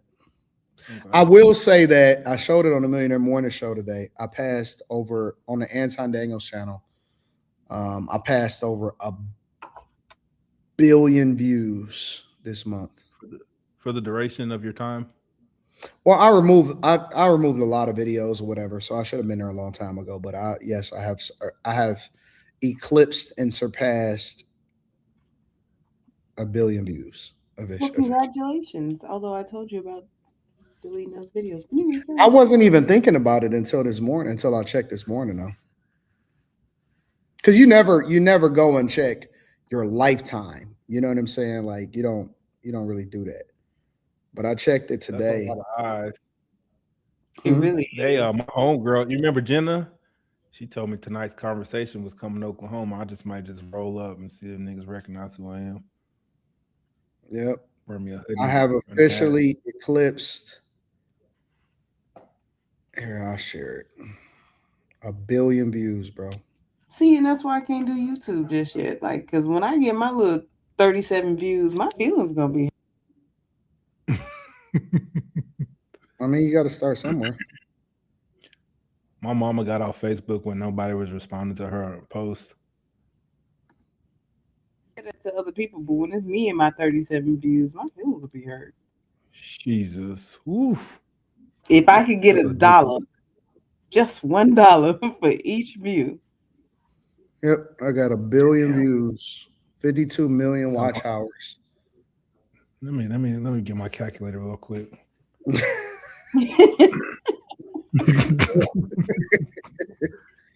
The haters could never. They could make 1,000,001 Anton hate videos. They'll still never, ever.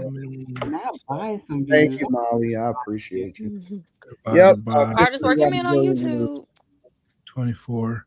Nigga, that's 2 million days worth of watch time. God damn.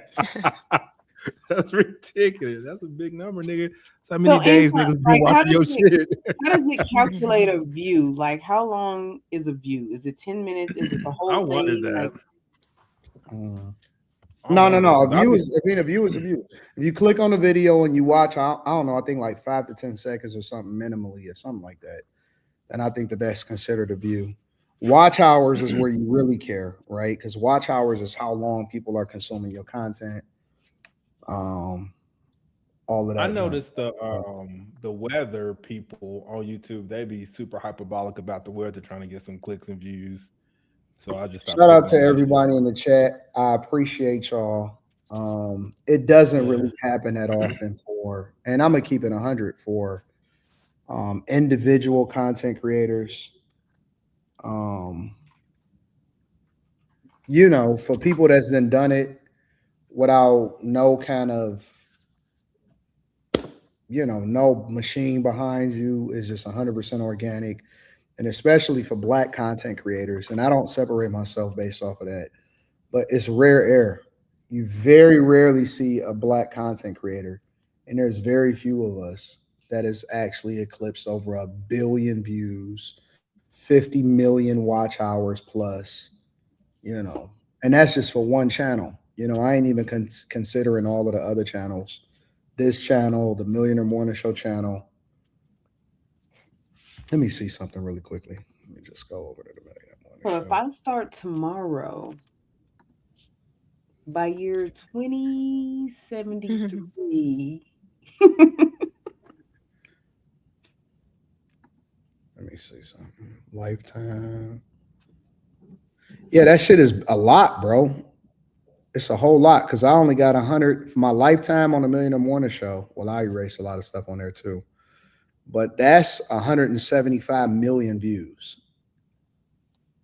So let me ask you this: when you started YouTube, what was the thought that it would be, and what was the vision that it would be? I'm gonna be honest with you, and I've told people this too before. My thing was, I was gonna give it 10 years and see what it was gonna turn out to be. I just said that I'm gonna do it for at least 10 years. If after 10 years it don't work, because I wasn't gonna stop doing the other stuff that I was doing. But what does it don't work mean? If after 10 years I didn't have no motion, or niggas wasn't fucking with me, or I didn't, you know what I'm saying, whatever. But I mean, like, is that a monetary like threshold? I always figured out. I always knew I could figure out where to get the money at. You know what I'm saying? So I'm not worried about. I was never concerned about the money. I figured that if I had motion, and the money would come. You know what I'm saying? So now that I've crossed 1 billion views, I got my people putting together a pitch deck, and I have been getting a lot of requests from marketing, obviously, as far as like people wanting to sponsor the show. And I said, no, because my price is going to be different now that I got over 1 billion views. You know what I'm saying? Like even Teach Hanley, I'm going to keep it 100 with you. We renegotiate every 6 months, and they pay me an egregious amount of money. Teach Hanley pays me, I can't say the amount, but they pay me the salary of a corporate, they like pay a me. C-suite. They give me a lot of money, but I mean, I generate a lot of revenue, and I do a lot of views, and I give them a lot of visibility. I would like to think I'm one of the most successful sponsors that they've ever had, ever. And So that's what's why the our end relationship, game? like if you think about it, a lot of people that has ever been with Teach Hanley, it'd be temporary and then they go. But we've had a multi-year, partnership for a long time. So, and they let me do whatever it is that I want to do. Like, they don't give a fuck what I say. They say, yo, we rocking with you regardless. So are you ever gonna redo like the commercial? that they got to come with a bigger bag for that. Okay. Like that was a part of the last negotiation, and they said they had a whole lot more stuff that they wanted me to do, and I just said no. And I was willing to walk away because I got other sponsors on the table, and they was like, well, we don't want to not sponsor you. So they still had to up the price, but they didn't up it as much as I thought that they should, because they wanted me to do more stuff, and I didn't want to do more stuff. I didn't think it was worth it to put that much effort into it. So I leave money on the table, but I got a longer term plan. I think that the whole thing with content creation and YouTube for me was I just knew I was supposed to be great. I just knew I was supposed to do numbers. I've always felt like I was better than all of the content creators. I still feel like I'm better than even content creators that may be bigger than me. I just don't think that a lot of people realize it yet, and it's only a matter of time. Okay, so It's a content creator biting your style. I know. 100% Yeah, bad. he put him on a Millionaire Morning Show. I remember He that. took your whole template, and I bet you he watching you got that billion views. He about to keep copycatting all day long. Oh, Anton seen it before. I know, But but I still, mean, that's kind It's of weird more and than one. It's a embarrassing. bunch really of them. see anything wrong with that, It's an right? Indian one that does it too. You start with what you know But works, here's and the then maybe thing. you figure out your own thing, right? Here's the thing. This is what I realized over Memorial Day weekend. I have to block out anything and everything flattery around me, right? So, like, I know that it's a lot of people that's trying to get my attention. It's a lot of people that's trying to bait me into conversations. It's people that I previously, and I ain't even gonna mention their names. It's people that's previously that I've had interactions with that want me to keep going back and forth. And I've realized that I'm so happy. I have not been this happy in a long time at the space that I'm in. And I'm happiest when I ignore people and when I focus on what I got going on. And so that's what I'm dedicated on doing. Like I only care about running it up. I got massive plans for this channel, for the Millionaire Morning Show channel. I'm launching a completely new template next week. And at the beginning of the month. And I think that I can get this channel to 500,000 within about a year and a half. And I think I can get the Millionaire Morning Show to 1 million within 6 months. And so I just got to stay focused. I can't let anything get in the way. I got to stay focused. I'm living a great life. I got great people, great friends, great support group. I got y'all. I'm doing really, really well, and everything is going well. And I just need to stay focused on the things that I got going on. And then I'm dedicating myself to the Patreon. So you might have to put the car up. Nah. So if there was a 10-year, let's see what happens. Hey, man, I seen that shit in the background, man. I'm like, this thing not putting that car away for shit. And I wouldn't either. Look, I just want the fingernail polish color because I think that would be amazing on my fingers. Well, the copycats, they can't copy the Lambo. They can try to Well, copy the I'm about to style. copycat Jared McCain. I'm getting my fingers painted tomorrow. That nigga, I tell you this, they'd never let me get no motherfucking Lambo. That black bike week should be real life every day. Wait, she on camera doing what? Lord, that's why you don't have one. I was talking to some very, very because Shaq reached out to me. Donnell Rawlings reached out to me. It's a bunch of people that's reached out to me, and so they kind of played. I pick people's brains and I interact or whatever. Excuse me. And they was just telling me, like, focus, stay focused, don't get distracted, don't deviate, like, don't let things that's meaningless get you away from the thing that you're supposed to be doing to make sure that you put everybody in a position to win. And so that's what I'm focused on. I don't give a fuck about nothing except for winning. Anything and everything don't matter. So I only care about producing. If the initial goal was like, let's see what happens in 10 years, what are 2 things? Just 2. Shout out to that are like. let me answer that. TLC says Judge Mathis. No, but you know what's so funny about that? I ran into his daughter yesterday. I had a feeling you was going to say that. She used to go to Michigan State. Yep. Oh, Judge Mathis's daughter. She's super dope. Oh, okay. She's really cool.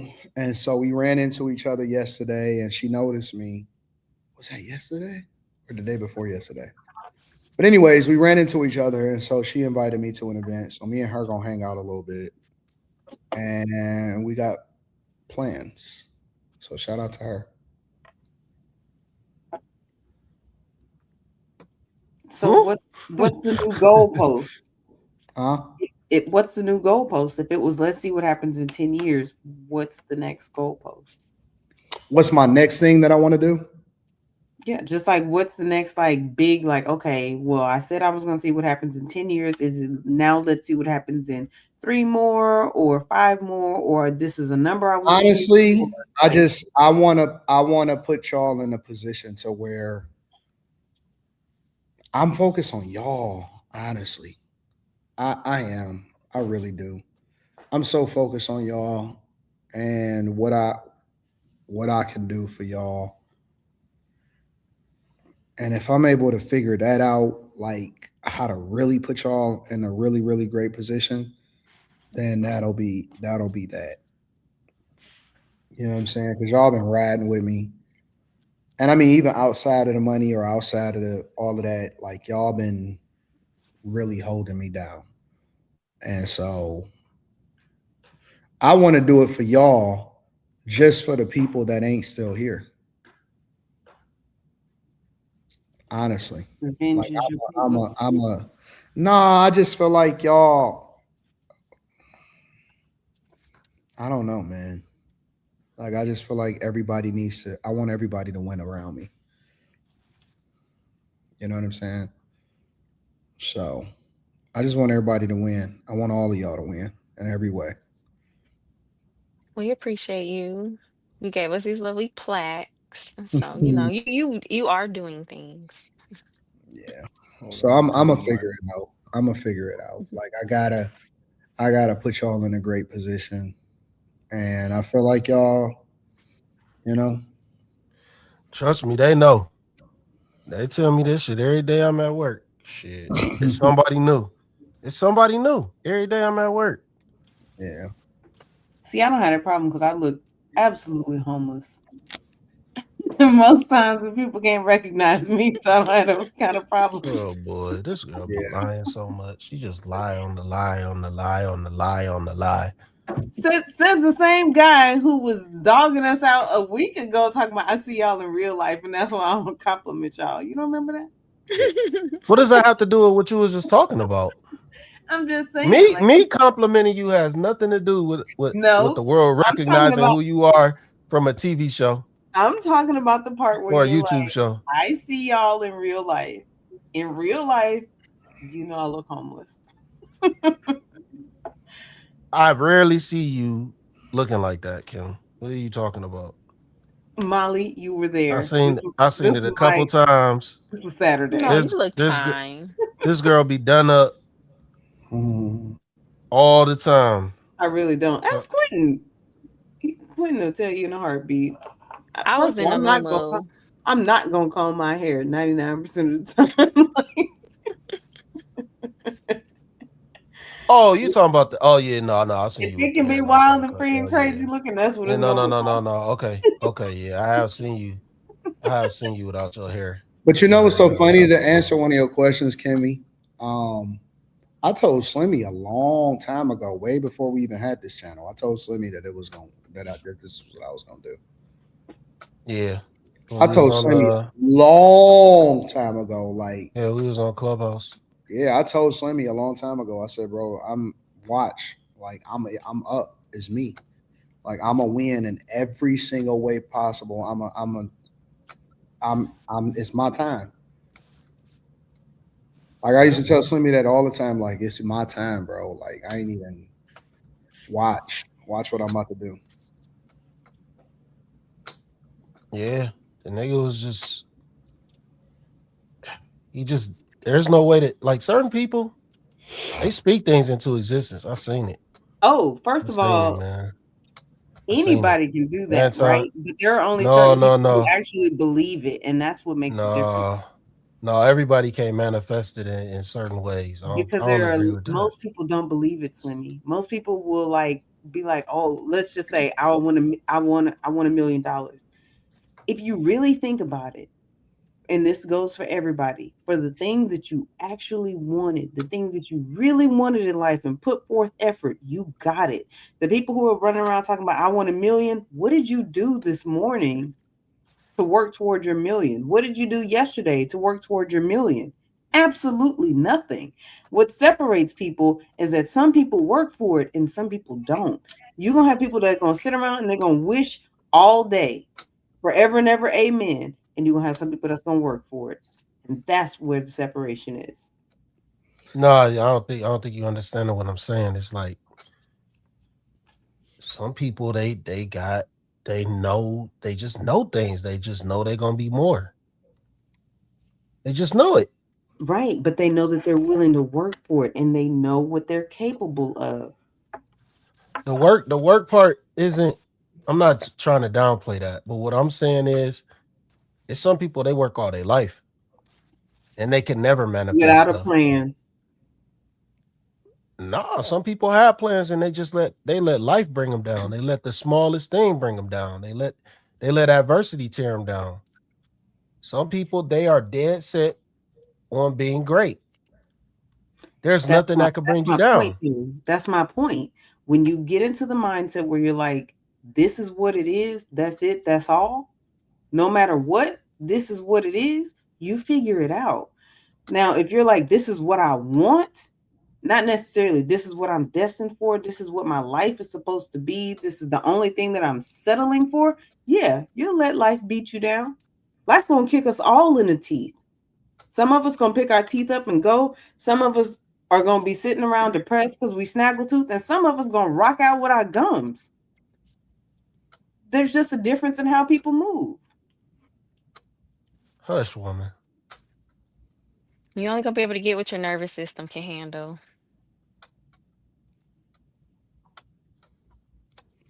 I don't think everybody gonna make it though. They're not. The nervous system can't handle it. If it could, they would be like some people can't, like your nervous system, they can't handle $1 million. They can't they can't even stay out of debt. So how are you gonna handle $1 million when you can't even keep money in your bank account? That is very true. I think I have this like unrealistic fear that I know that will never happen. I play the lottery every now and again when I go to the gas station, and I'll be scared to win that shit. And that's exactly what I just said. There are people who are scared of money because I will tell you that one of the biggest things, You're gonna lose it. I say it all the time, that regardless of whether you work for it, however you get it, right? And this is just in general, you gotta pray for character. You have to pray for character. If you don't pray for anything else, pray for character, because I am telling you that money will absolutely destroy your life if you do not know how to handle it. It will absolutely destroy you. You don't think that it amplifies I would who you are? No. Like when I But that's a part of it. I think that there's aspects of of what you can explore that you don't even know that you are. Like money can amplify certain things, but when you get to a certain level, it could absolutely change your DNA. Like it could change everything about you. I'm telling you. I agree with that. It will fuck you over in certain ways. I think I would give a lot away. I think You're doing that on purpose, bro. Go ahead. Go ahead. I think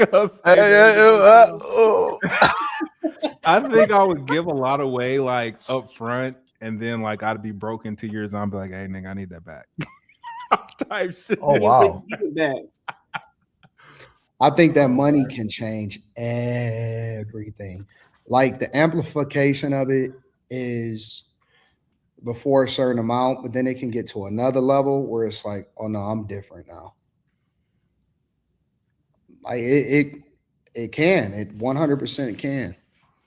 Like you have to re-engineer how you see things, because like you can get to the point in life where people won't even tell you no more. Yeah. Think about that shit. People won't tell you no. I can make a phone call. Somebody had came through and they said, oh man, I want to do this and do this and do this. And I didn't even realize until after they mentioned it. I said, oh, okay, let me make a couple phone calls. And so I got on the phone and I was like, hey, I need this done, and this done. And they was like, oh, okay, cool. Done. All right, just let me know who is the person it is. Like, and then the person was like, do you realize how crazy that is? Like, you can get to the point now to where you don't have to spend money a lot of times because people just want to be associated. I think it's insane. I was watching a podcast and like I don't know why or how and what these people do. Like, fuck like the famous people, like the niggas on the front row seats of these basketball games. They said Knicks tickets is 550 racks for courtside seats. Yeah, but it's okay. But it's a difference, right? It's the Garden. I'll tell you, yeah, the Garden is different.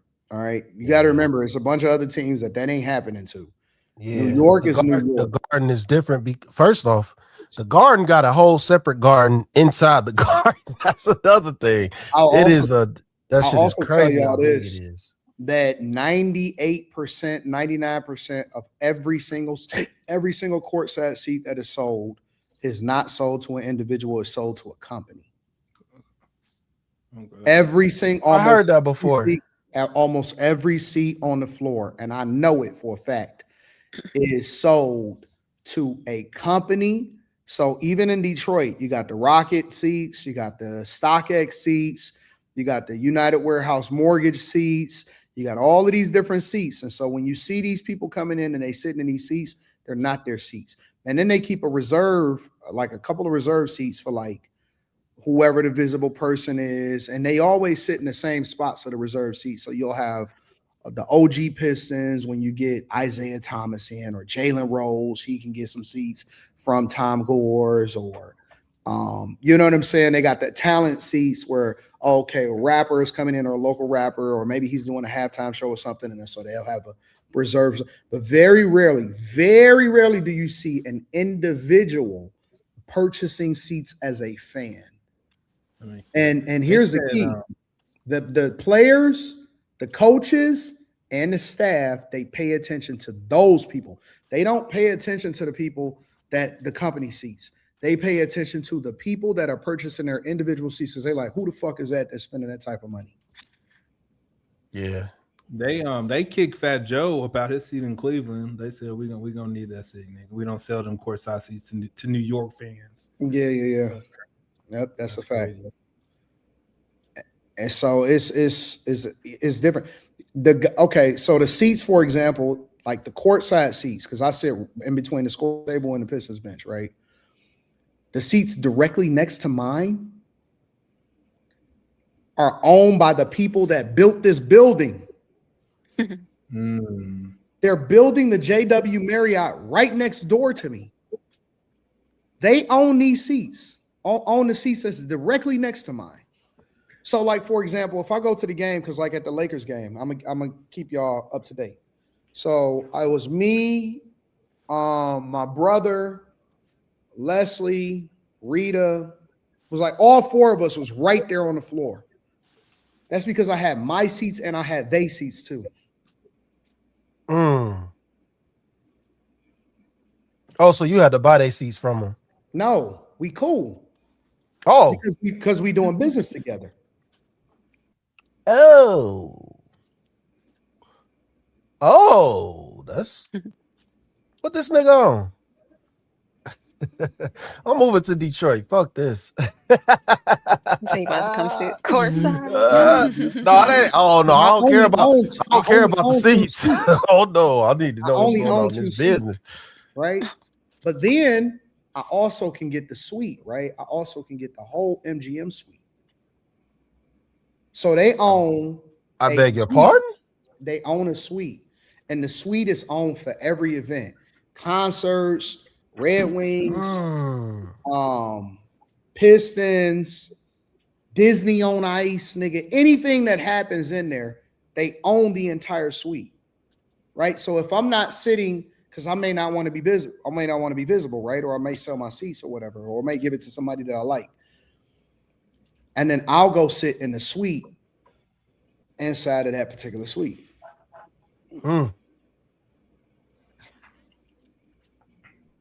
Yep. But that's another reason why I'm reluctant to kind of move away from the city, because I already got motion. I already know all the businessmen. I'm all connected. Yeah, you already connected. You know everybody that's going on. They pay attention. And so all of the stuff that's happening, you kind of got an ear to and an eye to what's going on. So I try to stay away from the low-hanging fruit shit, bro. Like the low-hanging fruit shit that don't serve me. And so that's why I say you got to keep your eyes on the prize, because you'll get distracted by bullshit that goes on, right? You'll get distracted by things that don't matter. And I wish I could speak on some stuff, but it's not worth it. For what? Like, I wish I can say some other stuff of, shit that I don't care about, that play out, that you kind of got to ignore. But I don't think it's worth it. And I think it distracts me from the things that's meaningful. And so I'm going to just stay focused on the things that I got going on. I don't care about it. Do you think that money has in any way changed you in a way that's not positive or that you don't like? That's a hard question. Be honest, nigga. Dig deep, nigga. Lean in. I don't think that money has changed me in a not positive way. I think money has changed some of the people that surround me in a not positive way. Family members, not so much friends, but family members. The clout. I don't think there's not too many people in my family. If they were super, super duper rich, like I wouldn't know how to ask them for like a lot of money. Why would you be asking? Like, how do you ask somebody for $10,000? Like, you should send them a Cash App request. Like, what does that look like? I'm telling you, bro, I've had to cut people off of my family that I never thought that I would have had, but it would have never been revealed had I not become as successful as I am. I've literally had to cut family members off, like cut them all the way off. It's crazy. And I'm talking about people that I've helped in ways that you could never imagine, in ways that you could save their life. You know what I'm saying? All kind of ways. And, you see certain things. Like Slimmy know a little bit of it. But money changes people that surround you. Money changes everything. Everything. And it may not even, and that's why I say you got to pray for character, because the character is not always about whether or not you're going to be affected by the money, but it's about how other people around you are going to look at you because you have money, or how they're going to be affected by your success. I think it's weird because like there's be like some super successful people, like I can't like conceptualize it in my mind. Like they'll call me and ask me for like a discount code. I'll be like, what? You need a promo code for you, rich bitch. People still want to save money. Whatever. Probably how they got rich. If you want to keep good friendships, don't get rich, bro. Don't get rich. Says no one ever. Don't get rich, my niggas. So, here's the thing. So that's why I was saying earlier that I do think that there are some people who are afraid of success. They're afraid of a lot of money. And that while they may say, like, I want $1 million, I want whatever, deep down they don't, because they don't want to deal with all that comes with it. I think, people who don't have it have an idea of what that is. They have an idea of having to cut off friendships and family and all that kind of stuff. And it's just more comfortable to stay in the space that they're in. And Quentin, you said it yourself. You're afraid to win that much money because you know what's going to come with it. You know that you won't be able to trust certain people. You know you won't be able to trust motives.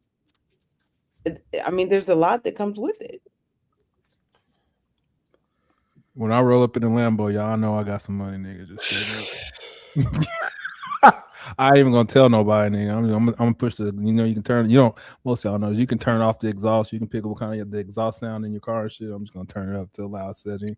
I Y'all laugh hear at motherfucker people come when around they the say corner. stuff like, "I'm gonna be quiet with my money." Bullshit. You gonna do all of the things that your dreams have ever afforded you, nigga, and you're not gonna I'm be be the able one to. that nigga. When we got to dinner, I'm gonna put my card out there before everybody, nigga. Like I got that. Just put it on the card.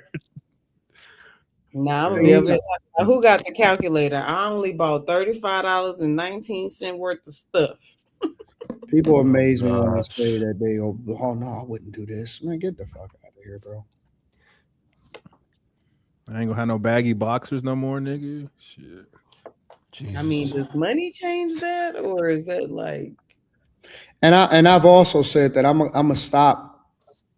I'm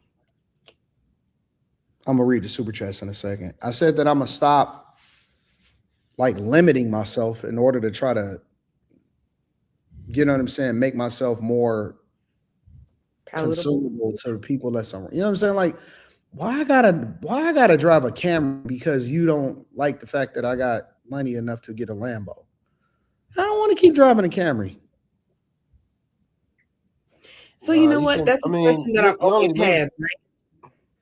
So why is it that people are upset with people who think highly of themselves, or who, like in your case, you're like, I want a Lambo, not a Camry? Like, why are there negative words associated with it? Why are we And like, I ordered the rolls right after that. Well, So you're that's this, you're that, you're narcissistic? I mean, although that's a thing, but like, why is it like you're conceited? Why can't you think highly of yourself? If you don't, who will? If you doesn't even don't matter. want the Like, best for yourself, who will? It doesn't even matter. No, it's most of the time it's because they're not in that position. Yeah. They're not in It's that like a position reflection because on them. they would be doing the exact same thing. I've Just given honest. away. I've bought and given away whole cars, houses. I've literally given people houses, cars, everything. And then and I'm gonna keep it 100 with you. A lot of times it'll be like, well, thanks. So what we got going on next? It's like, the fuck, nigga. You know what I'm saying? Like, it's honestly, and it changes you. It makes you sometimes a lot more like, nah, you know what? Let me chill out for a second. And so I spent a lot of my life making sure that everybody else was straight first before I started even spending any money on myself. But I'm gonna be honest with you, like, y'all sometimes are way more appreciative than the people that's in my own family. Dang. That's just real. And I'm not unique in that. I think that it's a lot of, I mean, anybody that get a significant amount of visibility and resources, they're going to experience the same thing. Like that. We've heard the story 1,000 times. I'm not unique to it. So Glorilla and Brorilla. Mm-hmm. But do you think that things like that are a test to see if you'll do it anyway? Is it a test? Yeah, like to see if you'll do it anyway, or is it a release to be like, okay, now you see the true nature of these people. Move No, on. it ain't a test. It's just everybody is not supposed to be with you for the whole time that you're on your journey. Like, everything is a season. Some people are supposed to be there for the whole time, and other people are supposed to only be there for the time for this amount of time, and then you outgrow it. You outgrow every situation. Right, a reason or a season. I agree. Sometimes you outgrow it, and man, I wish I could tell y'all what I've outgrown and all of that kind of shit. And I've also become a lot more toxic too. So log off, niggas. All right, read the super chat so we can get we were doing so well. So well. Oh, you don't want to hear that part of the truth, huh? You don't want to hear that part of the truth? Yeah, you did ask a question, we're Kim. doing You so said well. you said what part did you think that made him less? That's your answer. He told you. No, I didn't say I'm what part. also What I toxic said too. was- Like, I'm very, like, when I say toxic, I'm not saying like negative or nothing like that, but I'm toxic. Nigga, I don't know that toxicity can ever be positive. It can be positive. It can be very Here, positive. drink this toxic water. It's good for your health, says no one ever. Like, that doesn't happen. Like I'll give you an I'm example. trying to figure out a way where toxic can be positive. Like it can only be love, positive maybe, for but it you has to be something after yourself. it. Toxic love, no. It would only be for you. Toxicity is outward. I change lives. I change lives. What's toxic about? Well, they probably for the worse if it's toxic. That fucking smirk, nigga, you were fucking diabolical, nigga. Nigga, that's when you know some shit about to happen when that nigga smirk like that and he about to say something stupid. No, I'm not about to say nothing. I've positively toxic. Put that shit in a dictionary. Toxic positivity. I think that is a thing. having money is like being high in a positive way. 24 hours a day, 7 days a week. That's probably the best way to describe it. It's like it's like being high. Because you just spend it and you just buy shit and you don't fucking care. You gotta tell yourself not to buy shit because you know you got it. Like you gotta talk yourself out of some shit. Yeah, I get it. It's so good. And it's so bad at the same time. Man. Chocolate. I couldn't imagine that. Oh, Slimmy. Oh my God. Donut at 2:00 in the morning is crazy. It's a biscuit. Kuna Matata, tomato, tomato. It's a biscuit. Same shit. These No are biscuits from the gas station. The honey glazed biscuits. Nigga, I'm not eating donuts. I'm eating a honey glazed biscuit. Man, I've been just get fried. Tell me about this gas station that has biscuits. Like what? I've never. I mean, maybe the one that has fried chicken, Royal Farms. Yeah, I was thinking. But aside from that, I don't know no gas station biscuit. Like they got Popeyes. Mm-hmm. That shit don't look good. Very. Bro. I'm not. It's dry. Like nigga, is your mouth okay? Like it's honey glazed. It's probably good. I'm good on that. Nigga, this shit tastes amazing. First of all, I'm not eating food out of a gas station if it's not Royal Farms and wings. I love gas station food. What you mean? On cue? Y'all ain't got on cue. I think that's just Oklahoma. Mm-hmm. Well, you know, like I remember like just like on Saturday. Was it Saturday? I think it was Saturday. Toxicity. Somebody had said, I don't know, something. It was like somebody. I don't know if I woke up on the wrong side of the bed or whatever, but something had aggravated me. And I was just like, I need some love. You know what I'm saying? Like I just want this. I want people. I want to feel love right now. And so I'll go out into the streets, and people will be like, "Oh my God, hey Anton! Oh my God, I rock with you, fam. Let me take some pictures," and that shit make me feel good. And I fell in love today. Someone showed up unexpectedly and smiled and kissed me and hugged me. And told me they loved me. That's dope. That's dope. And so, you know, you go to sometimes you want the love of the streets. You know what I'm saying? And the streets love you. They show you love. And then you be like, all right, I knew that's what it was. That's toxic in my opinion. She even took off of work for me. Mm-hmm. Huh? We watched some YouTube. It was a fun time. Fix your face, Kim.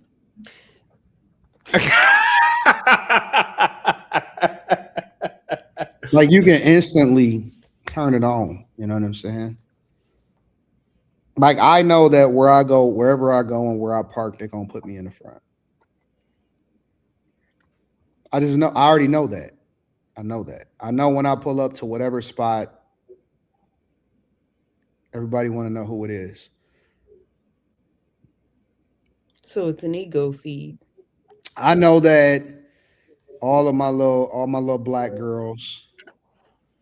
Oh my God. they gonna run up and say what up. You know what I'm saying? That's crazy. And so you gotta learn how to manage that shit. You gotta learn how to manage that shit more effectively. And girls get more. Your love is toxic. Yeah, I love that song. That's a good song. Who sings that song? Not you. It's called Your Love is Toxic. It's a good song. You don't need to do that no more. My bad. I can't sing. And I realize it. All right, I'm about to read super chats. I realize it when a girl blocked my car in. That sucks. Yeah. When you gonna? She said, "You gonna talk to me, nigga?" She said, "When you gonna take me out on a date?" And I was That's like, crazy. I don't even know you. She said, No, well, you didn't. Yes, she did. She said, I said, I don't even know you. I was leaving Walmart, actually. You make my face hurt. I said, I don't even know you. She said, well, how am I going to get to know you if you don't give me your information? And that's when you said, call my wife. Oh, I ain't say that. I always say the same thing. I say, well, just stop. I say, hit me up on Instagram. Kim, stop. I'm not about to diss nobody. Like, I ain't trying to be no asshole. I mean, See, is that asshole? So just hit me up on Instagram. See, I don't know how to check my Instagram requests anyway, so I don't even trip about that. That's shade that Kim threw. That's shade. It's not at all. Because that would have been my response. No, that's shade. Why would that that's be shade? Why would that be that's my shade? That's Why? shade. How would it be shade? It's the truth. So you don't dictate how people.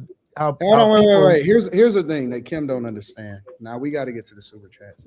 The thing that Kim don't understand is that the minute that I say that, then it really goes up. Kim think that that's a deterrent. That's true. It's not a deterrent. That's an accelerant. You know Mary what? I'll with give a you that. Lamborghini. I will give they you going. that because then it looks like stability. I give you that because even when a woman says, "Oh, I'm in a relationship," oh, you can't have no friends. Okay, so I'll give you that. But still, I think it would have been the first thing out of my mouth. But whatever. Don't no girls care about that? They don't. What you think this is 2026? Girls don't give a fuck about that. As a matter of fact, they're like, "Oh, that's what's up." And that's the problem right there. Anybody worth their salt. Mary man be the most single in these streets. Oh my God. This girl, Kim. Slimmy Wonka, you got something you want to say?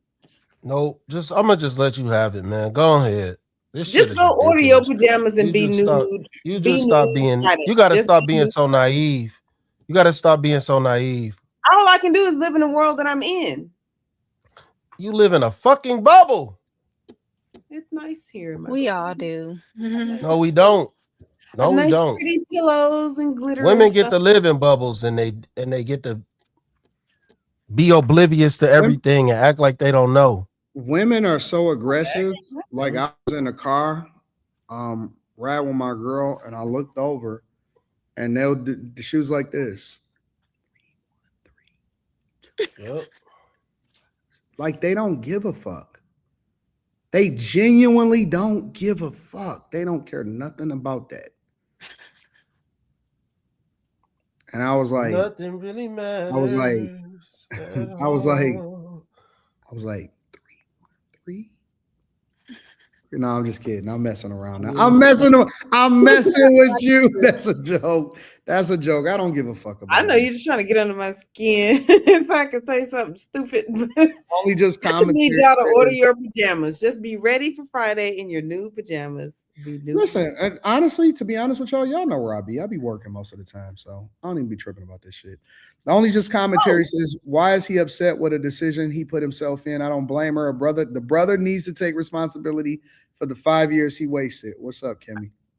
Okay, while you talking about you be working, what I need you to do is work on that AI Kimmy on that thumbnail. Please get her off. I don't like that. I like her. She looks weird. Please. Okay, what about this one? Hold on, let me show you. Don't do nothing weird, Anton. No, I want to. What about this one right here?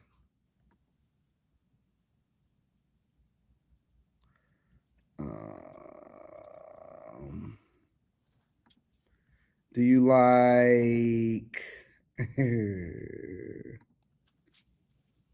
She finna look weird. No. What about this one?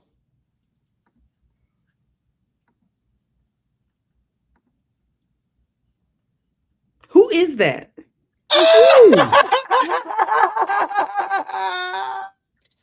I say that every time I see it. I'm like, That's who these AI you. pictures? Not. That's not you? That's one No. of the worst ones ever. It's in your likeness. Exactly. She might be a third or That's fourth when you cousin. had That your is hair not me. different. That's how you when you had your hair different. Anton, that's not even my face. Take that, please get rid of her. Her name is Kim. My name is Kimberly. Please put Kimberly back on the thumbnail. Please and thank you. When I'm scrolling and I see it, I'm Exactly. like, Somebody what I said look I like thought this that was time. next. They don't even know that's me. It's close. That means it's not me. All right, let me see. I got another one. You give me a second. That one y'all posted in the group chat, I look stressed out. Exactly. You sit up with wrinkles. I've had to zoom in on some stuff like, do I have wrinkles like Face that? Like, looks. all over, I was like, my face do not look like. All right, let's see. What about y'all want to do AI Slimmy? Yes. No, we done for the night. Let me be kind of looking like him, kind of. No, Right. man, But I I be kind of looking feel like old that as maybe fuck. we all look like the person to No, somebody else, stop. but not to each. Stop. I got Like AI it Slimmy. don't. It look modified, but it looks like you could tell it's slimmer. Right. Clearly, my chick is genetically modified. Hell no, man. That's a fade. Slimmy ain't got no waves on that one.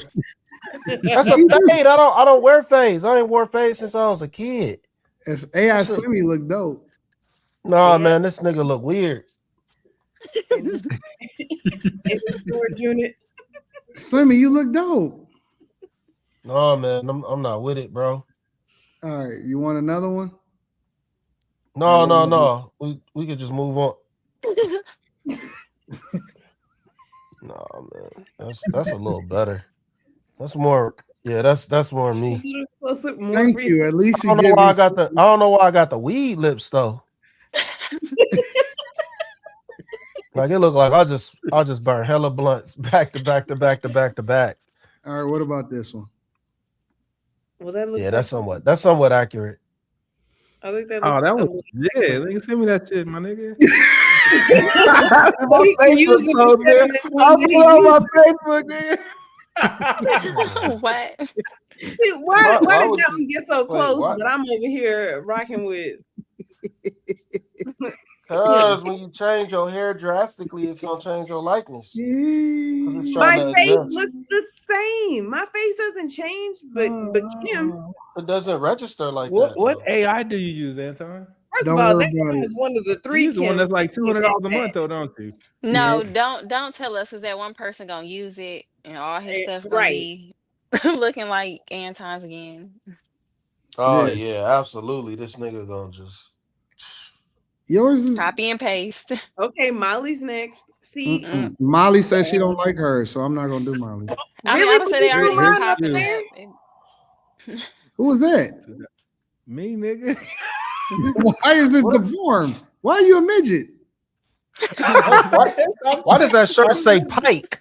Why are you a midget? Why does that This shirt was say like- Pike? Why your This body was so small? 03. Like, That's a real picture. That's not AI. That's a real picture. is that a real He was picture? still growing. Yeah, that's a Yeah, real He was picture. still growing. I was like 18. Hold on, Anton. I have a That complaint. nigga look like a bobblehead. You can't say Molly didn't like hers, so you're not gonna show it, but you showed mine.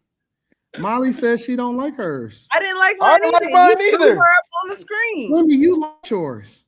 I didn't like mine. Let's That nigga not look- detract that nigga look from like the a fact that I burnout. did not like mine, and she still With a made her fade. big screen debut.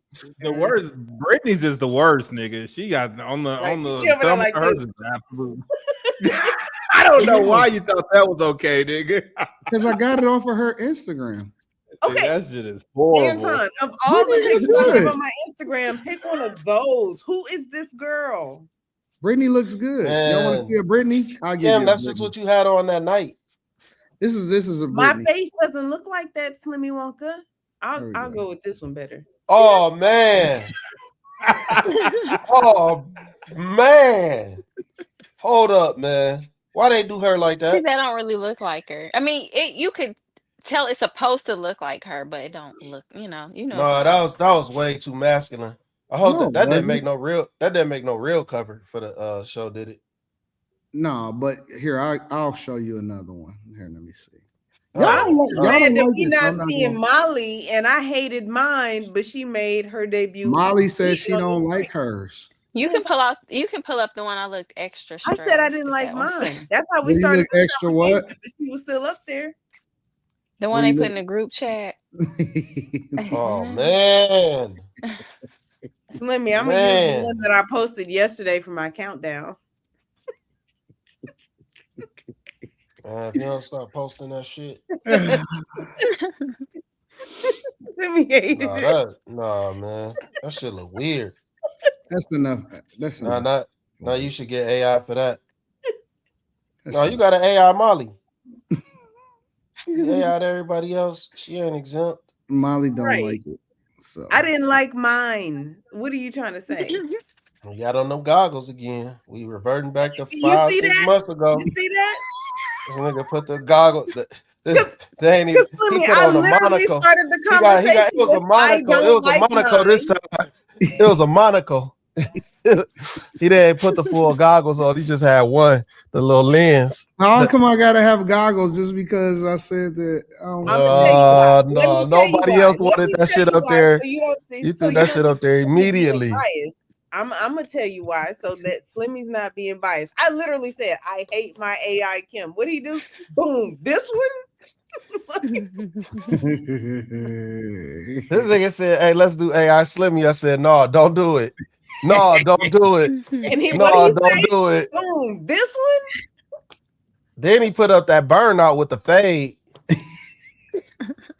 That didn't look nothing like that nigga. Look, man, that nigga look like he was like 60. Molly's look cute. I like Molly's. We don't know what it looked like because we haven't seen it. Could you blow it up like you did ours? You know, I look frazzled in every single one. She gonna blow everything out of proportion. No, I like Molly's. Molly's look good. Gee, what does it look like? They can't go put that shit out there. What my edges look like.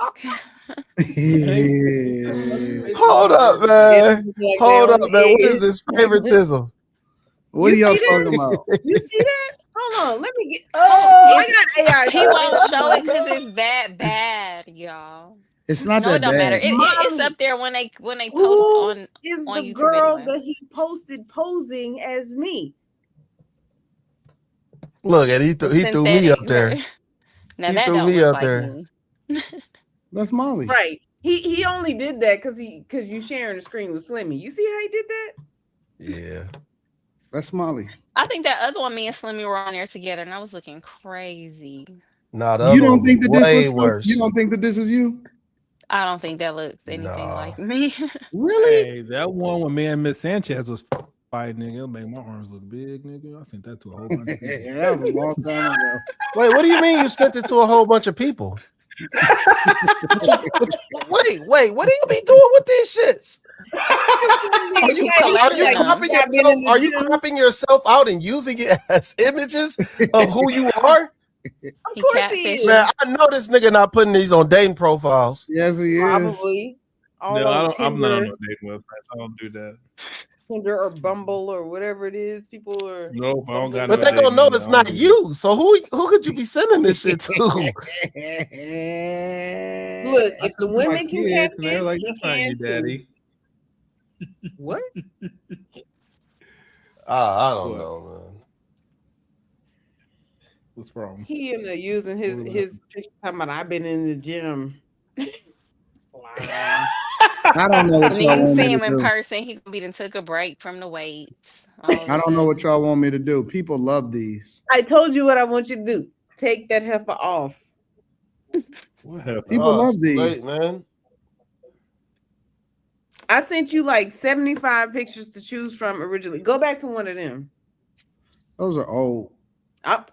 Un momento, por favor. I will work it out. Let me get an AI cue up here real quick just for some dramatic effect. Man, we tired of that. This nigga use the same one over and over again. This nigga in love with that New York one.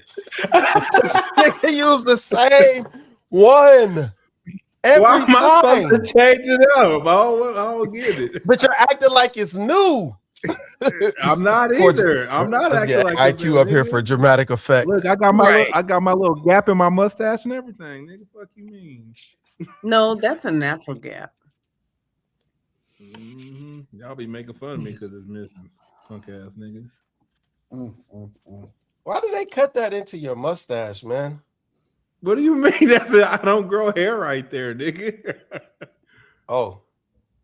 I thought you was getting that shit cut like that. Like I never understood. It's cut a gap, nigga. That's stupid. Oh, that's not a thing. Hell no, you wouldn't. Nobody. That's why I thought it was. I just thought it was a different style. I mean, it makes sense to me because I'm like, it's a dip right today, here. nigga. We fresh over here today. Let me read these super chats, y'all. Please share your definition of dusty, Molly. This man has 2 jobs. How is that dusty? He does not have his own foundation. I'm sorry, I'm eating. He don't have his own house. He don't have his own foundation. But he got to be laying up. That's dusty. That's kind of Molly ain't never ate nothing on no camera. Now she don't eat on camera. Now you mad at me? Says how Buddy got 3 jobs and homeless. TS Car Wash and Detail Service says she going to evict the guy. She his landlord. Kai says, yep, I met a woman's kids before. It was one of the most awkward situations in my life. First and last type of situation. TS Car Wash says, remember the baby boy scene? You ain't my dad. Unbiased C. Ross says, or do what D. Tizzy said. Grab him by the middle. DTZ Donald Trump. TS says Q could have played Norbit. I don't know what that means. I'd be offended. No, he couldn't have. He don't. No. Slim would make an excellent stepdad, says Daddy in the Caddy. What's up, you who?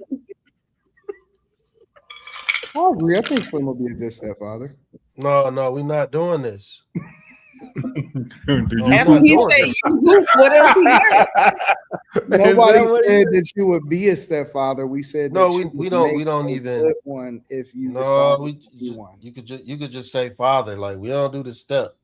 We don't gotta have no step. You know what, Slimmy, no. I think you would be excellent at whatever it is you put your mind to. I'm changing. You know what, Slimmy, I'm changing. I don't know. I think I would consider being with a single mother if I was single.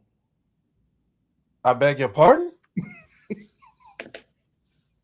Huh? He just trying to get some fruit snacks. Anton, I'll DoorDash you some fruit snacks. This nigga on trash tonight, man. Let's finish these super chats. I gotta go to bed, man. I gotta get to sleep. This shit is out of control. This nigga about to take us down just like Quinn did about an hour ago. No way. Quinn was telling the truth that you all probably experienced. You're not gonna tell me performance anxiety is only a Quentin thing. Listen. But Slimmy, wouldn't that be when right? I'm in a mode, I'm dogging shit. Wouldn't that be Slimmy? Wouldn't that be right? Because I got a kid, so technically. No. Absolutely. No, man. No, man. Oh, man, I'm dogging shit, man. I don't care what y'all talking about. Single, married. That's why I want to date my baby mama because she got a kid. Ain't no anxiety. Ain't none of that shit. Whoop it. Whoop that trick. Whoop that trick. Whoop it. T.S. Carwash says baggy boxers the same as a diaper. Oh no, man. Donuts and coffee at the repast, says Royce. TS says Q, you saw the lockdown movie? Oh man. Megatron says, wait, there's more beautiful women than what I'm looking at now on the panel? Nope. Of course not. Only just commentary says, AD, Slimmy, how come you girl, haven't get made a over it. room 9 funniest moments? Man, who got time to do that? How much footage we got over here? Megatron says, I'm somebody looking got at like an Kimberly. hour of Slimmy crash outs, like a whole that hour part. worth of footage. What you talking about? Megatron says, I'm looking Where at y'all see that at? Kimberly and Molly and can't imagine the bar getting higher chocolate and caramel make like the perfect This dessert. nigga just Oh, this nigga Slimmy, wanted the, you're this nigga pretty wanted the too. glaze. Wanted the Slimmy, glaze. you're pretty too. It's okay. No, I'm not. Listen. No, I'm not. I know these girls are very, very pretty, but they'll ruin y'all life. Y'all don't want them. I'm trying to Just a tell little y'all. bit.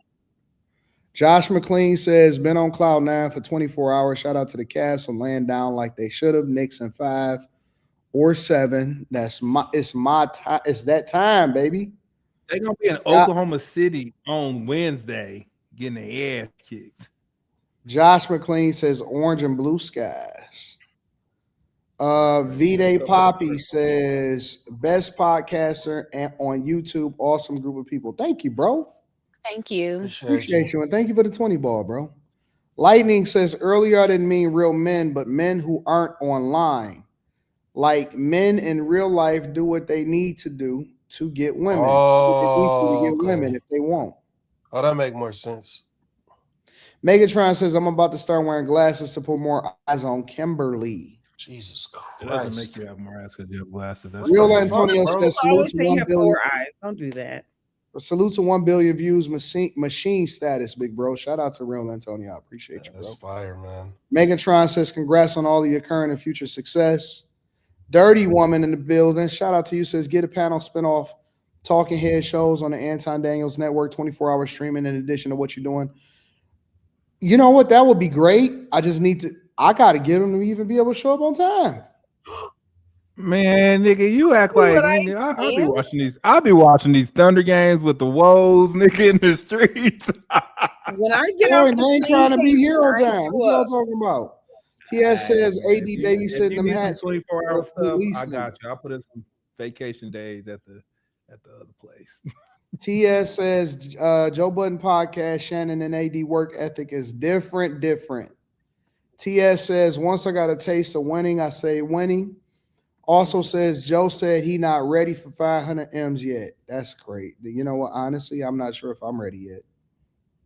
I am. I'm ready. I know a couple people I'm gonna call because I ain't gonna know what to do with it, so I'm gonna have to call somebody. I'm ready. Baby, ain't nobody got to tell me what to do with it. I'm gonna figure it out. TS says Jack Nicholson owned his seats. You don't Also even know where to says put 500. Spike Lee invested $10 million on his seats throughout. Can I ask him a question? TS says 8, huh? Can I ask him a question? Mm-hmm. Yeah, go ahead. Where do you put $500 million? Oh, baby, I got some acreage where I can bury it if I need to. Don't get it twisted. I can immediately, Like a real life answer. No one buries $500 million. Where are you going to put $500 million? In the bank. If you want to talk about a realistic answer, you can't just put $500 million in the bank. Okay. I just say you just proved my point. Then I will go bury it on my property. So one of two things: either we realistic or we not. Either way, I gotta get it. You're not burying $500 million. And you gonna like that's why I said you need to call somebody. First and That foremost, ain't happen. Your arm's too small. What? All right, hold on. TS says, AD, you know, Kobe told James Harden to invest in body armor. Kobe invested 6 M's and got 400 M's. He was on his way to the next level. We don't know how much Kobe had got. Batty and the Caddy says we need AI Slimmy and a Cleveland LeBron jersey. Oh, that's pretty cool. Don't do this. Don't get this nigga no ideas. Oh, no, I got y'all. Delete. Hold on. Bored. You better what's log going out, on with y'all Slimmy. weather? I'm in I thought you Ohio was now. sleepy, And my I don't nigga. like this. You in Ohio? I'm in Columbus. Oh, you a fake one. You didn't even say nothing. I just got here, and when I got here, I jumped on the stream. How far is Columbus from Cleveland? Oh, don't worry about it. It must be far. No, it doesn't matter. No, it ain't far. It don't matter. Why it don't matter? You ain't say nothing. I just got here. I'm gonna be in Ohio. You know how this girl be. You know how this girl be on the stream. I'll be in Ohio. I'll be in Texas next week. You stress me out. I changed my schedule. No, I don't stress anyone out. That's the opposite of what I am. You make what did Anton say? You make my toes hot? No, we not reliving that. That was such a plausible moment. And I'm about to leave before you put this shit up. I'm not even doing nothing. I'm going to bed. 3:45, I'm gone. Let me, do you want muscles? No, I don't want nothing.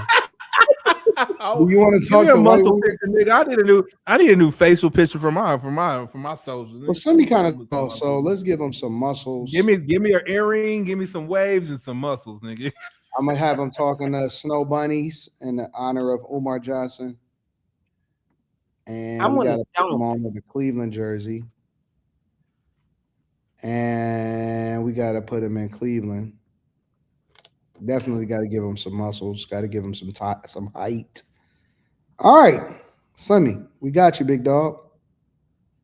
Oh gosh, that look like my arm, nigga. Slimmy, who these girls? They got the real snow bunnies, right? They real excited about what you talking about. That don't look nothing like me. and he tall. That nigga look old. That nigga got T-Rex arms. That shit look weird. That shit look weird. Got regular arms, bro. That's not my nose. Like that nigga eat donuts. No, it don't. His hands are way too small. That nigga work out and eat donuts, nigga. Nah. That was a miss. That was an air ball. That shit looked ridiculous. The weird ass white horse around.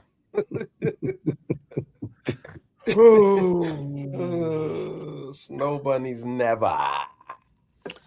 All right, let me read a couple more and see what's happening. Let me see. All I want for my birthday is Kimberly. Sheesh. Well, my birthday. Throw that thing in a circle.